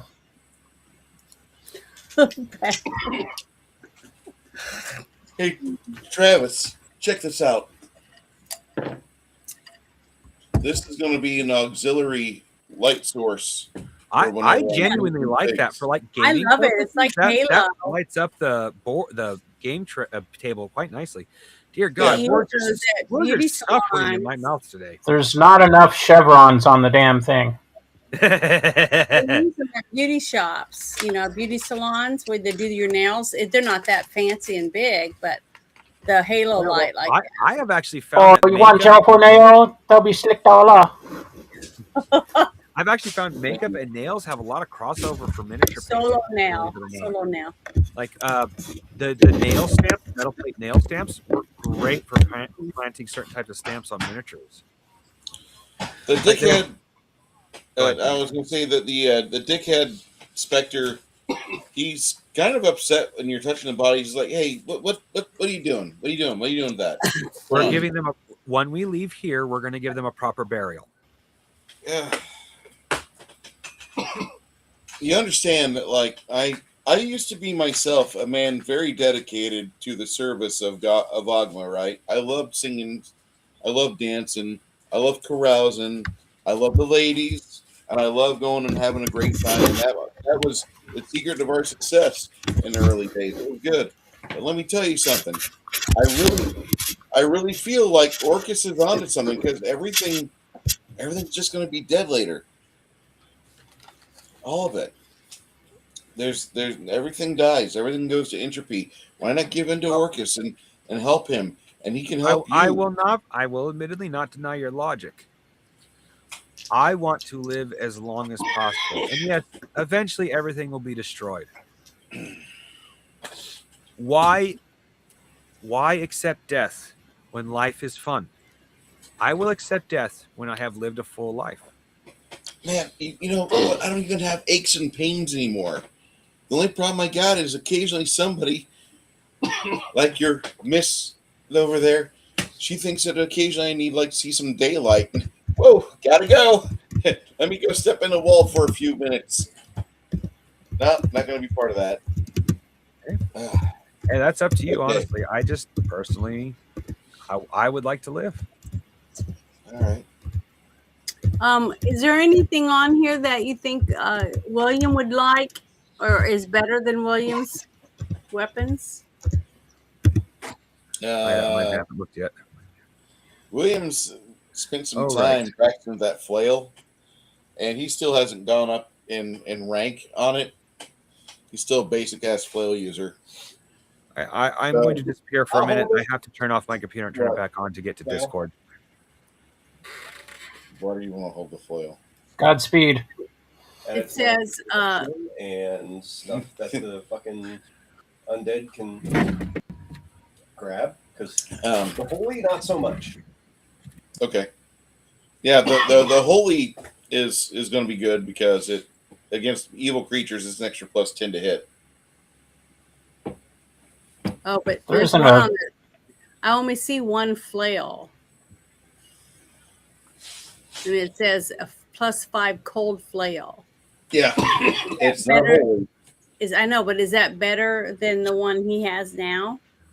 Yeah, it is actually. So his only does his is not a magical flail, and the coldness he can activate the cold, which he wouldn't really suffer from. He'll get a chill from it every once in a while, but the cold doesn't affect undead. It doesn't? Nope. What does it normally affect? Dragons? It'll affect things that are affected by cold. Okay.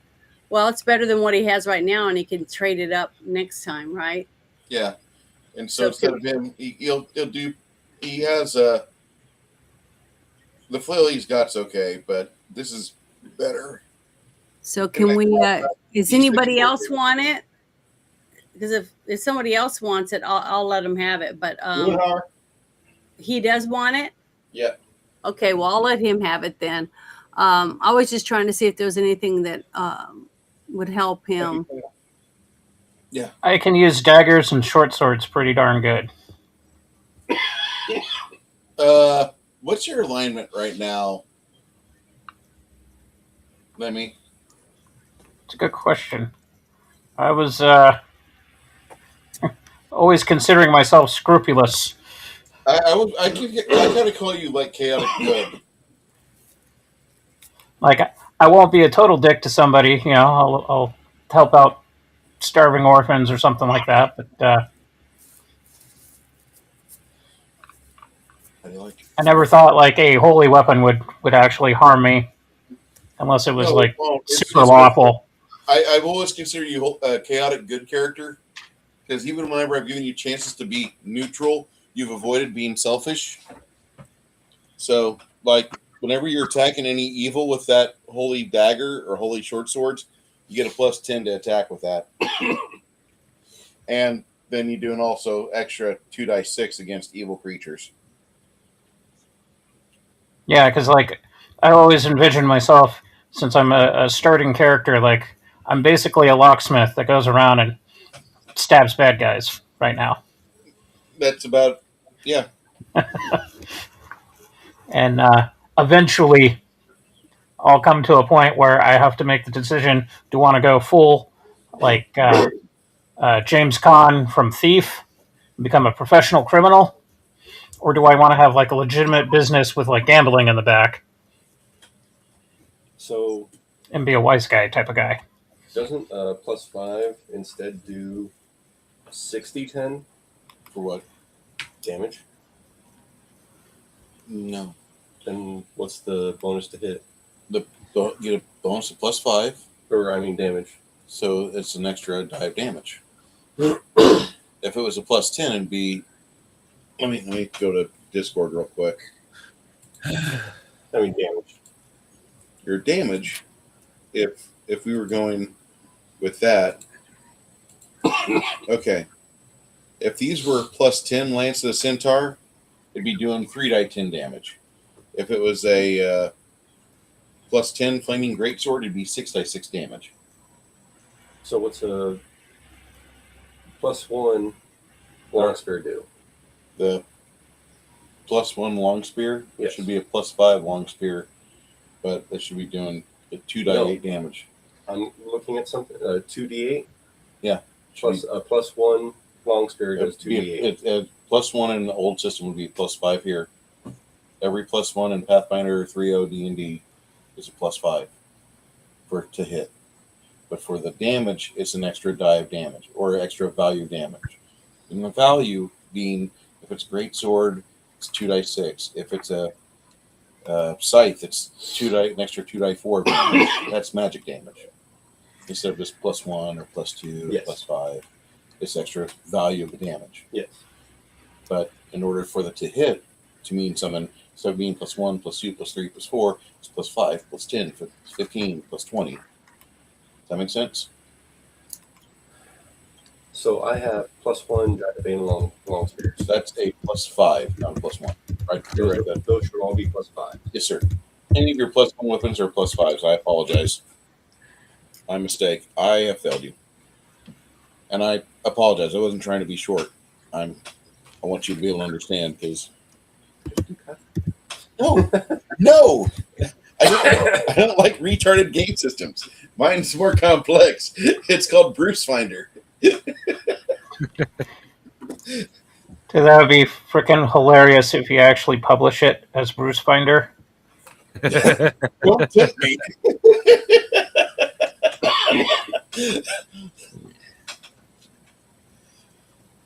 It's with actual Bruce logic.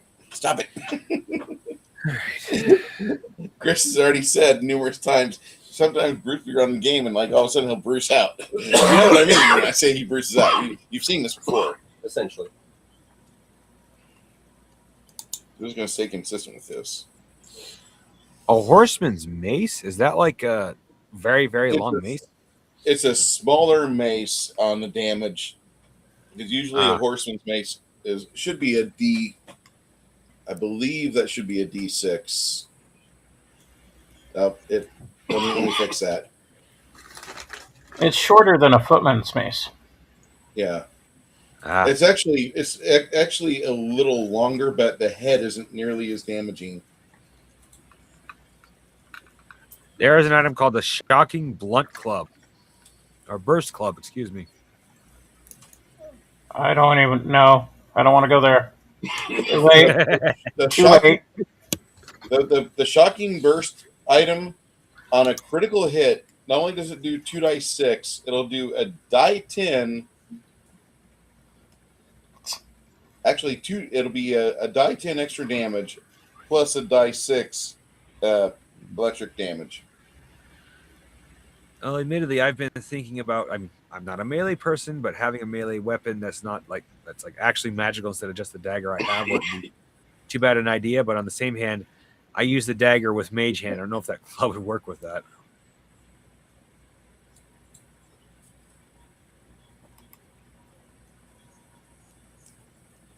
I just need to get a picture on the back of a bunch of meth heads gathered around, like doing some sort of group activity, and then we'll Photoshop some Bruce Finder books next to them.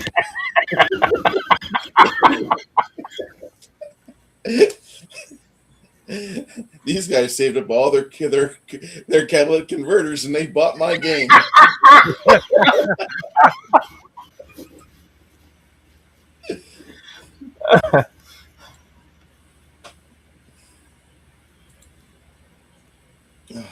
Shit.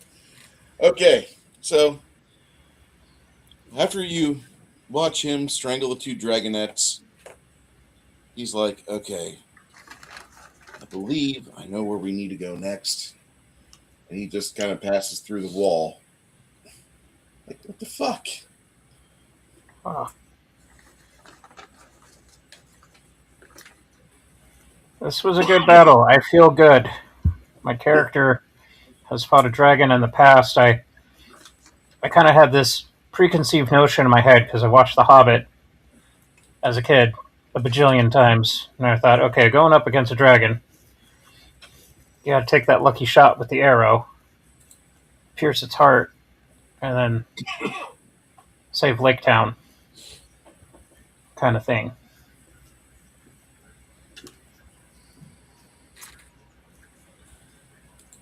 Soon But no, afterwards, you strangle the shit out of them, and you stab them enough, and they die. Yeah. he comes back and he says, hey, the dragon the other dragon that's in here, she's kind of bigger than that. I don't know if we can take her. You guys think we could take a bigger black dragon? A BBD? Sibling size or mother size? I think it's a mother size. What is a? Okay, Bruce's camp, Bruce's world. I should not question it. No. We have methods to play this game. Oh, yeah. No, what I'm methods. referring to is that in D&D, black dragons are not very maternal. No. Oh, mana potion. Well, she didn't come in and fight for her babies when they were dying, so Well, that proves that. well, There- yeah, there's she's still not very maternal if she didn't come in and fight for them. The only dragons you'll see that have like familial ties are ones that are neutral or lawful of some such. Even the That's fair. chaotic good dragons don't even really give a shit. They're like, well, if it's dumb as fuck, it's dumb as fuck. I can't. help it. Yeah, that's fair. Well, we got really what we came for. If we want to, we can stub a few piles into the bag of holding, but otherwise, I suggest we don't deal with it because really, the dragon is not what we're here for. Yeah, let's just bypass this for now. Deal with the dragon. So, if we can. how much platinum in these catalytic converters are we going to get?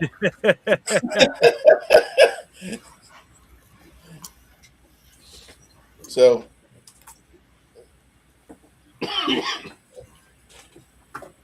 Is platinum worth more than gold? Yeah. platinum's worth quite a bit.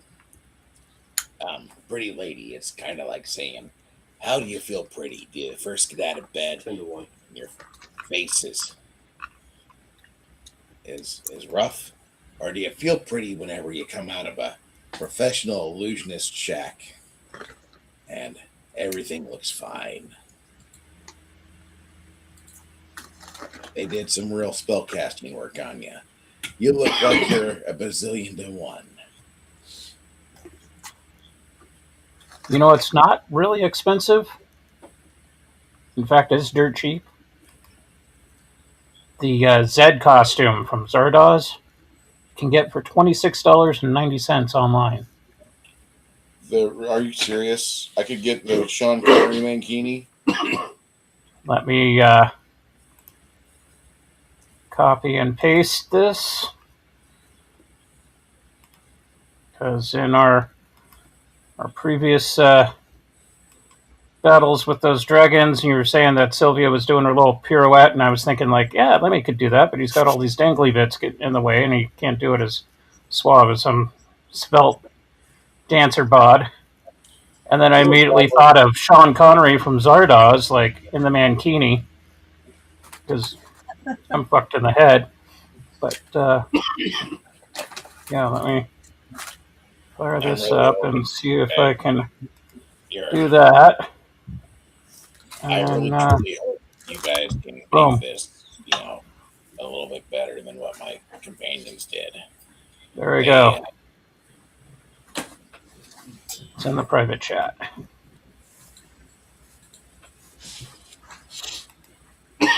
I've got it. Oh my dear God. Kill it with fire.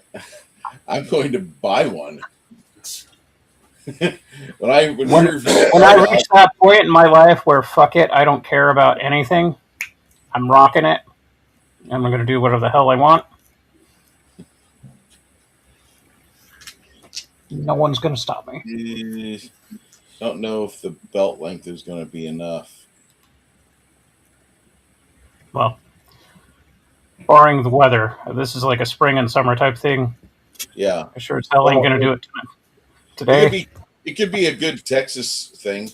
For those that aren't aware of the eye bleach,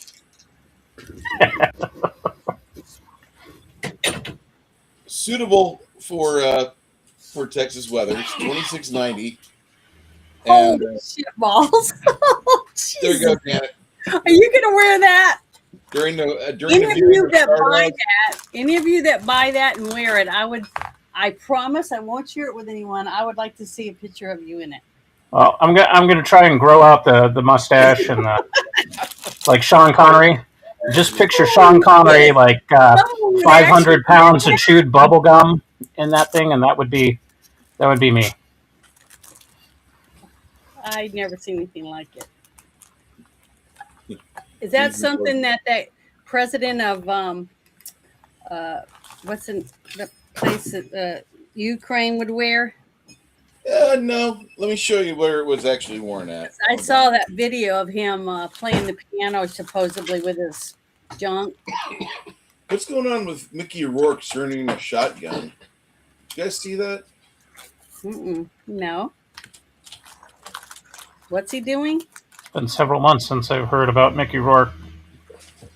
Apparently he had like a GoFundMe for trying to stay in his house. Yeah. Really? Yeah, he's been having some rough times. Aw. Taking that little puppy dog with him everywhere he goes. There you go. Sean Connery, that's not him. Who else would be him? I don't know. With AI today, who knows? No, that's Sean Connery. This is Sean Connery. He actually wore that outfit. Oh yeah. He's white as his sheet. His whole tribe was all about meat and guns and violence. That's it. That's all they were about. What was the name of this movie? Zardoz. Never heard of it. Oh, don't worry, it's on the list. You're gonna love it. It's a dystopian future. When you get into the very ending of the dystopian future and you realize what it's all about, you're gonna be like, "What the fuck?" A red diaper with suspenders. You're welcome. Hey, you remember the summer of 2020, right? This is a walk in the park compared to that shit. Yeah. It's really a very thoughtful movie. I got to give it a lot of credit. There you go, I Bruce. just- Check out the general dashboard of our game. That he kept his acting career after doing that. Yeah. It's because he's got talent. Well, he was hard up to be in that movie.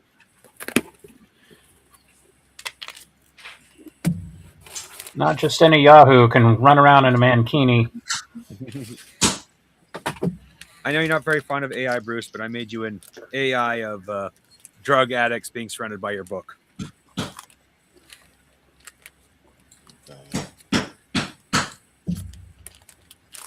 Hmm. And if you spend extra money on the collector's edition, you can get some free Narcan.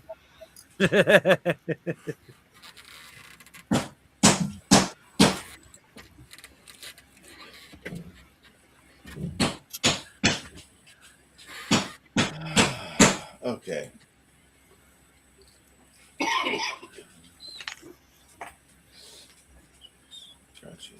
Grudges. They're all grudges. Oh my God. Uh-oh. That's an evil laugh. Bruce Finder. Yeah. Totally worth the catalytic converters. That is great. Thank you ever so much. That's your game? That will be the game. Okay, the penultimate thing is to have your Bruce Finder game, and we go rent out the Airbnb This Old Crack House. Oh my God. If we can get up to, what is that? Rochester, New York? Buffalo. Buffalo. You got to go to Buffalo, and you got to get chest butted by Richard High while you're up there. And then we'll do a pose with Basement Jesus and your Bruce Finder. Oh my God. Fuck That yeah. was so awesome. That'd be epic. Who's Basement Jesus? It's the picture of Jesus that was left in this crack house, and so they call it the Basement Jesus. Dear Basement Jesus, please allow this house to someday be able to be rented for money and not for sympathy. Dear Basement Jesus, there's a whole Dear Basement Jesus shit. It took 5 years for him to fix up that house. That Yeah. thing was just completely trashed. Between the unsub and all his own stuff, I mean, yeah, five whole years, and the house is beautiful now. He wasn't even done with the first one when he bought his second crack house. Yeah, I kind of questioned his sanity at that point. Yeah, that was... So this guy buys crack houses and fixes them up? Angry cops. Not just any guy. Angry cops, Janet. The guy that did that. He bought a crack house and he made it his own? No, not his own. Oh, He turned a crack house into a crack home. Yeah, it's a crack home. It's beautiful. I know, but what's he Hey, do look. with it? Rents it for money. He's the guy that the detective from Unsubscribe that called out Buffalo School District. Yeah, I remember that. Okay. That guy. I know, but I was just wondering. So he's made an Airbnb out of it, basically. Yeah. Mm-hmm. Oh, smart. Sort of. Yeah. And seeing his stuff from before 2010, whenever he didn't shave his head, that's Yeah. crazy. I just laughed my ass off the other day when he did the new show about the shooting. God. You remember the video that he did with the Army onesie? Yes. My favorite one still is the one he did about the beepers that everybody had over it, for the Israel people put Israel out. blew up The- F pagers. Yeah, the pagers blowing up. God, that was funny.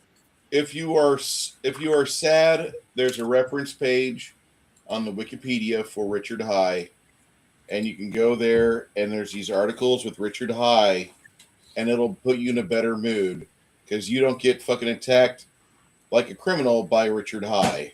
That's the criminals do. And good God, this stuff is so good. This is the source page on Wikipedia is actually like done its job. I'm so proud of them at Wikipedia. For once, they did something right. But this is legit. Detective accuses Buffalo schools of abuse cover-up. Go up a little bit on the left-hand side right there. What's it say? Which one? In May Left-hand side? 2025, he High appeared on the Unsubscribed podcast again and stated that an alleged student rape had been mishandled. Oh, okay. Yeah. Yeah, I remember that one. And that came damn close to being me. Not like that story specifically, but like a chick. I went on a camping adventure with our art teacher at a local campground. One of the school girls in our school decided to accuse me of attempted rape. Charges were eventually dropped because they managed to get her to admit that she was lying. But the fact of the matter is, if you look up my record, it still has attempted rape on it. They never removed it. That's dickish.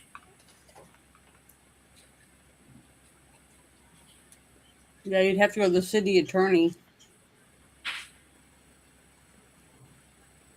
Okay, so you get back out to the cliffside, and the goblin inspector's like, okay, you have everything you need, possibly.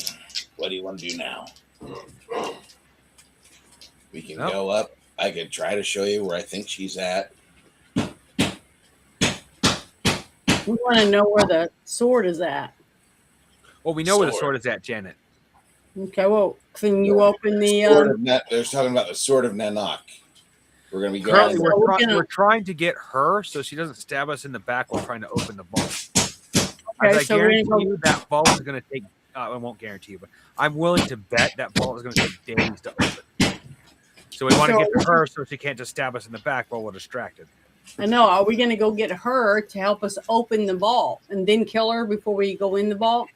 No. I guarantee you, with how long she's been here, she knows exactly what we've done. She knows that we're coming for her, and right now she's barricading herself. That's why I was such an advocate for getting those holy weapons. She is readying herself for us to attack her. She knows exactly that we agree that we feel like you're being watched right now. And when all of you guys notice that Runehar is kind of peering around the room, kind of in a paranoid manner, the rest of you feel it too. It's like you're somewhere in the forest and Bigfoot is watching you. Yeah, exactly. She knows exactly what we've done, so we're just... So pine cones are going to start being thrown at us? Yeah. Oh, this is Bigfoot. It's going to be shit-covered pine cones. Any perception? Yes, please.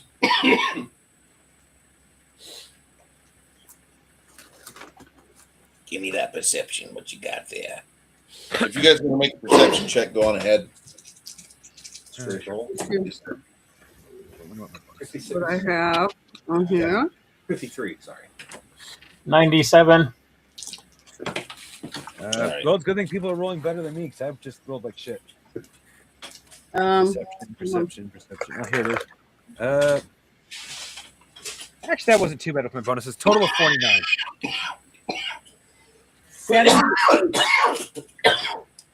Boy, Chris, I feel bad for you. It doesn't. It worse yet is that his cold, his allergies. You can't fucking banish them with honey or well wishing or prayers. Yeah. Or That's decent too bad. thoughts.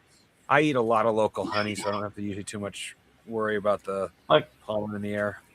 Yeah, my family is riddled with various allergies, and we've had a lot of rain the last couple of weeks, but the last few days it's been really light, so the air quality is up there in the red, just horrible, and everybody's freaking dying but myself.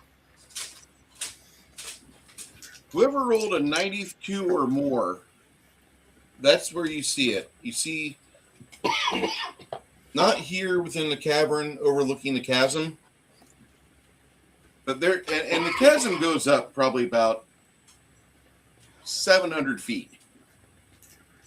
But you see about maybe 40 foot away, hovering in the midst of the darkness, you can see a little bit of a shiny reflection of something leering back at you. The dragon that we didn't want to see. I would rather it be the dragon than the night hag, and then I have to get all kissy face with the night hag. Quinn tells you it's like the night hag. If she knows where you're sleeping, she can sit close by and she can just start crooning. And in the morning, you're weaker. And that entire day, you might get sick easier. And then she'll follow you again to your next campsite. And she'll be So looking while you're for sleeping, things. she drains you.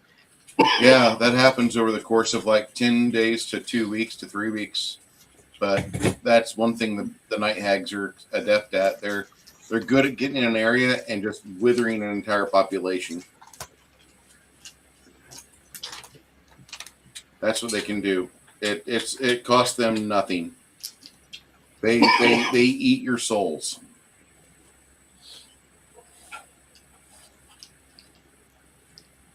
It's like being in a guest spot on The View. So I'm gonna look up orders. So go ahead, Janet. I said I'm gonna look up orders wrath and see what it is. So I'm eating the Rice Krispie Not treat. only can I do that, but I also can do it from afar if I know where you're at.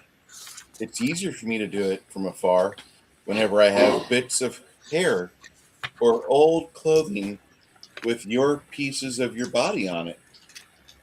Or if like somebody clips their nails or cuts their hair or heaven forbid bleed somewhere within my domain and I go find it and I go know what you taste like.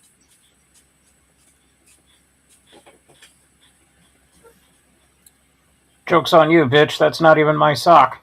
Ah! Well, I guess that's what I'm gonna do then. I'm gonna do orders wrath on whatever it is leering at us. Okay. You cast a orderly, lawful spell upon it, and as the maelstrom of energy is unleashed from you, you feel her gaze go out. I don't know what that means. You drive her off for the moment. Oh, she disappears, or it disappears. We don't know if it's her for sure. Yeah. We just know it's something. Yeah. So, The goblin looks at you. He says, I tried to hit her a couple times, and she sent me reeling. I don't know what she did, but her magic missiles are very, very deadly.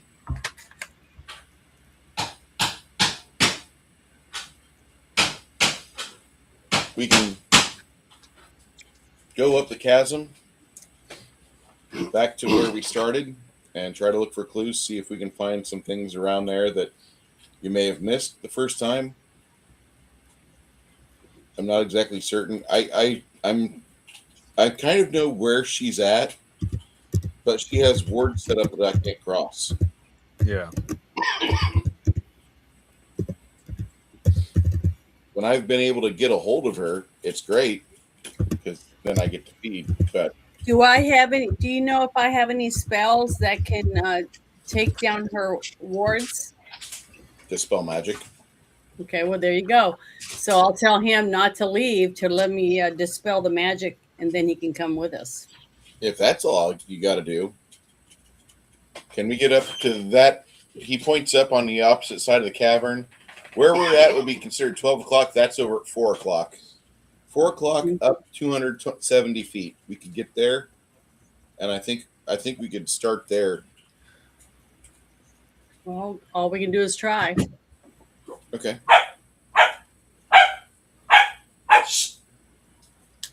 Which one is that? That's the cute one, Kaylee. The one that knows she's cute. She What knows do for you a fact. mean? They're all cute. No. You don't understand. Kaylee's level of cuteness is a whole new level of cuteness. She's little terrier Tootsie Roll. I've said it. All right, let's see, with what I have left to cast fly on everybody to get back up, I will drain myself of mana. I mean, I'm not saying that's like we can't do it, but I'm just warning everybody. I will have just to crawl up. No, not with the way sheer Bruce rocky described the cliff. sheerness of the cliff. Oh. Well, maybe I'll ask the Spectre, is there any other route for us to get up there besides this way?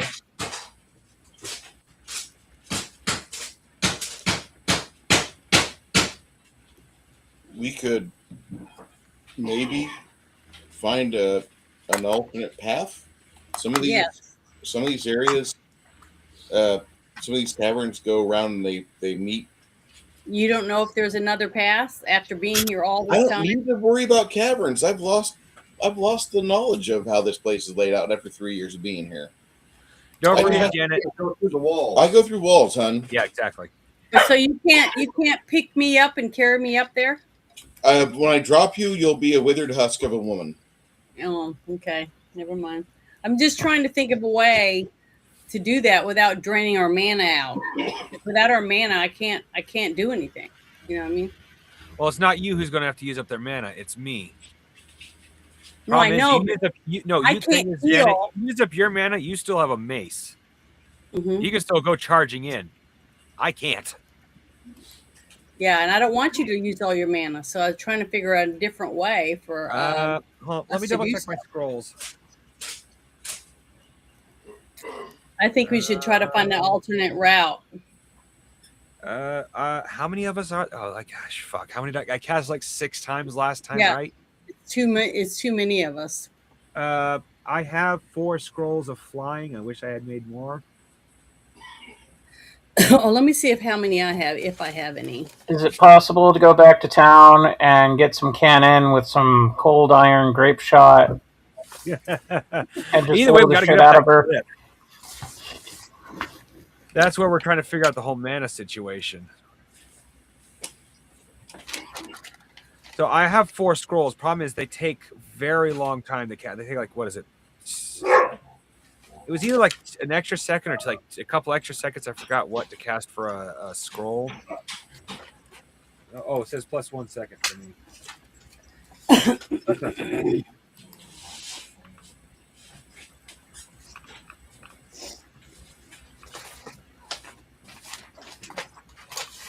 God, But still, I don't have enough scrolls for. I have enough to cast four flies on scroll. But given how quickly we fell, I don't know if that's going to be enough because I don't know if I can carry somebody up. Carried somebody down. I don't know if I can carry somebody up. So that's still more cast than I actually have scrolls for. Ugh.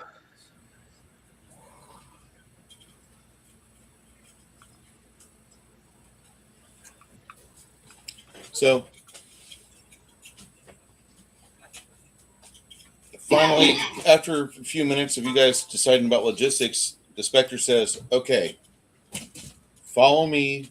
We're going to go into a rough area, but I believe once we get through 2 chambers of potential life-ending existence threat level for you, if we get through those 2, okay, then there should be a reliquary where there was a wizard, and I don't think he's involved with this area anymore, but he had left some research things here, so he might have things you need.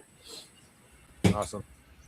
All right. This is really confusing because whenever I want to go fuck with her, I just wait for her to come out of her little shelled area, and then I have her to my desire until she casts one of her spells. I don't have any.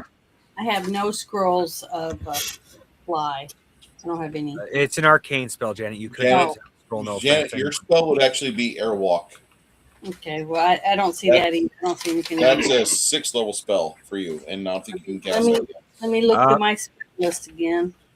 I do have that. Okay. 25 mana. So if I help everybody, then I'll be out of mana too. Oh, Yeah. I still suggest we go the long way, even if it takes us mana for combat. Simply in the fact that if it takes us mana for combat, at least we have an excuse as to why. If we just use it up this way, we're using it up really freaking quickly for something we can do otherwise. Yeah, I'd rather not. So I'd rather find another way. What do you guys think? The rest of you? I'm perfectly fine with walking there.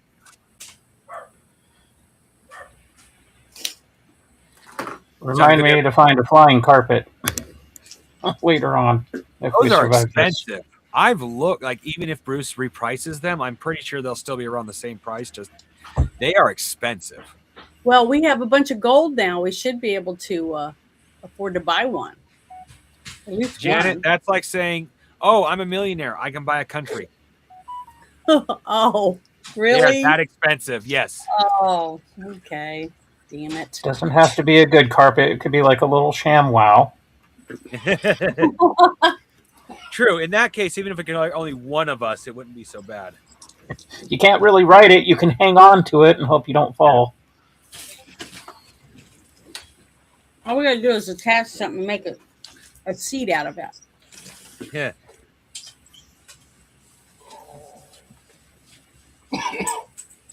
You're expecting frickin' Aladdin and this Persian rug, and you get like a little Elsa frickin' frozen bath towel.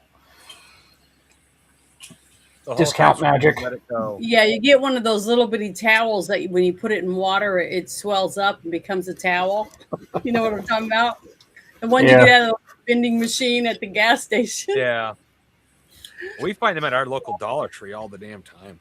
Yeah, they have tons of them. So that's what you end up with.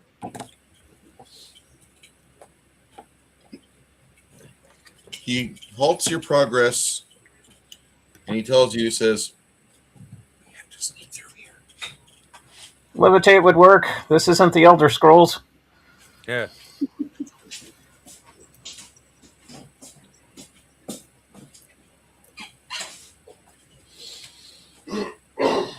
Makes magic great again.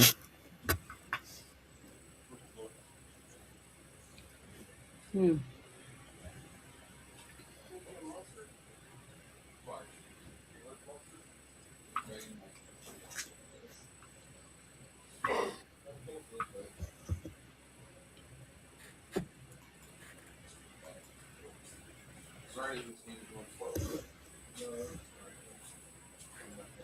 You're doing good.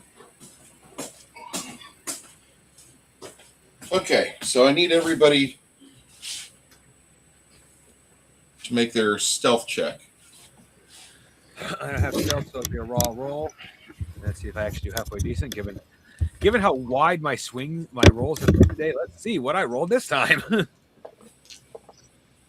Come on, get out of there. There we go. Woo, nice. 96.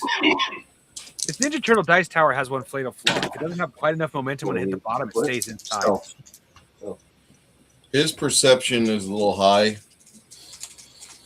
I'm not sneaky. But 94.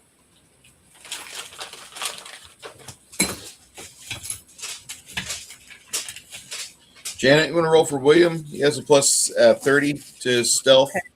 Yeah.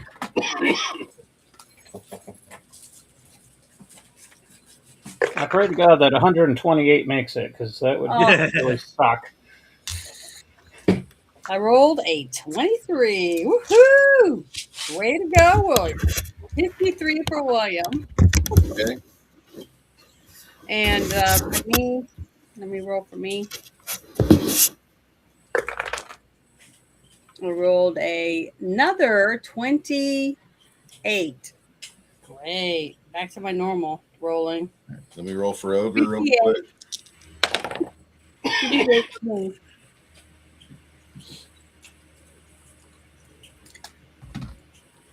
You guys are ducking through there as fast as you can. Mongoose, what are you doing?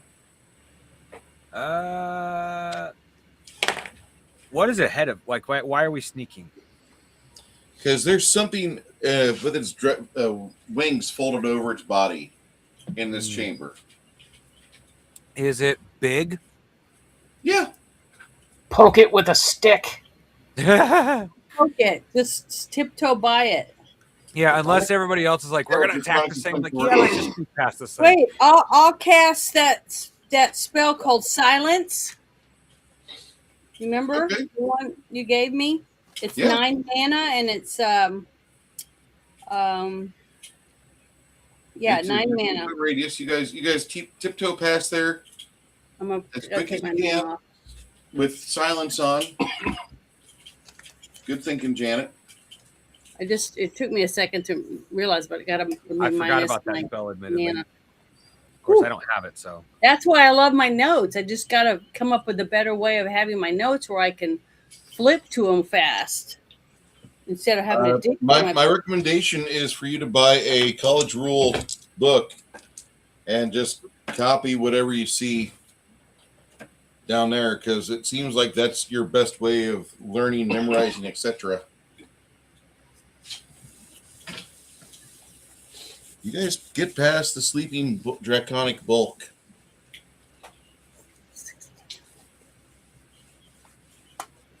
Thank goodness. Forgot about that.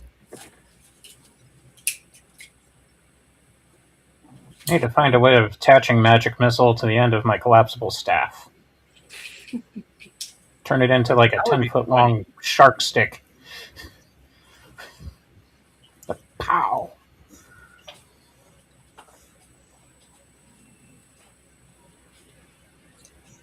And everybody roll me a d6. Right. 6. Do I roll one for William too? Yes, ma'am. 5.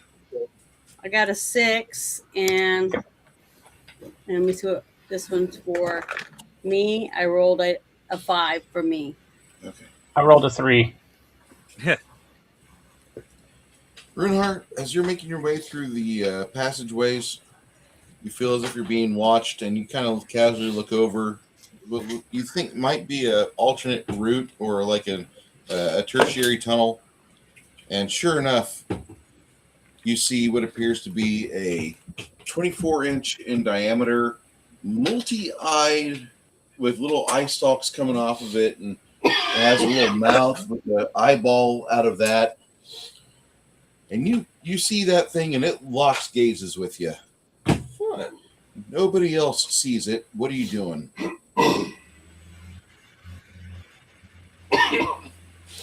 It definitely knows we're there. Oh yeah, it sees you. Its eyebrows raise up. It's got Avery Schreiber style like eyebrows and like facial hair on it.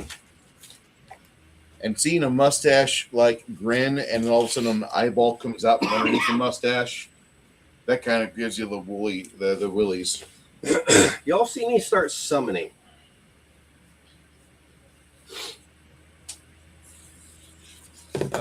Well, if I see him start summoning, I'm going to prepare Fireball for whatever he attacks. Okay. Well, if you all are summoning and I can't summon, I'm puckering. Can I ask a question? Okay. Is it a dragon? No, ma'am.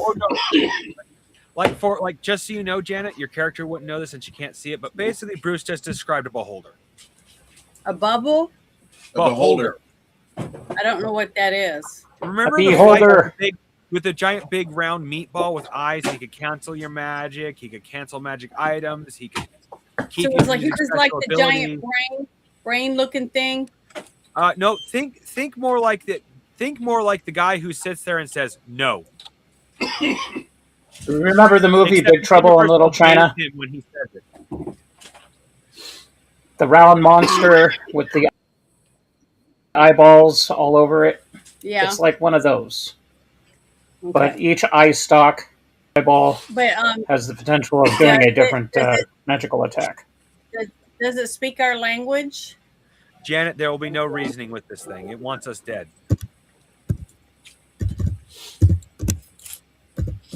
I generally love negotiating, as you know. Beholders are evil. like to the point. They don't give a shit about you. They want you dead. This thing. Okay, That well thing then right I'm there. just gonna. Mike, is it you asking us what we're gonna do? Yeah, well, he's summoning something. The wizard's moving up and casting magic missile. So he gets up there, he sees it, and he's seeing that. I want As you see, as he starts to cast magic missile, you see identical little orangish, yellowish, evocative motes coming off this little spell thingy. Mhm. You pull out from the nether.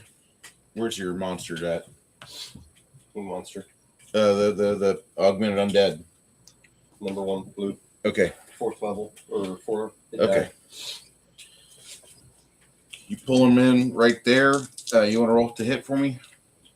He comes in with like just a claw, right? Yeah. Either you can do that or you can waste time to have him arm up the spear and. We need something in front of it. Okay. 39 plus whatever.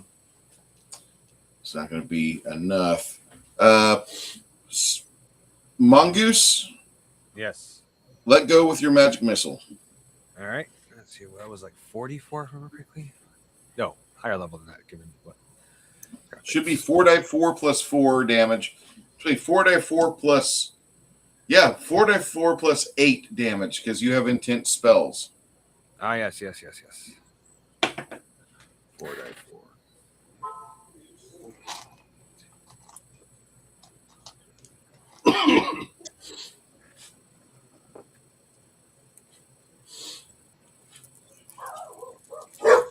Yeah. Otherwise, he just starts with a masterwork longsword. Okay. Oh shit. So it's a plus 5 to hit, not a plus 1 to hit. His masterwork is like plus 1 whenever. Oh, and He does have his heavy shield. Okay. the specter is right up there with him. Yeah, not our friend the Spectre, no. Okay.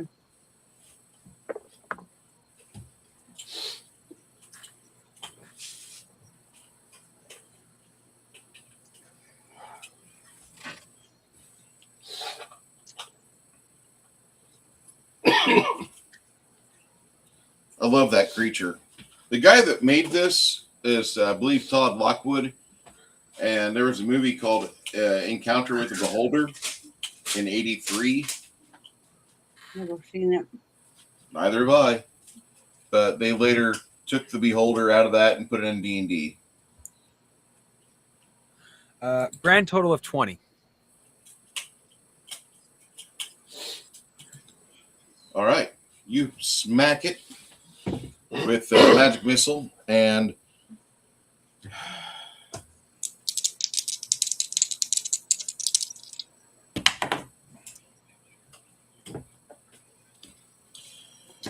the creature gets battered to the floor, and you see the spell motes just kind of cease.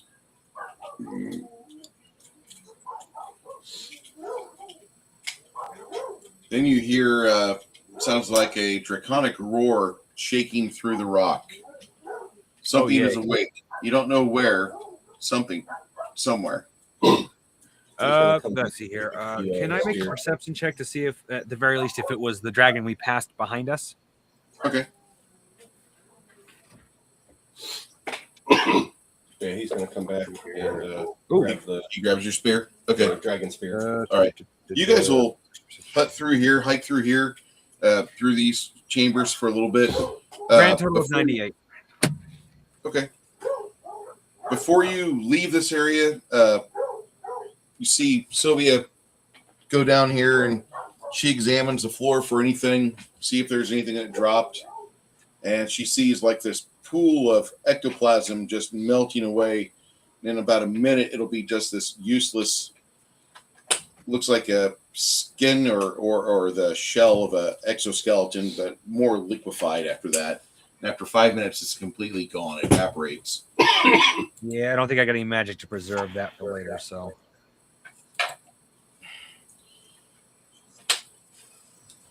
After you proceed back up this corridor here, where you've not been before, your friend, the goblin. Be careful. The next area is kind of treacherous, and we've had it's been rough and rocky for quite a while. For many months, it's been bad. And sure enough, it's right.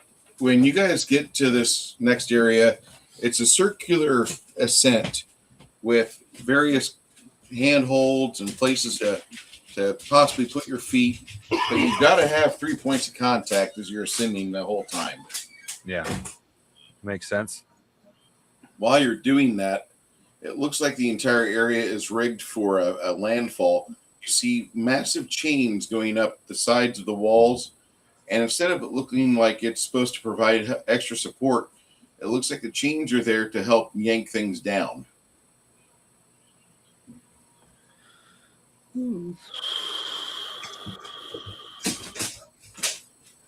When we get up to the top, do we trigger that so we don't have to worry about it later? Or do we just risk just leaving it? I would rather you just leave things be. I mean, it's for your safety. Yeah, that is fair. Ultimately, if we really need to, we can worry about it later. When we have the ability to make it more safe to do so. So if you think we can get around it without having to worry about it, then yeah, that's what I suggest. There's one other way we could go. It's back through that side passage where the observer was at. We go through there, and that's supposedly a tunnel with it's not a straight ascent up, but it's got a lean to it. It's just, you'll see. You can either go up this way here, which has all the anchor chains set and ready to yank everything apart, or we could go up that other ascent. It doesn't matter to me. I can just fly through the walls. Well, to go up the chain, to go up that wall, we have to very carefully climb, or I have to cast Fly, which will use up the last of my. Actually, I don't have enough mana anyway. I don't think after what I cast I do, but for magic purposes, I can't fly anybody up there, so we're probably better off checking out the other passage. Okay, so you guys head back to this other little side passage here. And from here, it goes about 40 feet. Then it dips down into, looks like, ankle-deep water at first. And then the water gets to be about waist deep. And it stays at that. Janet. Well, if Janet. it's I do have Okay. Underwater. Your detect magic, is that still up? I don't know. I don't think so. I don't think it lasts this long. Let me double check how long detect magic lasts because I have it as well. Yeah. Usually, like, it'll remain on for a few minutes, but it's not it's not active. It's a passive thing. You have to flip it on or whatever. But as you're looking around this water seems to be some sort of like there's a couple springs from water springs from the wall here on the left-hand side, and it seems to flow out towards the ahead of you, but the water's coming in and going out. The water has a purifying effect to it. Mm-hmm. So if you were sick coming into this, the illness or disease is going to be gone if you sit here for about 20 minutes. And that's where that creature thing was sitting?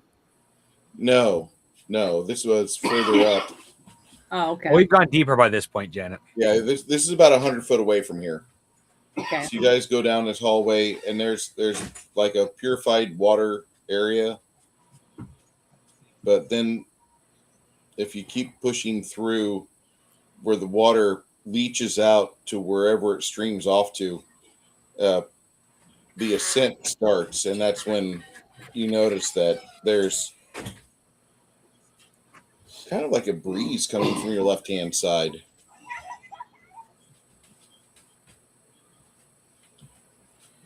Breeze, huh? That kind of suggests something to the surface. That might be worth Well- checking out real quick so we have an emergency exit if needed. Yeah, it could be like an air hole or whatever, to add air to the caves, caverns. You get a torch lit and you determine exactly from where in the rocks the crack is at. And then Ogre comes over and he starts to help pry and pull and tug. And finally he rips a 3 foot by 2 foot hole in the wall, taking one of the small pieces of rock out of the way. And you see what appears to be a small, tight, probably 30-foot diameter circular room. As you have Sylvia activate some of her daggers of light. She doesn't like that, by the way. She doesn't like lighting up her daggers, but she can. She tumbles into the room and is standing there, and it's a circular construction room, cylindrical.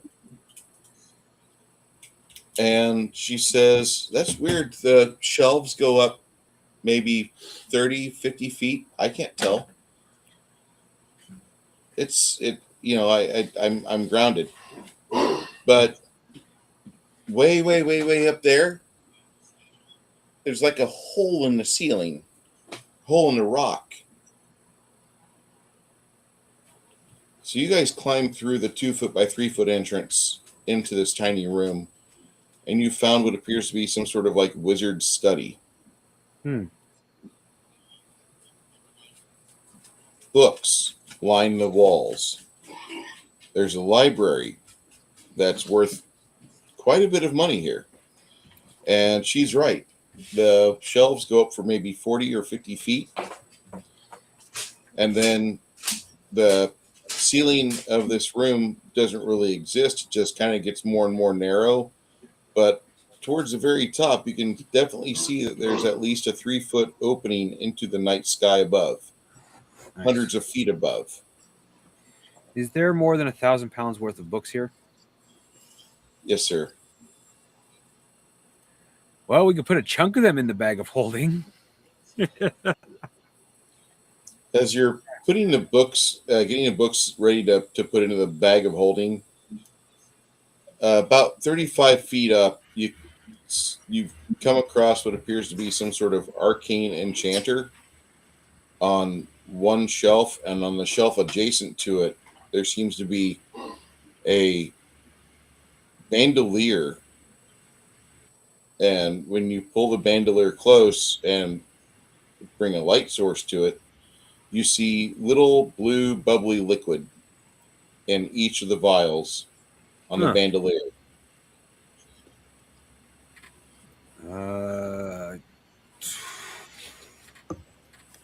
Would arcane knowledge help me identify what's in them? Yeah, if you sample it with your fingertip of your pinky finger. And that's what I will do then. You get a point of mana. All right, these are mana potions. Good to know. There's 30 of these. How fresh does it taste? It tastes like you've uncorked a Big Blue soda. Big Blue is the offshoot of Big Red. It's not nearly as tasty, but it's blue. Like the alcohol that Scotty likes is green. Yeah. This is blue. Okay, so basically they're not in any danger of expiring right away. Good to know. Not right away. You got about a week or so. But okay. These mana potions will add 2d8 plus 5 mana. 2d8 plus 5. Has it been more than 20 minutes since my last mana potion? Even if it was less than 20 minutes, wading through the purified water still would have removed that entirely. All right, then I'm going to go ahead and chug one of these. 2d8 plus 5, you said? Yes, sir. All right. Does explosion bonuses help count here? Yes, sir. All right. Close, but no cigar. Or at least on the explosion part. Okay. That's Grand total of 15. I rolled a 7 and a 3. I'm going to while you guys pass a little bit of time and swig some big blue mana potions in. I'm going to call up for an intermission.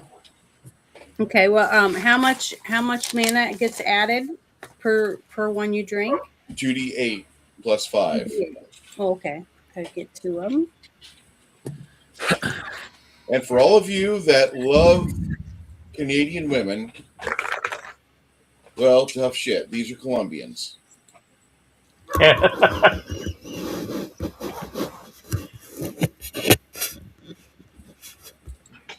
Thank you.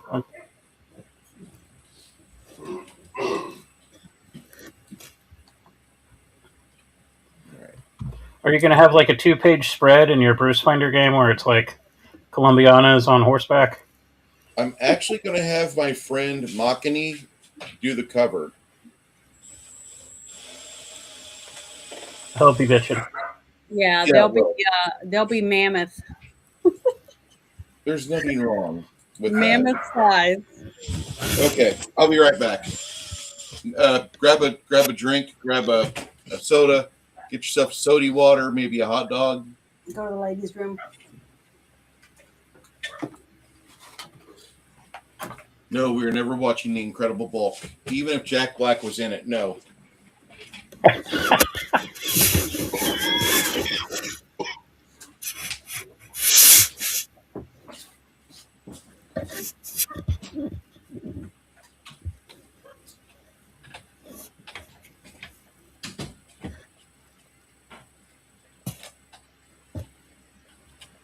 Optional spell casting rules for Bruce Finder. You can boof potions.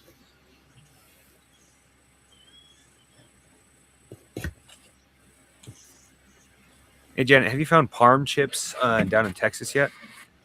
You know the picture I sent you a while ago?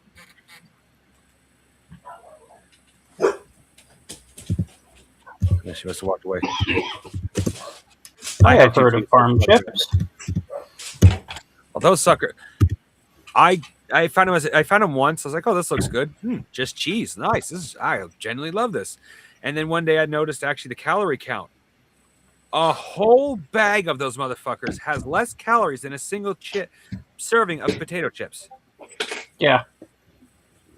I was like, "Well, I technically get less, but they're also less expensive than potato chips. Worth it." Like potato chips around here, like I don't know about you, but for me, they're like $5 a fucking bag at this point.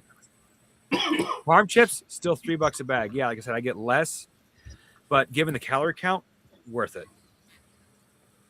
Plus, unlike potato chips, where you're hungry, where you'll eat the entire bag and then regret it afterwards, and still be hungry, you eat an entire bag of parm chips. You're like, I'm full.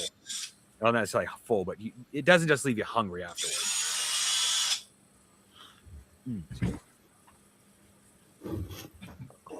Yeah, the main thing I got to look out for is the sodium and fat content on food. Well, they are pure cheese, so. I'm relegated to Swiss. Yeah. I don't got it, unfortunately, but Swiss isn't bad, at least. Yeah. I like, as much as people like, what the fuck is it? Mozzarella. He's like, oh, mozzarella is such a great cheese. It has no flavor. It tastes like no, it doesn't even taste like salt. It has no flavor. It tastes like something, but I can't place it other than it has no flavor. It's a good base cheese. It's like the melty stretchiness that makes it what it is. Exactly. It's a good base cheese. Like Velveeta. One of my favorite things to do is take Velveeta, extra sharp cheddar, and Parmesan from my macaroni and cheese. It is so good. My brother-in-law thinks I'm really weird for making that exact recipe, but I see him eat it anyway. Can't be that weird if you're willing to eat it. You know?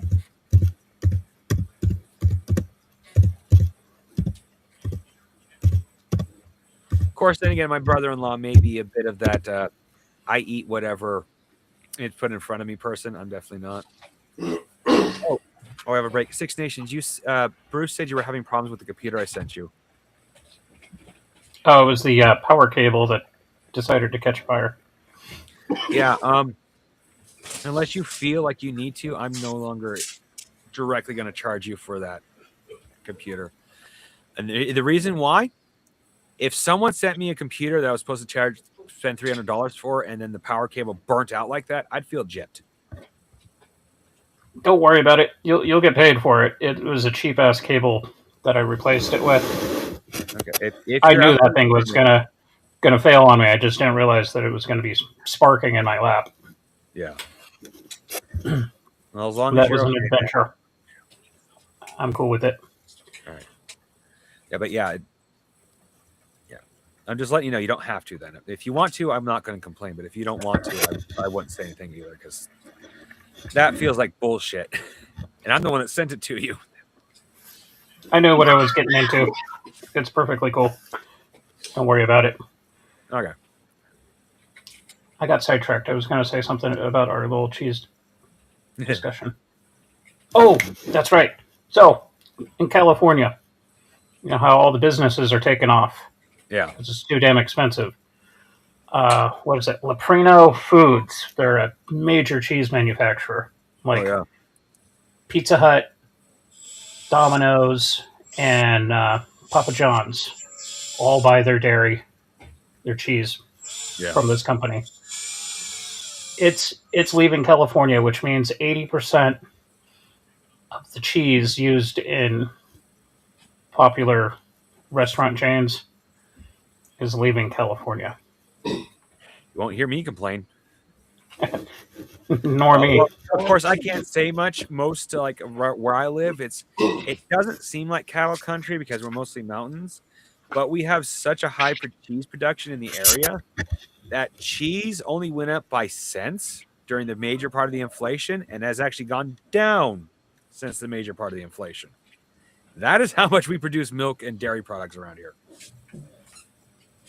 Yeah, my aunt's old coworker, her family runs a small dairy farm, and we get whole milk and ice cream from them, like raw milk. That's so good. They actually got the license to produce raw milk. Interestingly enough, my sister discovered a local big surprise given the fact we're a dairy country. Found a local producer of raw milk, and she's lactose intolerant, and she's found she can drink the raw milk. It's not like huge amounts of it, but she can drink more of it than she can. It's more digestible than regular processed milk. Yeah. The thing about raw milk is that there's a lot less chance for somebody who has problems with normal store-bought milk. They can process the raw milk a lot easier. And it doesn't make them have the side effects that the processing normally would give them. Yeah, it's got all the enzymes and whatnot that would assist the digestion. That's exactly what it is. Honestly, if I can, I'll talk to my sister and maybe see about maybe we can actually keep a true supply of raw milk around. I tried it. It's technically for my sister, so I didn't drink too much of it, but I tried it, and wow, for lack of it's surprisingly good. Yeah, like compared to regular milk, for lack of a better term, regular milk has no flavor compared to unpasteurized milk. It's almost like you're drinking water. Yeah, before my current health issues, I was like really digging the raw milk, but it has too much milk fat, and I'm stuck drinking that skim milk, which might as well just be white colored water. Yeah. I've had to. I shouldn't say I have to. I've been watching my carbs lately, and it really sucks because as I start watching my carbs, I realize just how much I was taking in beforehand. I'm not diabetic. I'm not pre-diabetic, but it runs in my family on both halves to the point that it's like, yeah, maybe I should start watching how much carbs, how much sugar I take into my body. Carbs included. I mean, after I started watching that, I realized my brother-in-law and my sister, they love noodles. And what I mean by that, that's getting jealous. They would make Bruce jealous with how much they eat noodles. I got two dogs right next to me, and they love being the source of of attention, but they don't get along well. They don't They share. don't share. Yeah. There was it was my buddy's dogs. They weren't Chihuahuas, but they were Chihuahua sized. I think they might have been like a mix of terrier, but don't quote me on that. One would get on his master's. It was all, according to him, it was always like this. One would get on the lap, then the other would always lay on top of the first one. That was all. It wasn't one than the other. It was always the same pattern. The first one would get that specific one would get on, and then the other one would always lay on top of the first one. Didn't matter. It was always like that. And it's funny is that these aren't the same sex dogs. I got Mouse here and I got Triss, male and female, and Triss is just the dominant fucking capable individual. She will dry hump every dog in the house before the day is over. We used to have female. 90% of the time when we have female dogs with males, the females, at least in our household, are aggressive motherfuckers that will dominate the male. In fact, I can only think of one male dog we've ever had that wasn't dominated, and he was a grouchy old man. Like, we got him when he was like 13. So he was like, fuck you, type old man. I love dogs. This is oh God, like that dog. He was a full-blood terrier, and I wish we had gotten him as a puppy. He died just as I got fully attached to him, and dear God, did I cry. All right, so you guys kind of found a little respite, a little 30-foot diameter respite, and about 40 feet up, there's a set of shelves that are kind of funny because they seem to have, like, there's something to help craft arcane items here, and then you have a bandolier of what appears to be 30 of these potions of mana, 2d8 plus 5. And don't worry about getting on that vomiting scale, because you wading through the water, that water was purified. Water of purification took away any necessary threat of mixology, miscalculability. Words. Don't drink Mixology?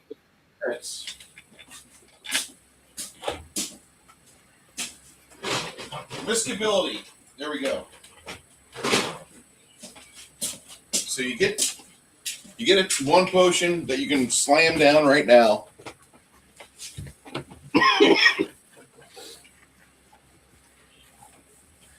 I've already slammed mine, so I'm good for another 20 minutes at least. What do you guys want to do? Can we re-block the hole so we can maybe sleep in here? Not necessarily right this second, but like after we explore a little bit more and maybe like end up having to go, yeah, we can't fight her right now because we've already used up too much of our mana. Or is that a bad idea? Ogre will tell you, he's like, let's rest now. Let me see if I can craft that rock to get that rock to give us the ability to be at peace for a few hours. I will listen to our survival expert without question. If he thinks now's a good time to rest, then we rest. That's on mine.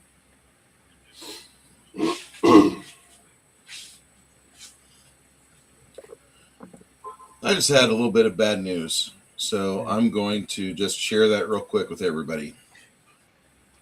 Earlier tonight, our buddy Nerdy Ogre joined us, and he's been having some deals going on with the kitten that he picked up. The cat didn't make it, so just have some peaceful thoughts, some desire for him to have a little bit of peace. Yeah. That'd be great if you throw those his way. Yeah, Appreciate I understand. The only two times I truly get emotional, interesting enough, one, you would expect when someone or an animal dies, something living that I'm attached to dies. Big surprise. Mm-hmm. And two, sad music. For some reason, sad music just makes me cry. That's understandable. Completely understandable. But yeah, I understand for him. If he had any attachment to that kitten and it's dead, I actually don't want to see him anymore tonight. No offense to him, I think it'd be No, best I to take some wanted time. to, yeah, just spend time with wife, family, existing animals. Existing animals are when I had 2 dogs and the older dog passed. We were with the younger pup pretty much 24/7 after that. We never let Franco be alone. And that turned out to be a pretty good gamble because Franco lived for like 14 years. Damn. Well, she's my mother's dog now because I can't live in the same house as her, and she does not like being out in this shed for long term. She is like 14 years old. As much as I hate to say it, we're just waiting for the day she dies.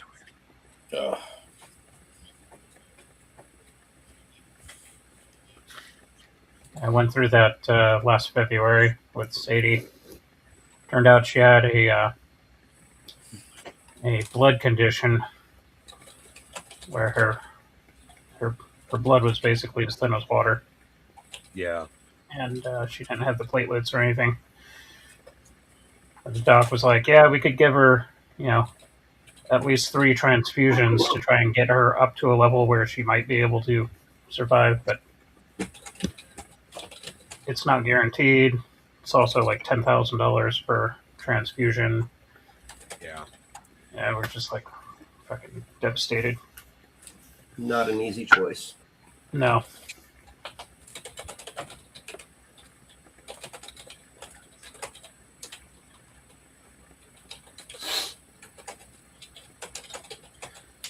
Yeah. I actually can't forgive my sister for what she did with her dog. My sister took years of this poor dog suffering from not being able to take a proper shit except once a week, if that. And then when she finally decides to let the dog go, I got to get emotionally prepared. That dog literally starved herself to death to die because my sister was taking so long to have her put down. That is understandable. I will never forgive my sister for that because that was just cruel as far as I'm concerned.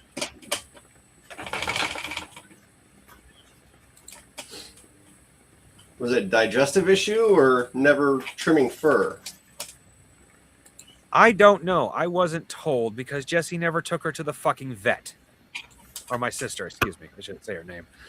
She never took her to the vet. So we don't actually know what was wrong with her other than she didn't take a shit for other than once a week. Because here's the thing. My brother-in-law never had a pet. Never.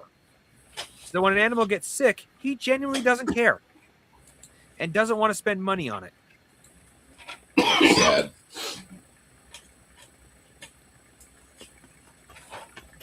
I've got opinions on that.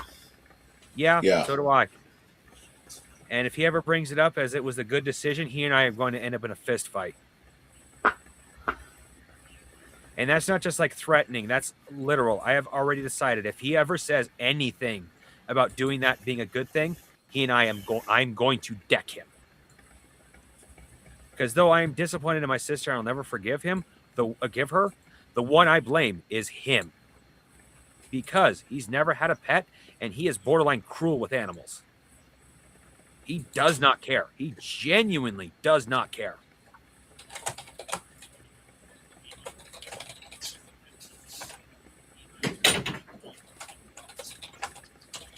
And then, don't even get me started on his brother.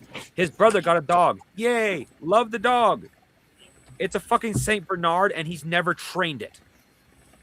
He just figures sticking a collar on it that's going to, quote unquote, keep it where it's supposed to because it makes noises is good enough for training. And what I mean by this, he doesn't train this dog. The dog thinks it is his equal. His equal. It will completely fucking ignore him as if it is the pack's second, at least. And it will not obey anybody else, period. Because it believes it's above everybody in the pack, which is, of course, everybody on the property. Because he never trained the fucking dog. If you're going to get a pet, train it. Treat it properly. Don't just stick a collar on it and hope that's good enough. Sorry, I want to deck him for that because that dog has come running at me more than once. And it will not The listen. moral of the story is if you don't know how to raise your animal, you're probably better off not having the animal until you've learned. Exactly.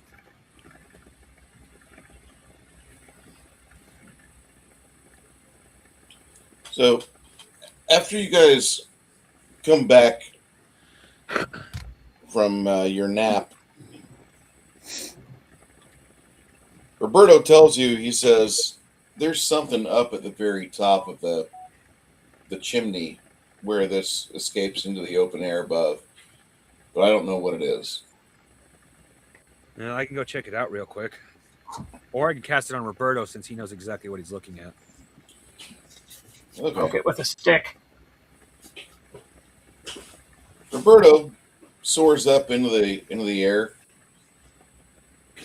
After about a minute and a half, he comes back down carrying something. And when he lands, you see two spiders dismount off of him. And both of them have these cute little female cherubic-like faces. And he's like, I found these two spiders at the top. That's a webbing they've got up there. The two spider girls kind of give a deep bow, and they're like, please don't try to kill us. We are not drow. We are not worshippers of Loth. Quick question. Are they like the Mothra sing? Not like saying they're going to summon something, but like kind of like the Mothra singers from Godzilla? No, where they're just we're kind of called small Aranias.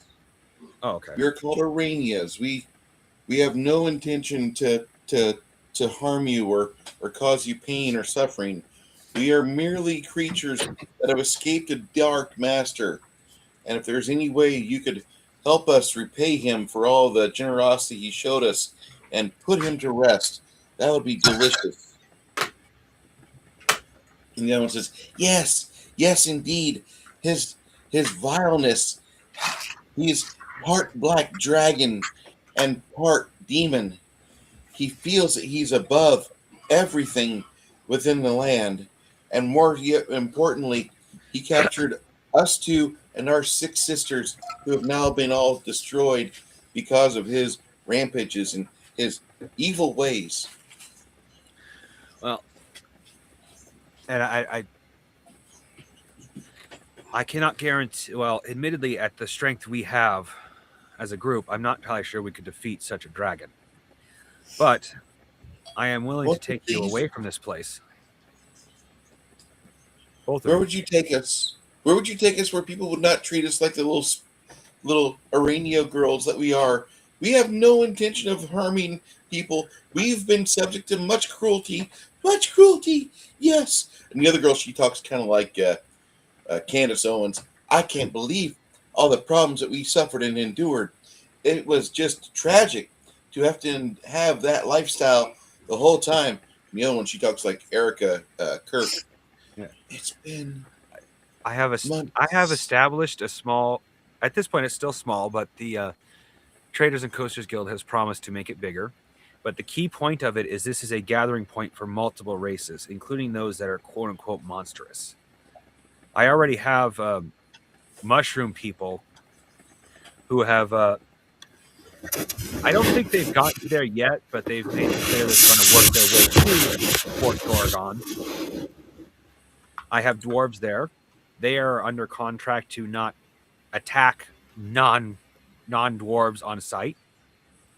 And even then, they said as long as they don't attack them, they don't have a big problem with that to begin with. I suspect if I had orcs there, they would have a problem with that. But given the nature of orcs, it's not like I could work with them anyway. I genuinely believe that as long as you are not truly evil, we can find a way to work together. Oh, won't you please? We'll do anything to be on good terms with strong, stout humanoids such as yourself.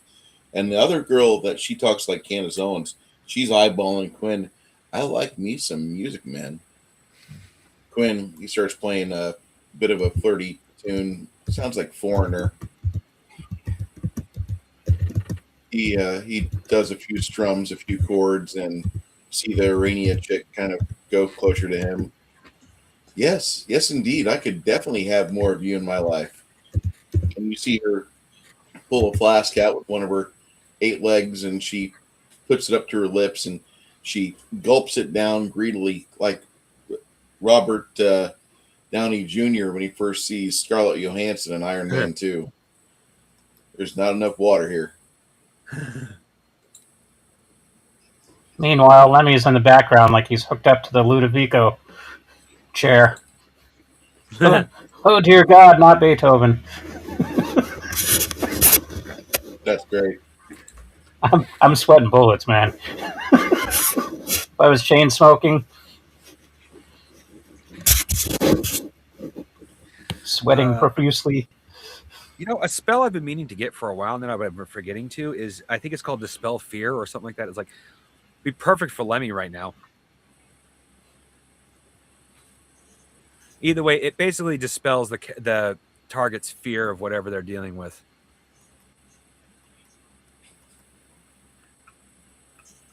Okay. And that's when Lemmy got addicted to lithium.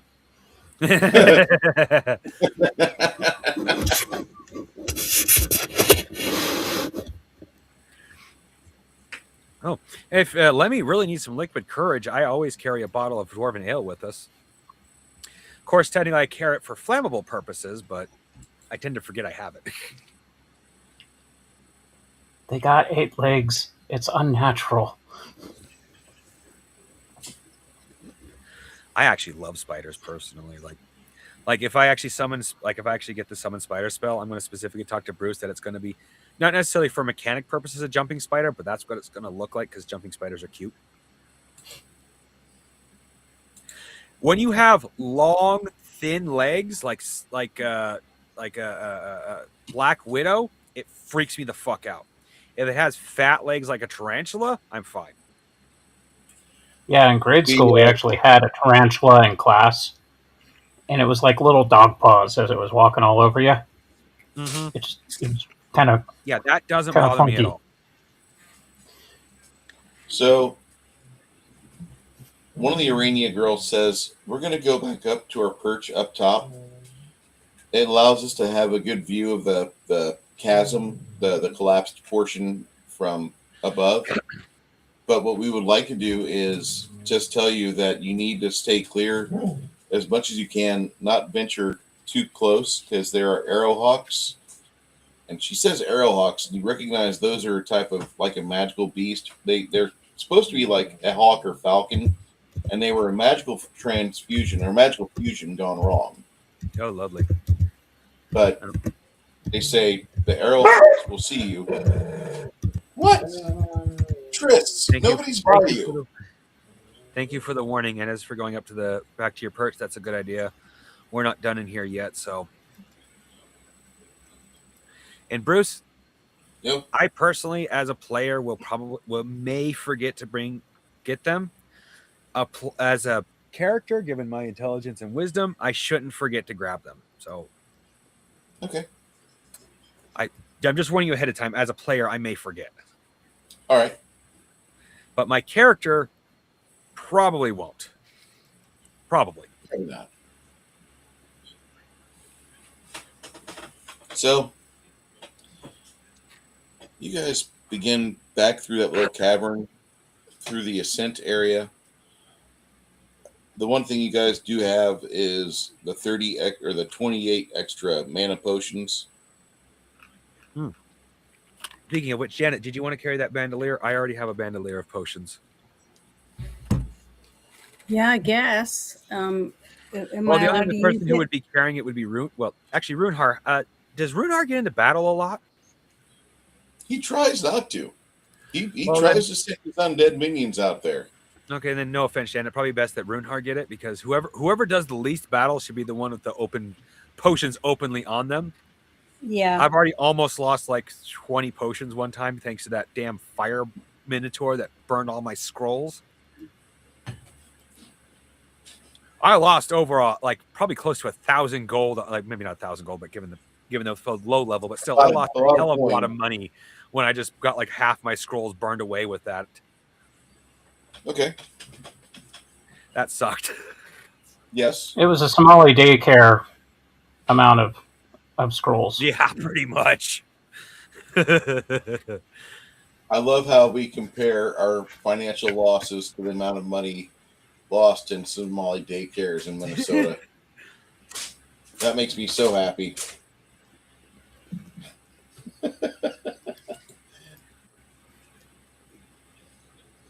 So, Can't make fun of it, man. You're going to sit there and cry. So, oh, you'll definitely cry when you find out how much money we lost on Somalis.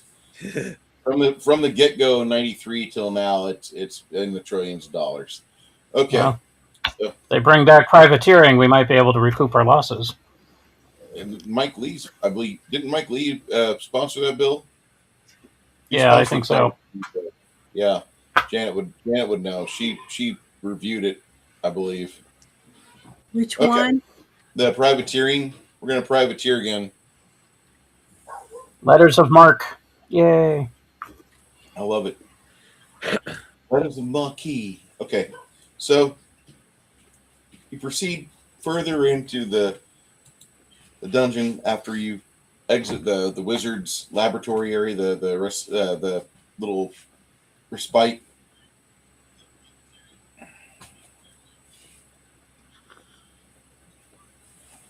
Nice. Hopefully he had some tools in there too, but I wouldn't pack them up right away because those would need to be specially packed, and we don't really have time to do that right at this moment in time. Excuse me. Hopefully we'll have time later, but we'll see. As you guys keep following this, it ascends a little bit, about 70 feet. It's got a unusual slant to the right hand side of the cavern, and then after you clear about 50 feet up, the right hand wall just falls away as you see the chasm below. Sorry, my character wouldn't be too bothered by it, but I'm not the biggest fan of heights. So as you guys keep going up the incline, the floor slanting off to oblivion below you, it looks like it goes down about maybe 500 feet to a very, very harmful death.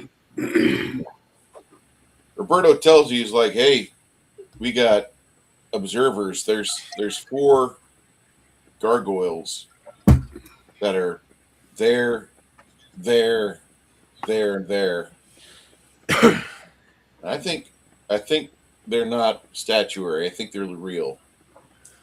Yeah, well, quick question. This is something actually, it probably needs to be an arcane check. Are all gargoyles evil, or are they just constructs that get made by individuals? Usually they're magical beasts. Magical beasts, which means they're kind of personality based if they're true beasts. So some could be aggressive, some could just go, you're here, but as long as you don't attack me, I'm fine. So unless they attack us, I suggest we just ignore them. But keep an eye on them so they can't surprise attack us. That would be my suggestion.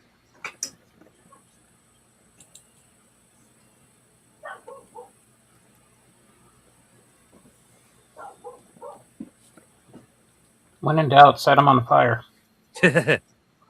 Fire's good. Okay, so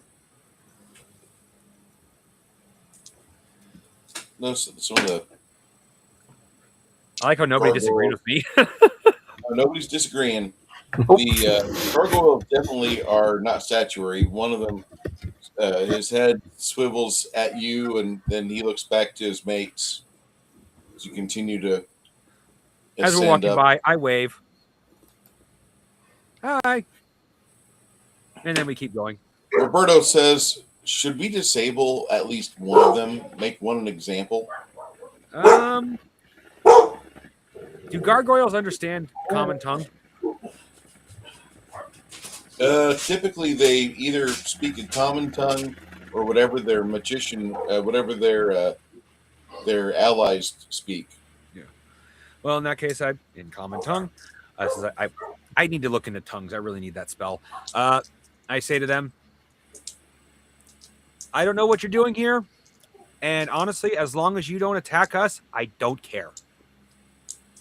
Roberto says, that's pretty good. And he takes aim at one about 200 foot away, and he just lets it fly.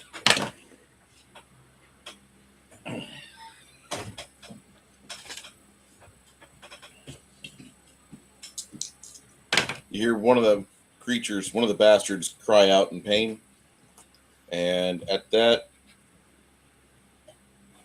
Six Nations, you gonna prepare a bow or do anything while you're walking up this ledge here? Oh, and you watch Runhar's skeleton fall apart after a few minutes. Yeah. I am absolutely horrible with the bow. Quick question, Bruce.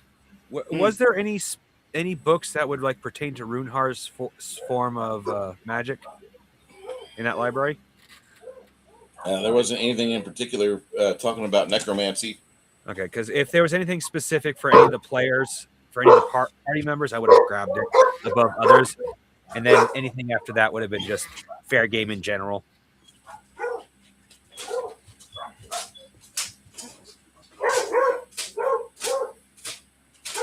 I forgot to mention that when we were in the library.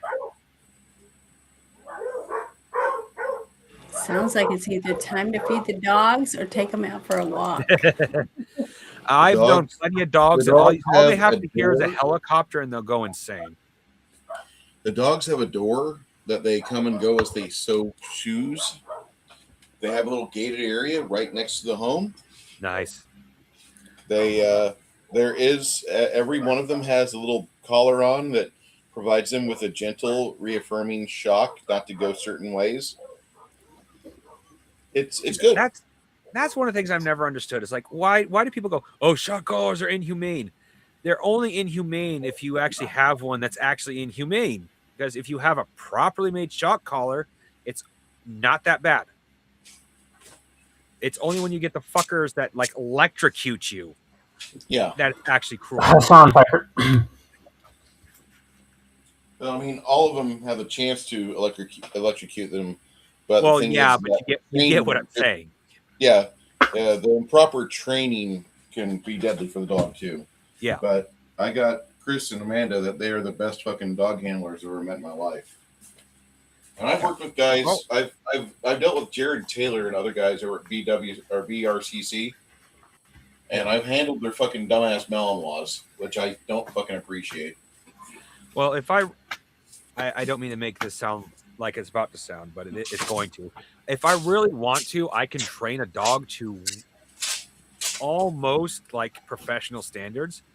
I just choose not to because I don't need a dog to sit, roll over, and like I need it to come when I call it and sit. Well, maybe sit, but like I just need basic commands. But I have actually studied what it takes to properly train a dog. And I can actually do so with minimal, like they usually suggest treats. I have actually figured out how to train a dog with minimal treat usage. Well, usually whenever I get training with a dog, I usually go over and above on treats or food. But I'll have like a pocket full of food or treats, and for every time the dog does what I need it to, I feed it. Yeah. Well, that is by far the fastest method. That's the one that'll get you the results the fastest. Yes. If you use my method, it actually takes a while to train a dog because they don't have the initial incentive other than to obey. Schnauzers for me have been the easiest to breed, but I know those dogs. Oh yeah, they're wonderful little assholes. Well, some dogs like terriers, you would know terriers. They train easily, but they don't listen to you when they get focused on something. No, where something like the Saint Bernard, they also train easily, but they're a very focused dog, and as long as they're trained properly, will obey you to a T. Like every breed is a little bit different. 99% of breeds you can train to listen to you, but there will always be that little quirk. Like, well, terriers, the best example I got. Once they get focused on a rat, they don't hear you. All they hear is that rat. That prey drive is a thing. Yeah. Yep. I love how terriers are, and Like I've had good luck with getting them to go after vermin because it's just something they naturally fucking do. I don't have to encourage a whole lot of activity with that.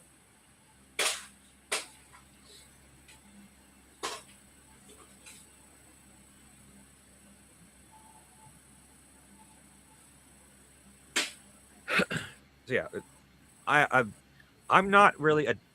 I won't say I'm not a dog person. I love dogs, but I'm very much like a comedian said. I'm not a dog energy type person.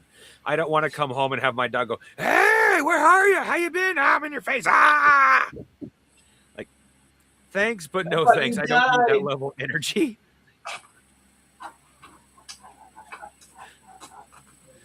But with that said, though, I love cats, but I'm also not going to have a cat either for this pretty much the same reason. 99% of the time, the cat's going to ignore you. But when it wants attention, it's almost as bad, if not worse, than a dog for attention. If I were to really have a pet, I'm a bird person. Something I can just ignore other than like when I want its attention, which sounds incredibly cruel. It's the reason why I will never have a pet. Well, I'm horrible with birds. Granted, I've only been around 3 in my entire life. Oh, but every other animal, I've got good energy with them. Oh, my grandmother, literally, and I'm not even exaggerating, had anywhere between 12 and 20 parakeets at any given time during my childhood. No, I'm good. My mom's cockatiel. I was going to turn into a fucking chicken nugget. The gargoyle you just shot, or that your buddy Roberto just shot, another one off another perch. He falls off his perch and tries to throw a signal to the other gargoyles to likewise attack you. And so you'll have one coming, and then looks like the other two are getting ready to dive off their perch, and the fourth one, after he regains his composure, he's going to try to do the same thing. Chris, what do you plan on doing? You got gargoyles incoming. This is an open-faced wall. To your right, to your left-hand side, there's solid rock going up.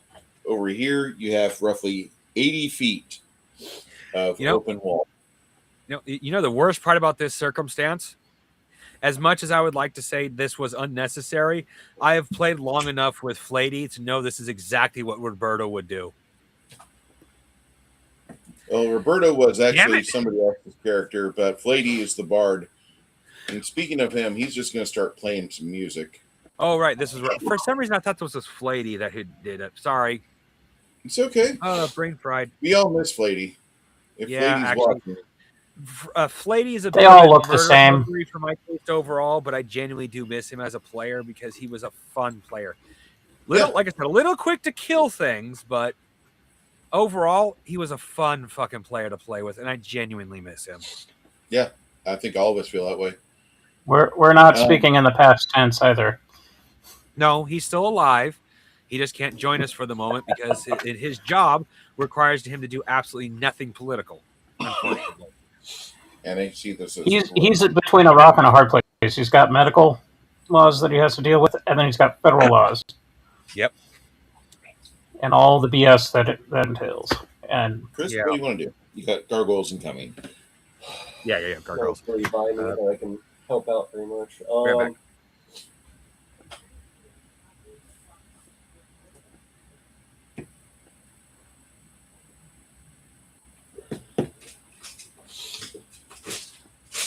I've got a short bow and harsh language. It's about as best as I can do. Okay. What's your short bow speed factor? I want to say it was 6 or 7. Okay.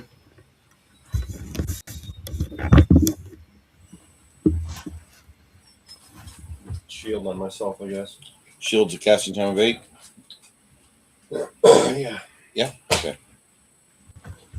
I got to step away for a second. I'll be right back. Okay. Janet, what do you want to do? You might be on mute. Well, how many people need need some more channel positive energy. You're looking at your friends, and you guys rested all night in Okay, that so wizard lab. we're all And doing nobody- really good then. Yeah, you guys are feeling really good. No, I don't know. I don't know. I really don't know what I need to do because I don't want to waste anything until I know for sure what You our. have you should have a crossbow in your equipment, Janet. And if you I don't, do. okay, And I have a but sword. you should be able to. In this case, you should be able to use the crossbow. This is exactly what your crossbow is for, especially given the fact you don't have too many ranged spells. Yeah, that's a good idea. That's what I'm going to do. I'm going to just pull my crossbow out from behind me and What's get it your ready to crossbow use. speed factor? Do what? Crossbow speed factor. She may not have written that down, so she's not used to that. Wait a minute. I think it's on this sheet already. Let me look real quick. Should be 12. It says, yeah, it says speed 12 to hit plus 30. Nice. It's 1d8. Plus 30? Damn. Yeah. That's a nice little bonus. So what? So that's a 12. It's on Yep, 12. it'll be on 12. Okay. Mongoose, what do you want to do? Does fireball hit as a ring or a ball? As a ball. Then I'm going to use fireball. Okay, you can catch the two that fall down. You can catch the two of them probably. All right. If you judge the footage right. Make a spellcraft check for me. All right. Come on, get out of there. Spellcraft, hold on, because that's definitely going to need a bonus. Spellcraft. Ooh, nice bonus. 86 total. I did not roll great. You think you can get them on a initiative of 13. That's when that fireball will go off.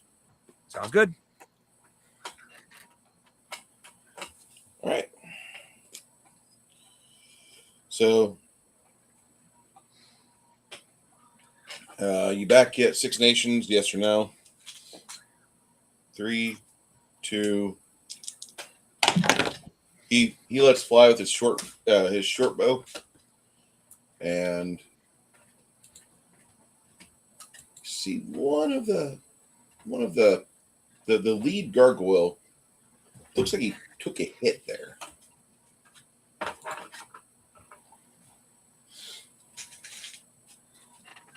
Short bow does D6 damage. Not bad. 4.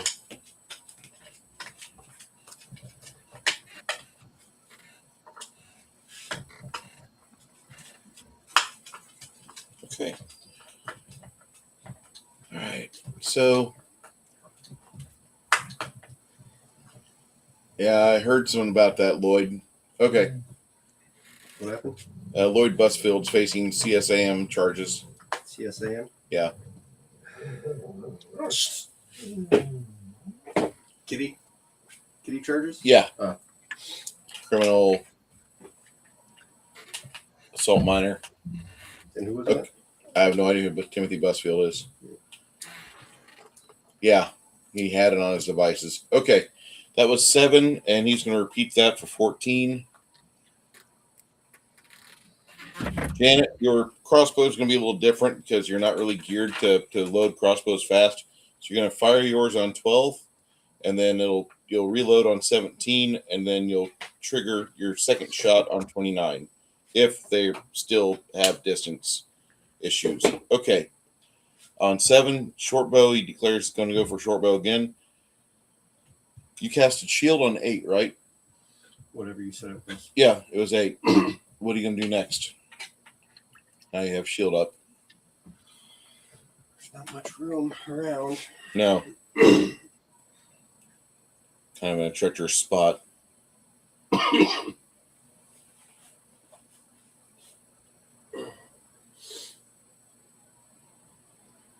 Bless the area. Bless? Yep. All right. Speed 8. 4 mana. You said we rested? Yes, you got all your mana back as well. All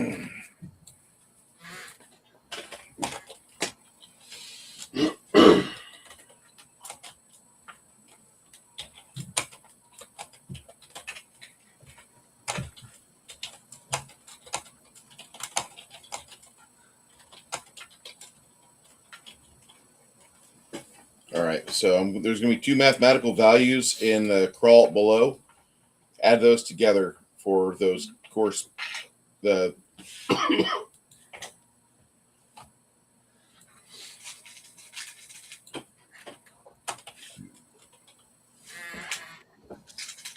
right. Blessing is a divine bonus, not a morale bonus anymore. So those 2 stack. Okay, so you got plus 15 to hit. Janet does her.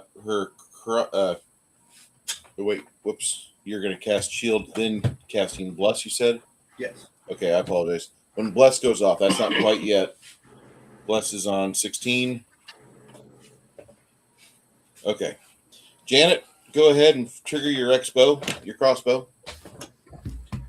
As all 4 gargoyles are now in flight. The one in the lead is one that got hit by a shortbow before. Okay. So I need to roll my dice. Yes, ma'am. Percentage, Okay, please. And I get to add, what was it again? For Isabeau, you get to add plus 30. Yeah, plus 30. Sorry. You're good. You're fine. I'm like heavily distracted today because I got a project.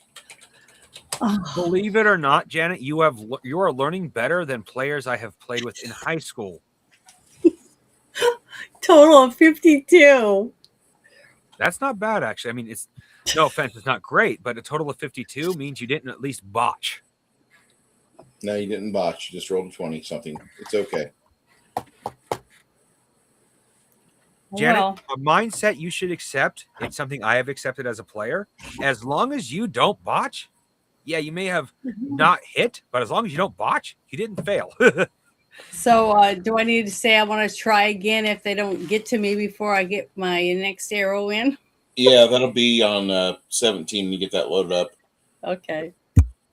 Takes you 5 seconds to move action to load. Okay. Now for all the marbles, Mongoose takes aim with fireball. How many? It's now that it's been a few seconds and they've moved. How many can I catch with it? You're going to catch 2 of them in it. Well, that's better than none. All right. Let's see here. That is 44 plus 4.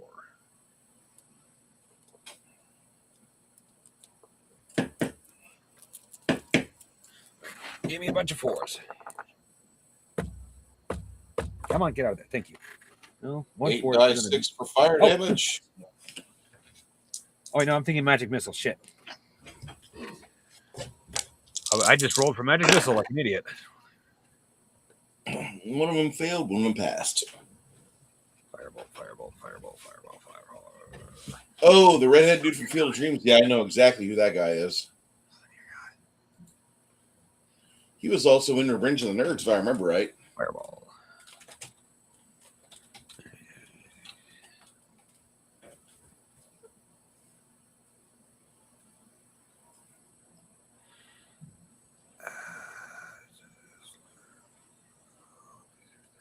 He's married to Melissa Okay, Gilbert. sorry. Are you kidding? She was the Screen Actors Guild president. She was Laura Ingalls Wilder on The Little House on the Prairie. She used to be married to Bruce Boxenleitner. Then she downgraded to Timothy Busfield.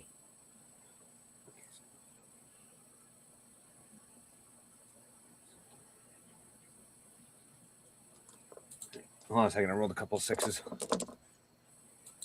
Okay, so let's just take that one away safely. And then do this.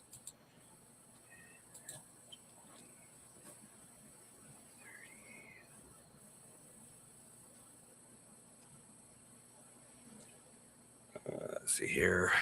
If they can't, forgive the fact the gargoyles out there, they'll catch on fire. But 40 points of damage even. Rolled a couple 6s. Nice.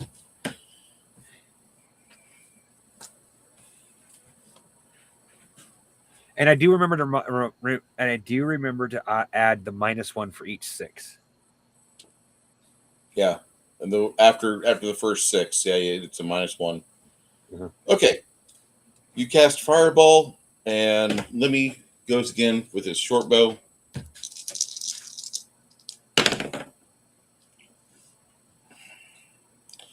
Rolled a double lot, pluses to hit, and he hits for only 2 damage. The arrow snaps off at the fucking skull. Just completely breaks. Okay. Good job. Good hit. No damage. Damn. Ugh. As he cast Bless,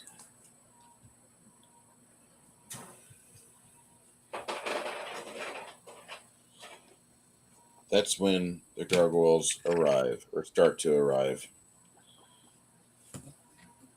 He comes in.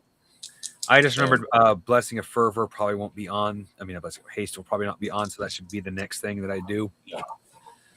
There's no Blessing of Fervor in the campaign system. Sorry. I'm sorry, what? No Blessing of Fervor in this campaign. And one of the I meant to say Haste anyway. Haste? Okay. Because Haste is only, what? Haste is only like seconds per level or something like that. It's not like minutes, unfortunately. Yeah.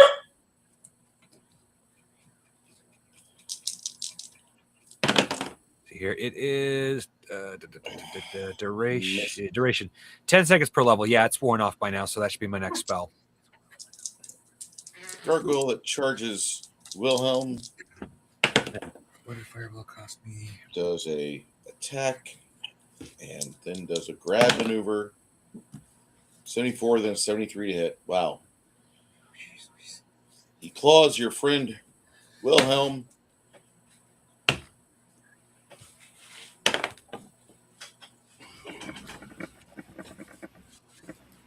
Okay. See a large gash appear on Wilhelm's shoulder and face, and then the gargoyle looks like it has grabbed a hold of him with its 2 arms. Janet, you got your crossbow loaded. Mm-hmm. I'll try to aim it this time. Hopefully it'll work. Yeah, well, don't worry. By the time you fire the next shot, you might as well switch to magic because they should be in range of like something like Smite. Okay, but hopefully if I get one in the head, that would be good, wouldn't it? Yes. Yeah, that'd be good. I'm just saying. Blessing goes off. Nobody's got haste up yet, so you need to delete that from there. It's my 68. anal virginity attacked. Anal virginity attacked. However, as you're watching, you see Ogre amble over. Go ahead, roll me 68's not high enough? What? 68 wasn't high enough? No, ma'am. Okay. 69 or better. Josh, I need you to roll high for our friend. Poor Ogre. All right. This one's for you. Total party kill. Shit. All right. No whammies. He gets a plus 55 to hit, so all you got to do is okay. I got an 86 plus 55. That's great. That's what we want. 86 is a definite hit just on the die alone. So give me the damage. 141 and whatever else. You got 3 die 8 plus a d6 of fire plus 9 damage. You raging power attacking SOBU. What was the damage I'm supposed to be rolling? 3 die 8 plus 6 fire plus 9 from strength. 3 die 8. 3 die 8. Plus 6. Plus a d6. Plus 9. Oh, plus a d6. Plus 9. Plus a d6. Okay. And that's fire.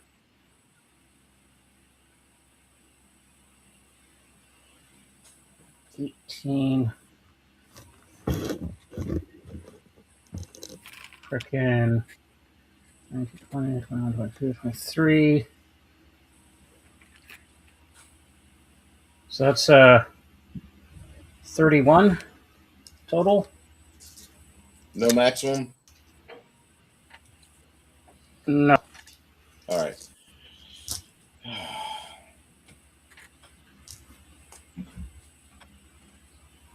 Damn, nerdy, you got a lot of numbers you got to deal with. You whack at the gargoyle and hack his left arm off. The left arm grips a hold of Wilhelm's shoulder still. You see blood come out of the wound. Did Wilhelm do the Wilhelm scream? Not yet. Gargoyle's got to grab his nuts for that. True. And that's actually a joke because I forgot where I seen it, but someone showed a clip of like the true purpose of the Wilhelm scream is like nut grabbing because of how dramatic it is. And I've got Grab, twist, pull. Fucking hilarious.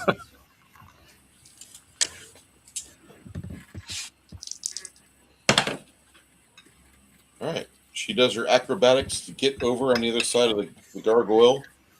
Go ahead. Somebody roll me 2 die 6 and 3 die 8. Add 1. You know what I just realized we forgot to do? Collect all the black dragon bits. Do you really We're gonna want have to do that before we leave. Okay.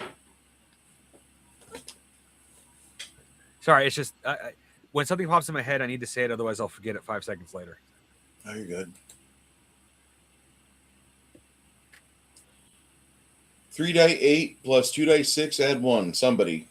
Anybody. 3 day, I got it. I already have 8s out. 3 die 8 plus 2 die 6 plus 1. Plus 2 dice 6. Okay. Damn.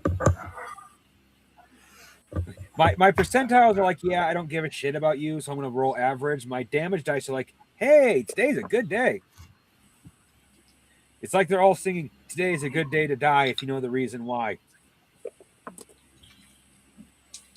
Really? Another one? There, okay, there we go. So I got a general question for all y'all who have vehicles. Do you use the green antifreeze in your cars or trucks? Well, we kind of have to around here because we need the extreme antifreeze because we can easily go to 16, 17, 20 below zero. Not joking. Yeah.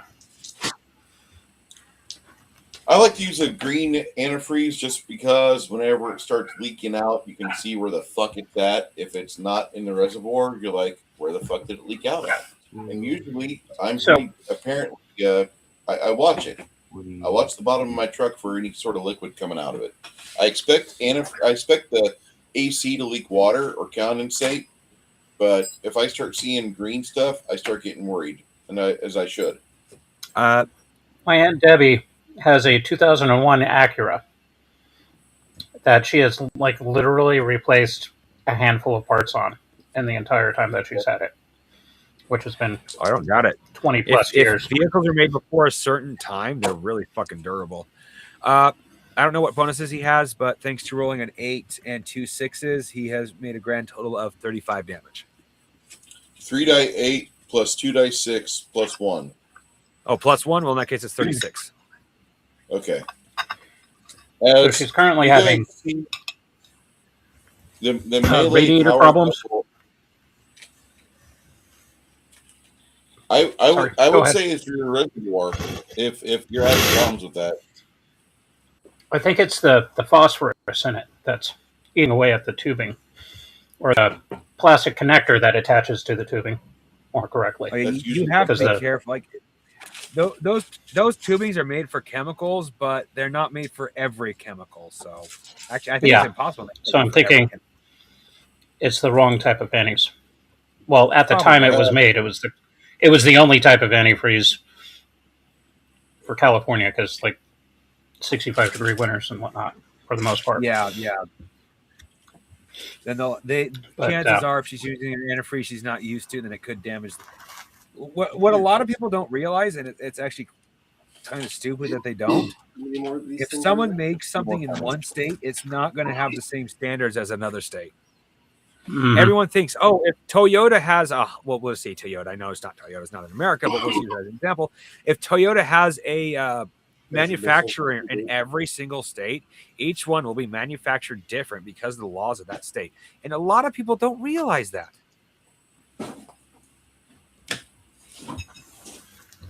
It's like, really? You actually don't know that each state has different laws, therefore they can actually manufacture things differently? What I can do for you, I don't know what Joshua, shocked you later about tonight, but I don't blame you. if we can Charts do are a useful. Kai musings, you and Kai need to Mhm. talk about that. He'll be able to answer your question. He works at Napa. Okay. Oh yeah. Because like we've been up here for I'm going 9 off years, the and we've base kind of knowledge that adjusted to someone the who's colder really climate and whatnot, and the heavier assault on the road, and that wasn't an issue. But we noticed that with this problem of it leaking, it's not really bad. Oh,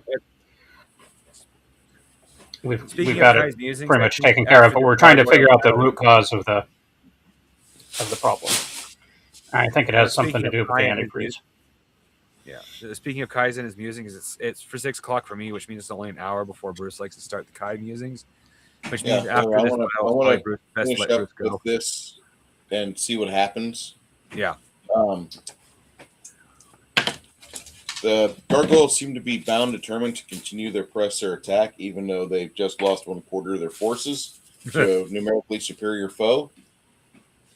As Janet continues to lock and load her crossbow in, you see Ogre and Sylvia step in and dice up one of the gargoyles that was right in front of her.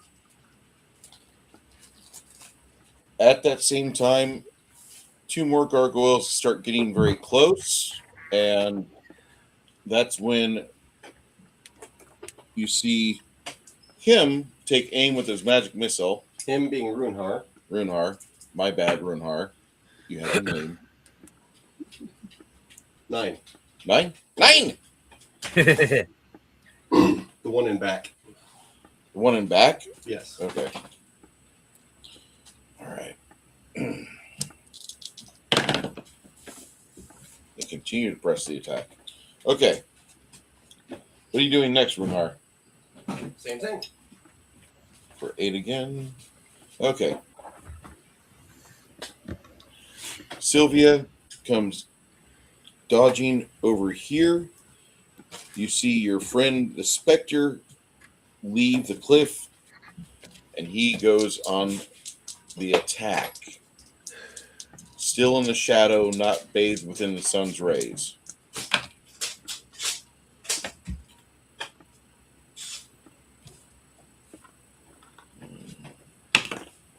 Reroll 9s and 10s. Okay. 3.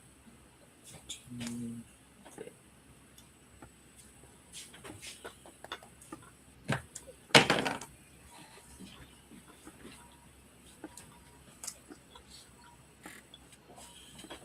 Right. As Sylvia flips forward, the gargoyle sees this jackass right in front of him. Let's go with a devastating attack. Not really too much against the Spectre. However, he actually hits the Spectre, and the Spectre is like respectful of that.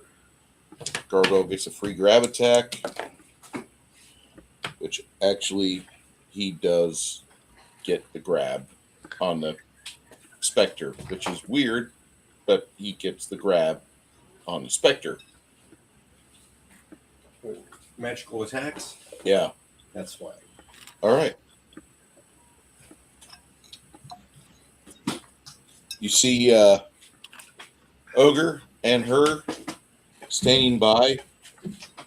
He comes in on a charge. Go ahead, Chris. Aim or make your attack for Ogre. 6 Nations, 3-1 Kings. Make your attack for Sylvia. 92. 92. Give me 3d8 plus 1d6 plus 15 damage. 3 die 8 plus 1d6. Yes. 2 on the 6. 14 plus bonus. 15, so 29.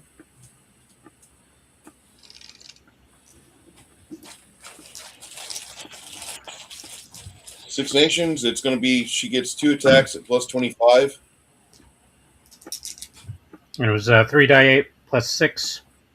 No, it'll be if she gets 2 attacks, both of them are at plus 25, and then she will, if she connects, because she has to hit over a 55 on the dice. But if she is able to connect, she'll get 4 dice 6 plus 2. 4 dice 6 plus 2. Yes, sir. AIDS. All right. Stop AIDS. So I have AIDS. Yes, I have people that help me. They are my aides. 66 on the attack roll. I'm gonna choke to death and die. All right. Stop being mean. Yeah, don't be Chris. And 4 dice 6. That's 5, 9, 10, 16, 18, 19, 20, plus 25. Yes, sir. That's 45. All right. So this Jagoff that came in, swooping in, trying to get an attack on 2 people that were ready for the attack. He gets banished back to the Shadow Realm, and bits and pieces fall down a cliffside.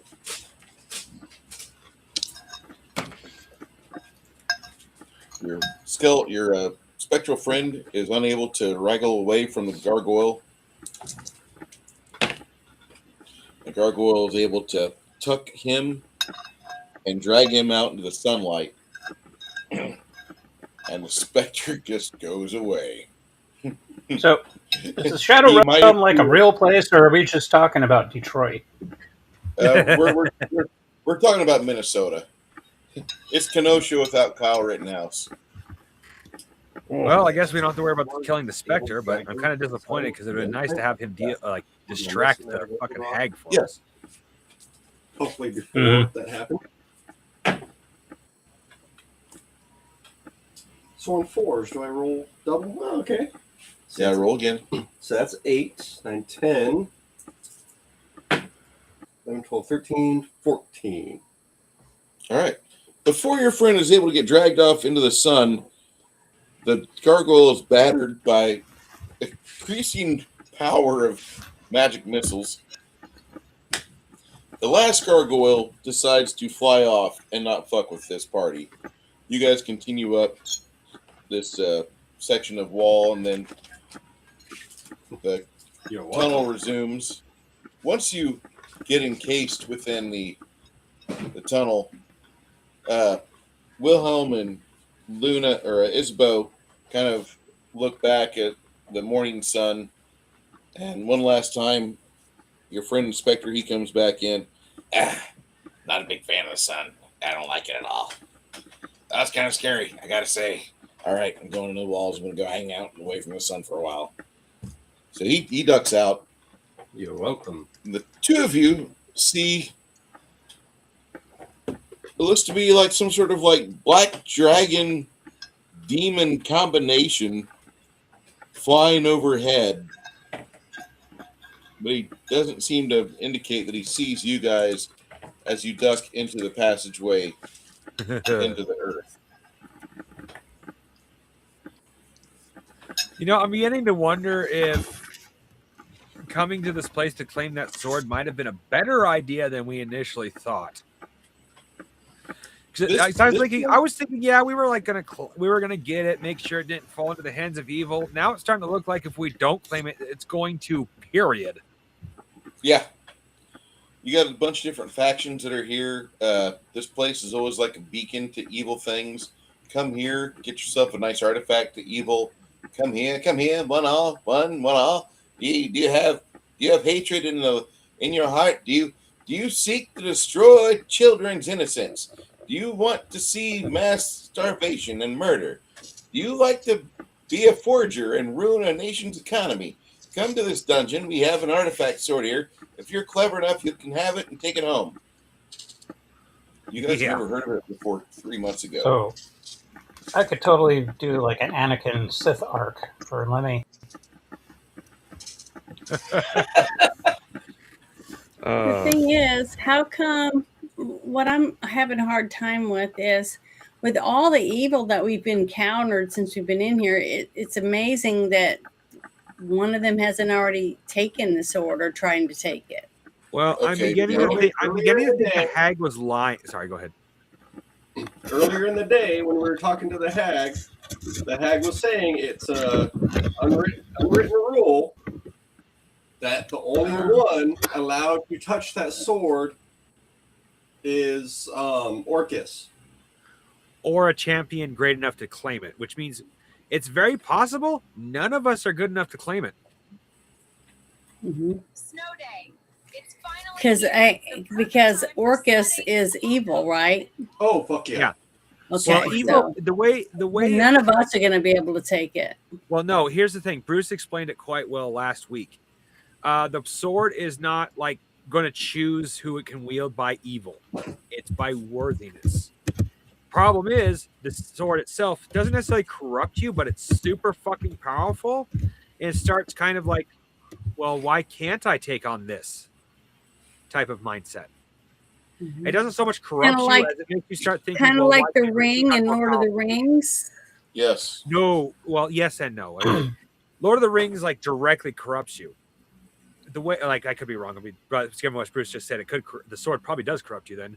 Well, But it when Bruce depends on described who it you last time, are. it's more like the blade Orcus convinces hates you that you're everything. stronger than you are.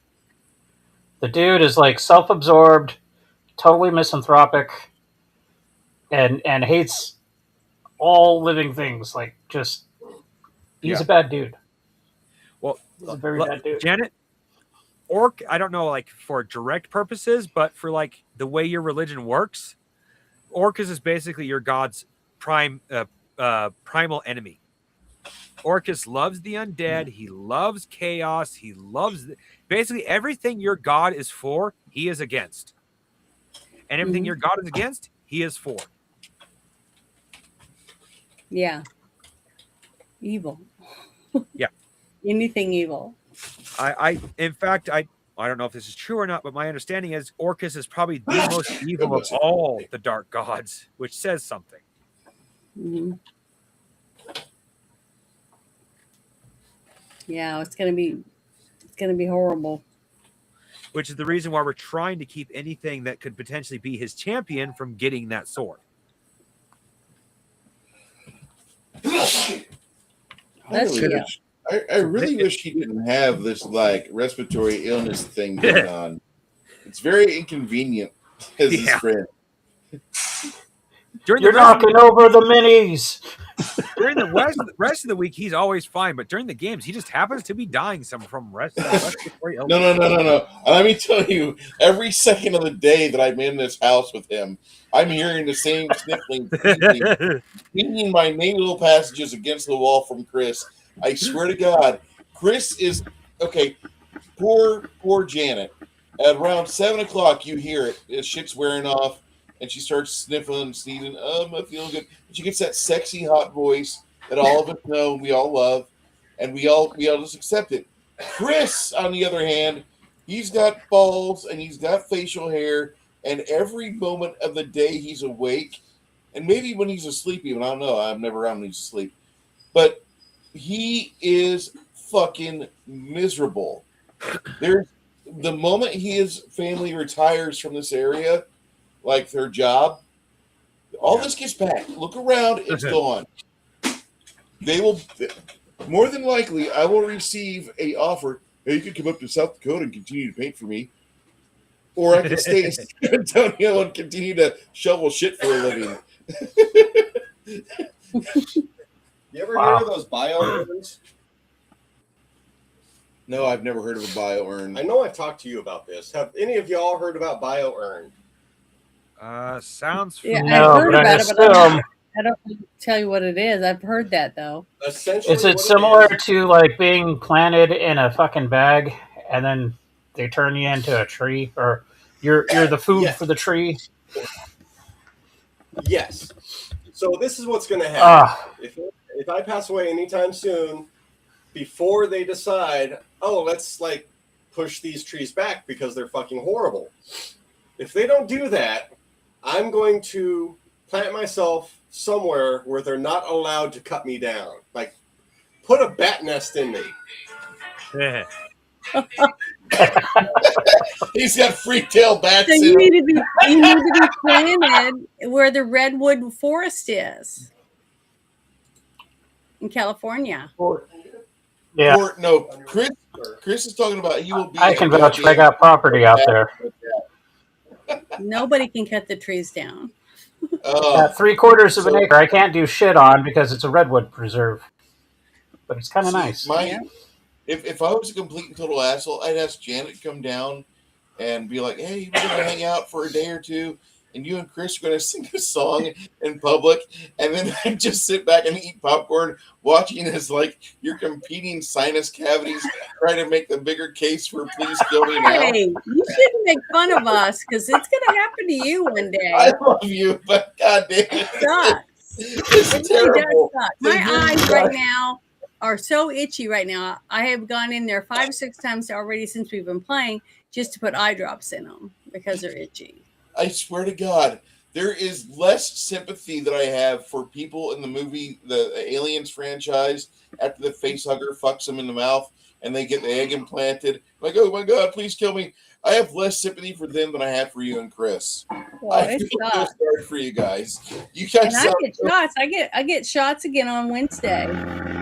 One in each arm. Oh dear God, not again. What's that? Is that something in someone's drawer? What was that? Not No, I was just thinking like I know, facehuggers all- and aliens, and then cut to It sounds John like Hurt. somebody's drill.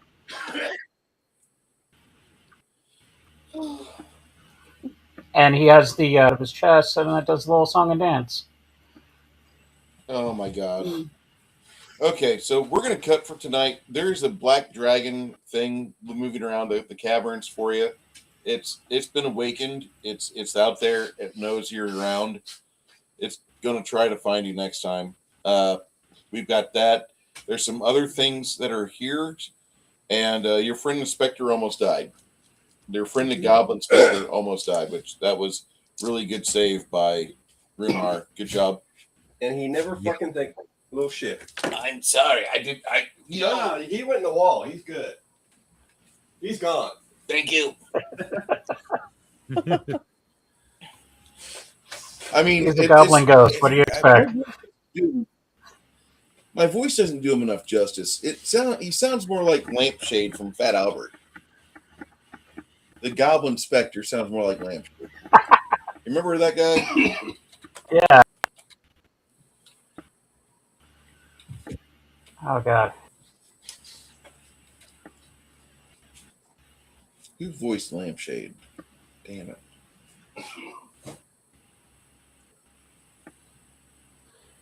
Has anybody checked out anybody here checked out the show Primal? It's an animated series. Not yet. Yeah, a couple of years back, I saw a few episodes. That thing is it extremely just popped brutal up and on my- awesome. Oh yes, it is. It is. This right here reminds me, like, what I get from this. I could take the skeleton of Bear's Primal, not Primal, Valorous, and use it for Primal. Because the 3 core tenets of Primal is survival, working together, and risking your life to protect others. Because there is more than once the main character, Spear, risks his life for not only complete strangers, but potential enemies. Because at one point he saves a group of primitive humans, like so primitive they could potentially consider him an enemy. But he saves them without, I won't say without hesitation, but he waits until he figures out what the fuck is going on. And once he knows what's going on, he's like, no, I'm not going to let this happen. And I think Valorous would be I just see the show, and from everything I know from Valorous, from what I read and from what Heathen Dog said, I think Bear's game would make an excellent skeleton for a primal based RPG. You know you're deep. You know you love RPGs when you look at the series and the first thing you think of, I can make an RPG out of that.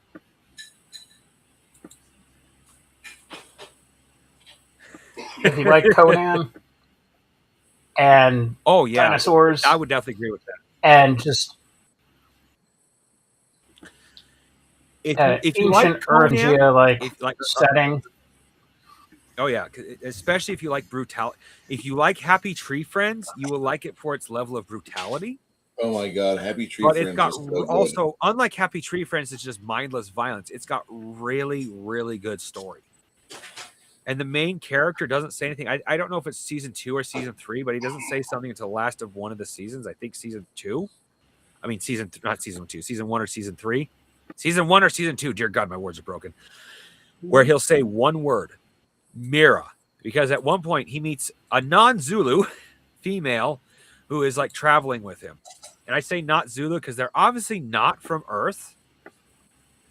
But they have like not Egyptians, not Vikings, and not Zulus in the story. Isn't that Fishmouth? Isn't that what his name is? No, well, maybe the name, but this is from Fat Albert. I think that's what. Yeah, on this show.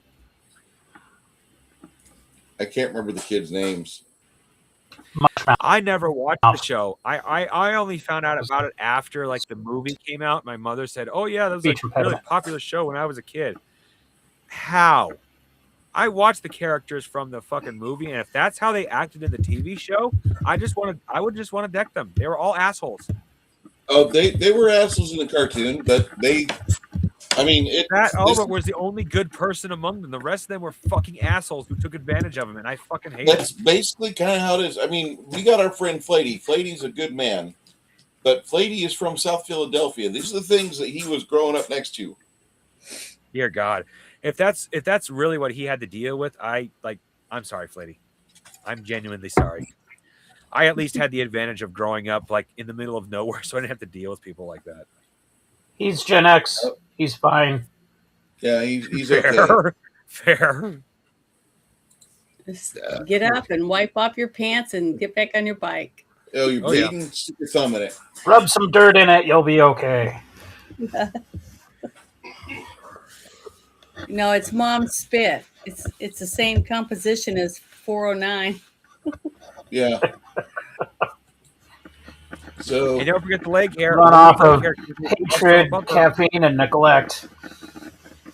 Me and Janet are going to be hosting a viewing of the movie The Three Musketeers tomorrow. If you guys are into the Three Musketeers, the first 1973. Ooh, yeah. I don't think I've seen it. You haven't seen it? I recommend you see it. I've never seen it before, so I'm kind of excited about it. It's a magical era. I seen the one with the actor who played Robin in the Batman series, who later on moved to. That was the 90s. 1993 with that was Oliver Platt and Charlie Sheen, Kiefer Sutherland, Rebecca De Mornay. I've also seen the one that was more accurate, where instead of having actors with American accents, they had actually proper the actors actually have French accents. And D'Artagnan wasn't really a thing in that one. I don't know what era that one was. I haven't seen it yet. I saw a newer one with. They have a lot of appropriate jokes for the era. Like, for example, like they're trying to sneak into the castle or the whatever, you know what I mean. And there's like take on different costumes to do it. And one of them goes like I'm the biker, not with that blood. Well, I'm the butcher. Yeah, you're not with that flour, and they don't have time to switch outfits, so they quickly go back in there. And people's like, one of the guys like, you make bread like a butcher. That's because I wanted to be the butcher. It is just like the movie has funny moments, but they're all appropriate to both the scenes and the era. It is just it is awesome. I love that movie.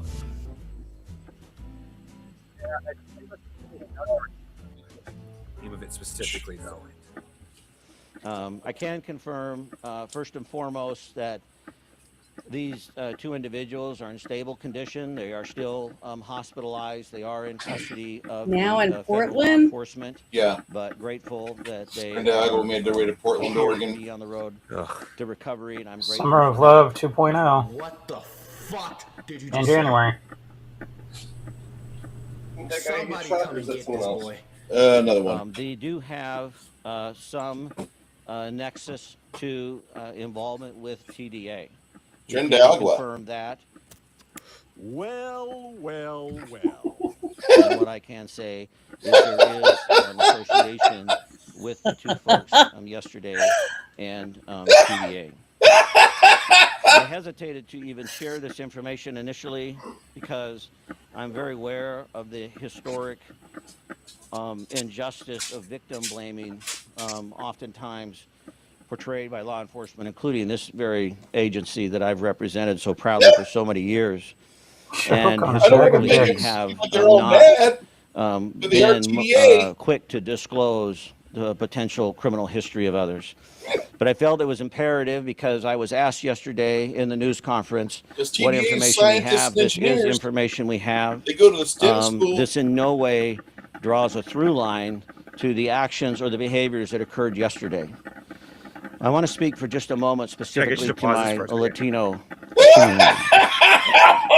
Am I hearing this right? Is this idiot saying that they profiled somebody and profiling somebody because they shot somebody else was wrong? It's sad. It's All sad. right, Tony Gonzalez, you get out of the chair, and this dude, even you have go to sit in it. qualify these remarks Oh my God! because I understand, or at least Yeah, have attempted to Why understand he's through your chief of voices, police, because he your can cry on concern, your side. your fear, your anger. Why are you gay? Yeah, exactly. This information in no Oh, way they made is this up. This is all meant chopped up. to disparage How can you have your or name on to there, condone Bruce? or support What? or agree with In the any corner of the right there actions says Bruce. that Is occurred that you? yesterday. Yeah, But that's it is him saying he's the important one that showing it. we stay committed to the rule Where's it say? Is he Bruce at? showing it? Okay. Oh yeah, because I'm showing it.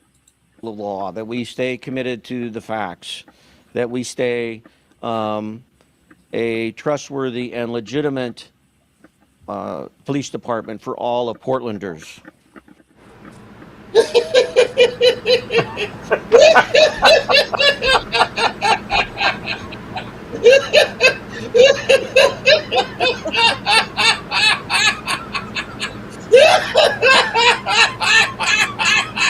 Find this guy right now Terrible. listening to this shit.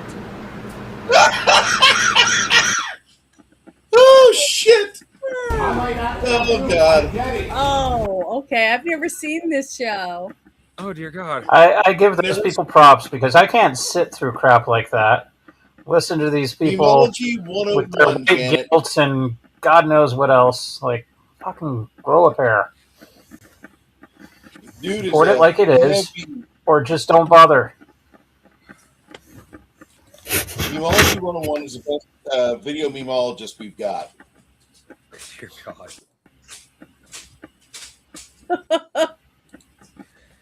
And my like I know I've bitched about my father before, but he genuinely wonders why I'm mad at modern society.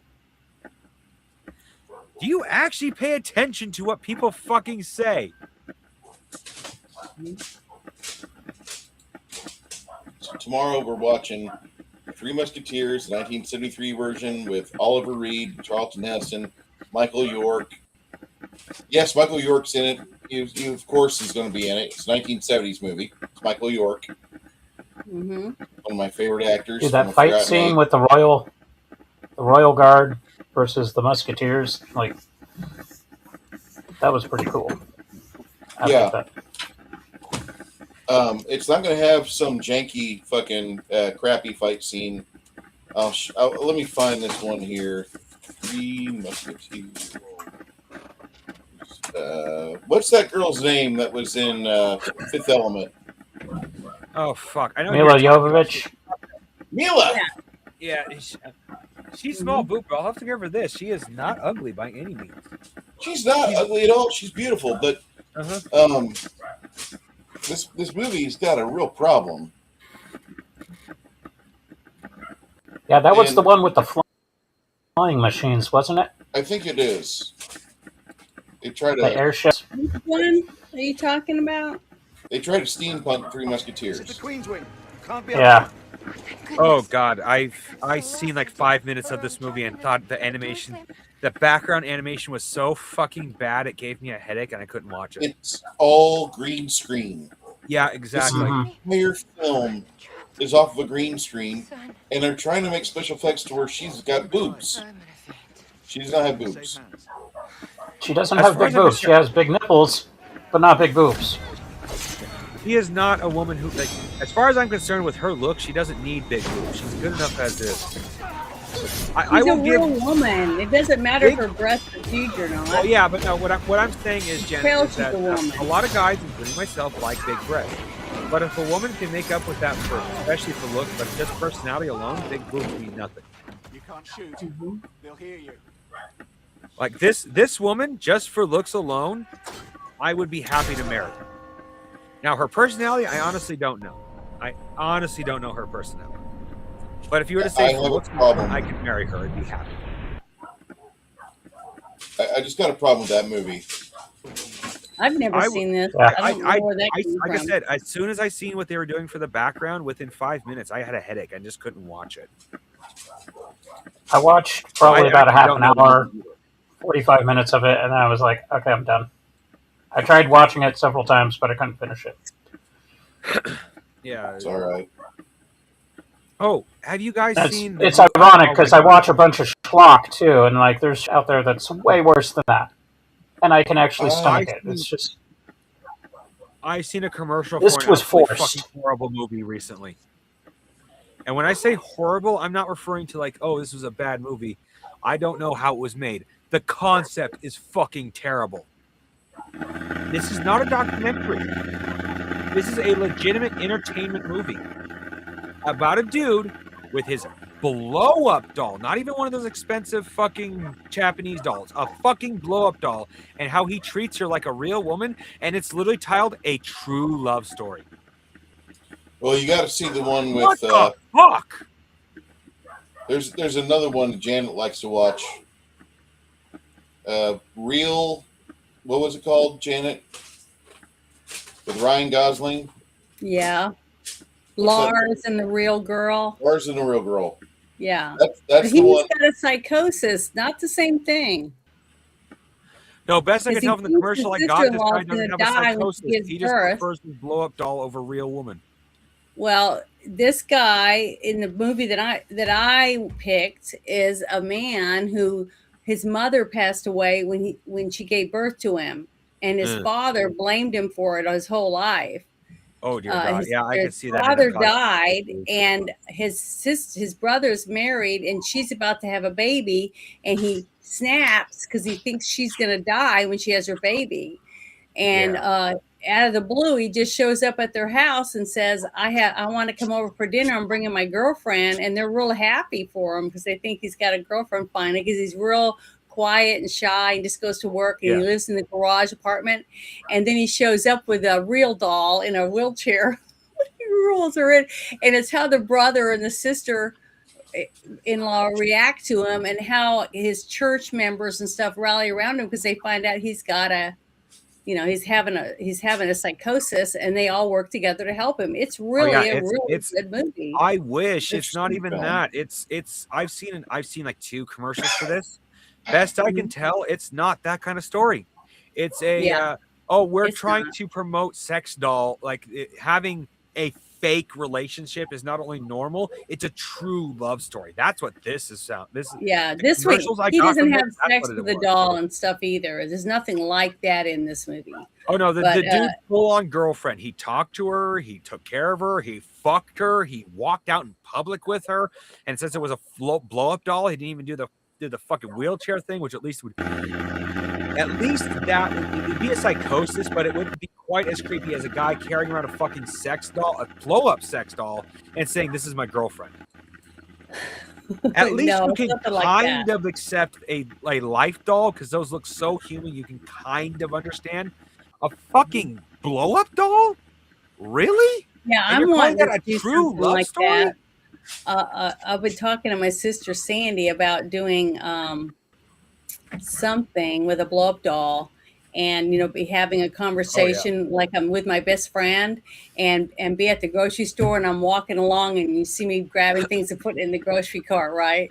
And when I turn around, it'll be a blow up doll holding the cart with its mouth open, just standing there, and I'm like, well, how come you're not telling me your side of the story or whatever, that kind of thing, like she's a real person.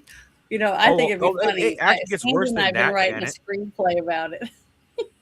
It actually gets worse than that. So, People who have it'd be that level of funny. psychosis hear the doll talk back. It's not just, oh, what's your opinion and why are you so silent? No. What's your opinion? Oh, that's a great opinion, baby. I'll definitely do that. They legitimately hear the doll talk, like at least in the movie I seen, he legitimately heard the doll talk back. Mhm. It was in his head, but he fucking Yeah, heard so it. he had like schizophrenia or something. Yeah, and like I said, like the part that bugged me the most, the two parts that bugged me the most: one, this was not a documentary, this was a fucking entertainment movie, and two, they used the description "true love story." What the fuck? I want a girlfriend, and admittedly, if we were living in a sci-fi fantasy where you had a true personality robot, I would probably buy it. But I don't want a fucking doll. I don't want that. Well, I did a pay for special that kind of thing. I want to pay for about a full personality. do sex dolls ruin relationships? Well, they and can. I had I will freely admit interviews that and they stuff can. on there. So Well, like I've seen a couple videos of this, and one of them I found really interesting. Like most of them are really fucking creepy because the guys treat the dolls like real women. There's a guy who buys every single model of doll when it comes out, but he doesn't treat them like sex toys or females. He treats them more like decorational objects. Kind of like he's buying a very expensive Barbie doll and putting it on display. It's like at least that one I can understand. It's not a sex thing. It's a decorational thing. But then there are people who literally buy it solely for the purpose of, oh, this is my girlfriend. It's a doll that can't even talk. Like it can talk through robotic means. It can't even open its fucking mouth unless you do it yourself. Well, it can't in that fucking move. show And that how I is this- did, how is there that was an nice? interview with the gentleman, the one that had started off with one real doll, and then he ended up with like 4 different ones, but he still had his very favorite one, which is first one. And he buys clothes for him, he brushes their hair, he bathes them and everything. And it was about how his kids, his son never would come over anymore. It's all about how it affects the rest of the people in his family and how it's changed him over time. And he had pictures. He took them to places and took pictures of them sitting at the park. The dude I was talking about, really the dude I was talking bizarre. about who collected them more like Barbie dolls or just decorational pieces. His daughter actually came over and helped him pose them or clothe them up occasionally because she was like I remember because she wasn't a fashion like designer, but she was one of those that specialized in how clothing went together and looked good. So she used the dolls as a way to practice that. And I think he actually had a son, and his son found it kind of creepy, but he still at least came over and visited his dad because it wasn't like I said, it wasn't a full sex doll thing. It was these are decorational pieces, blah blah blah blah. But he basically also very expensive talked mannequins is about how he how treated them. he sometimes dreams about the one, waking up and she's real, Yeah, and how they have that's creepy. discussions and stuff. So yeah, it's really heartbreaking. A lot of the stuff was very sad, and but that's reality of Oh yeah. It's just like Ted Bundy, though. You think about it. Ted Bundy, the Green River Killer, and a few others would go back and visit the bodies multiple times and wash the hair, put makeup on them. They were sick. They're not. They don't think like a normal person. No. And it's sad. We got a lot of sick people out there that need help.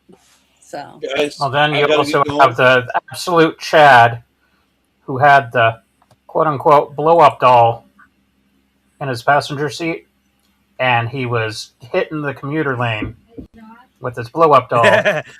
Got Well, that's a different story. You're not doing anything creepy with it. I gotta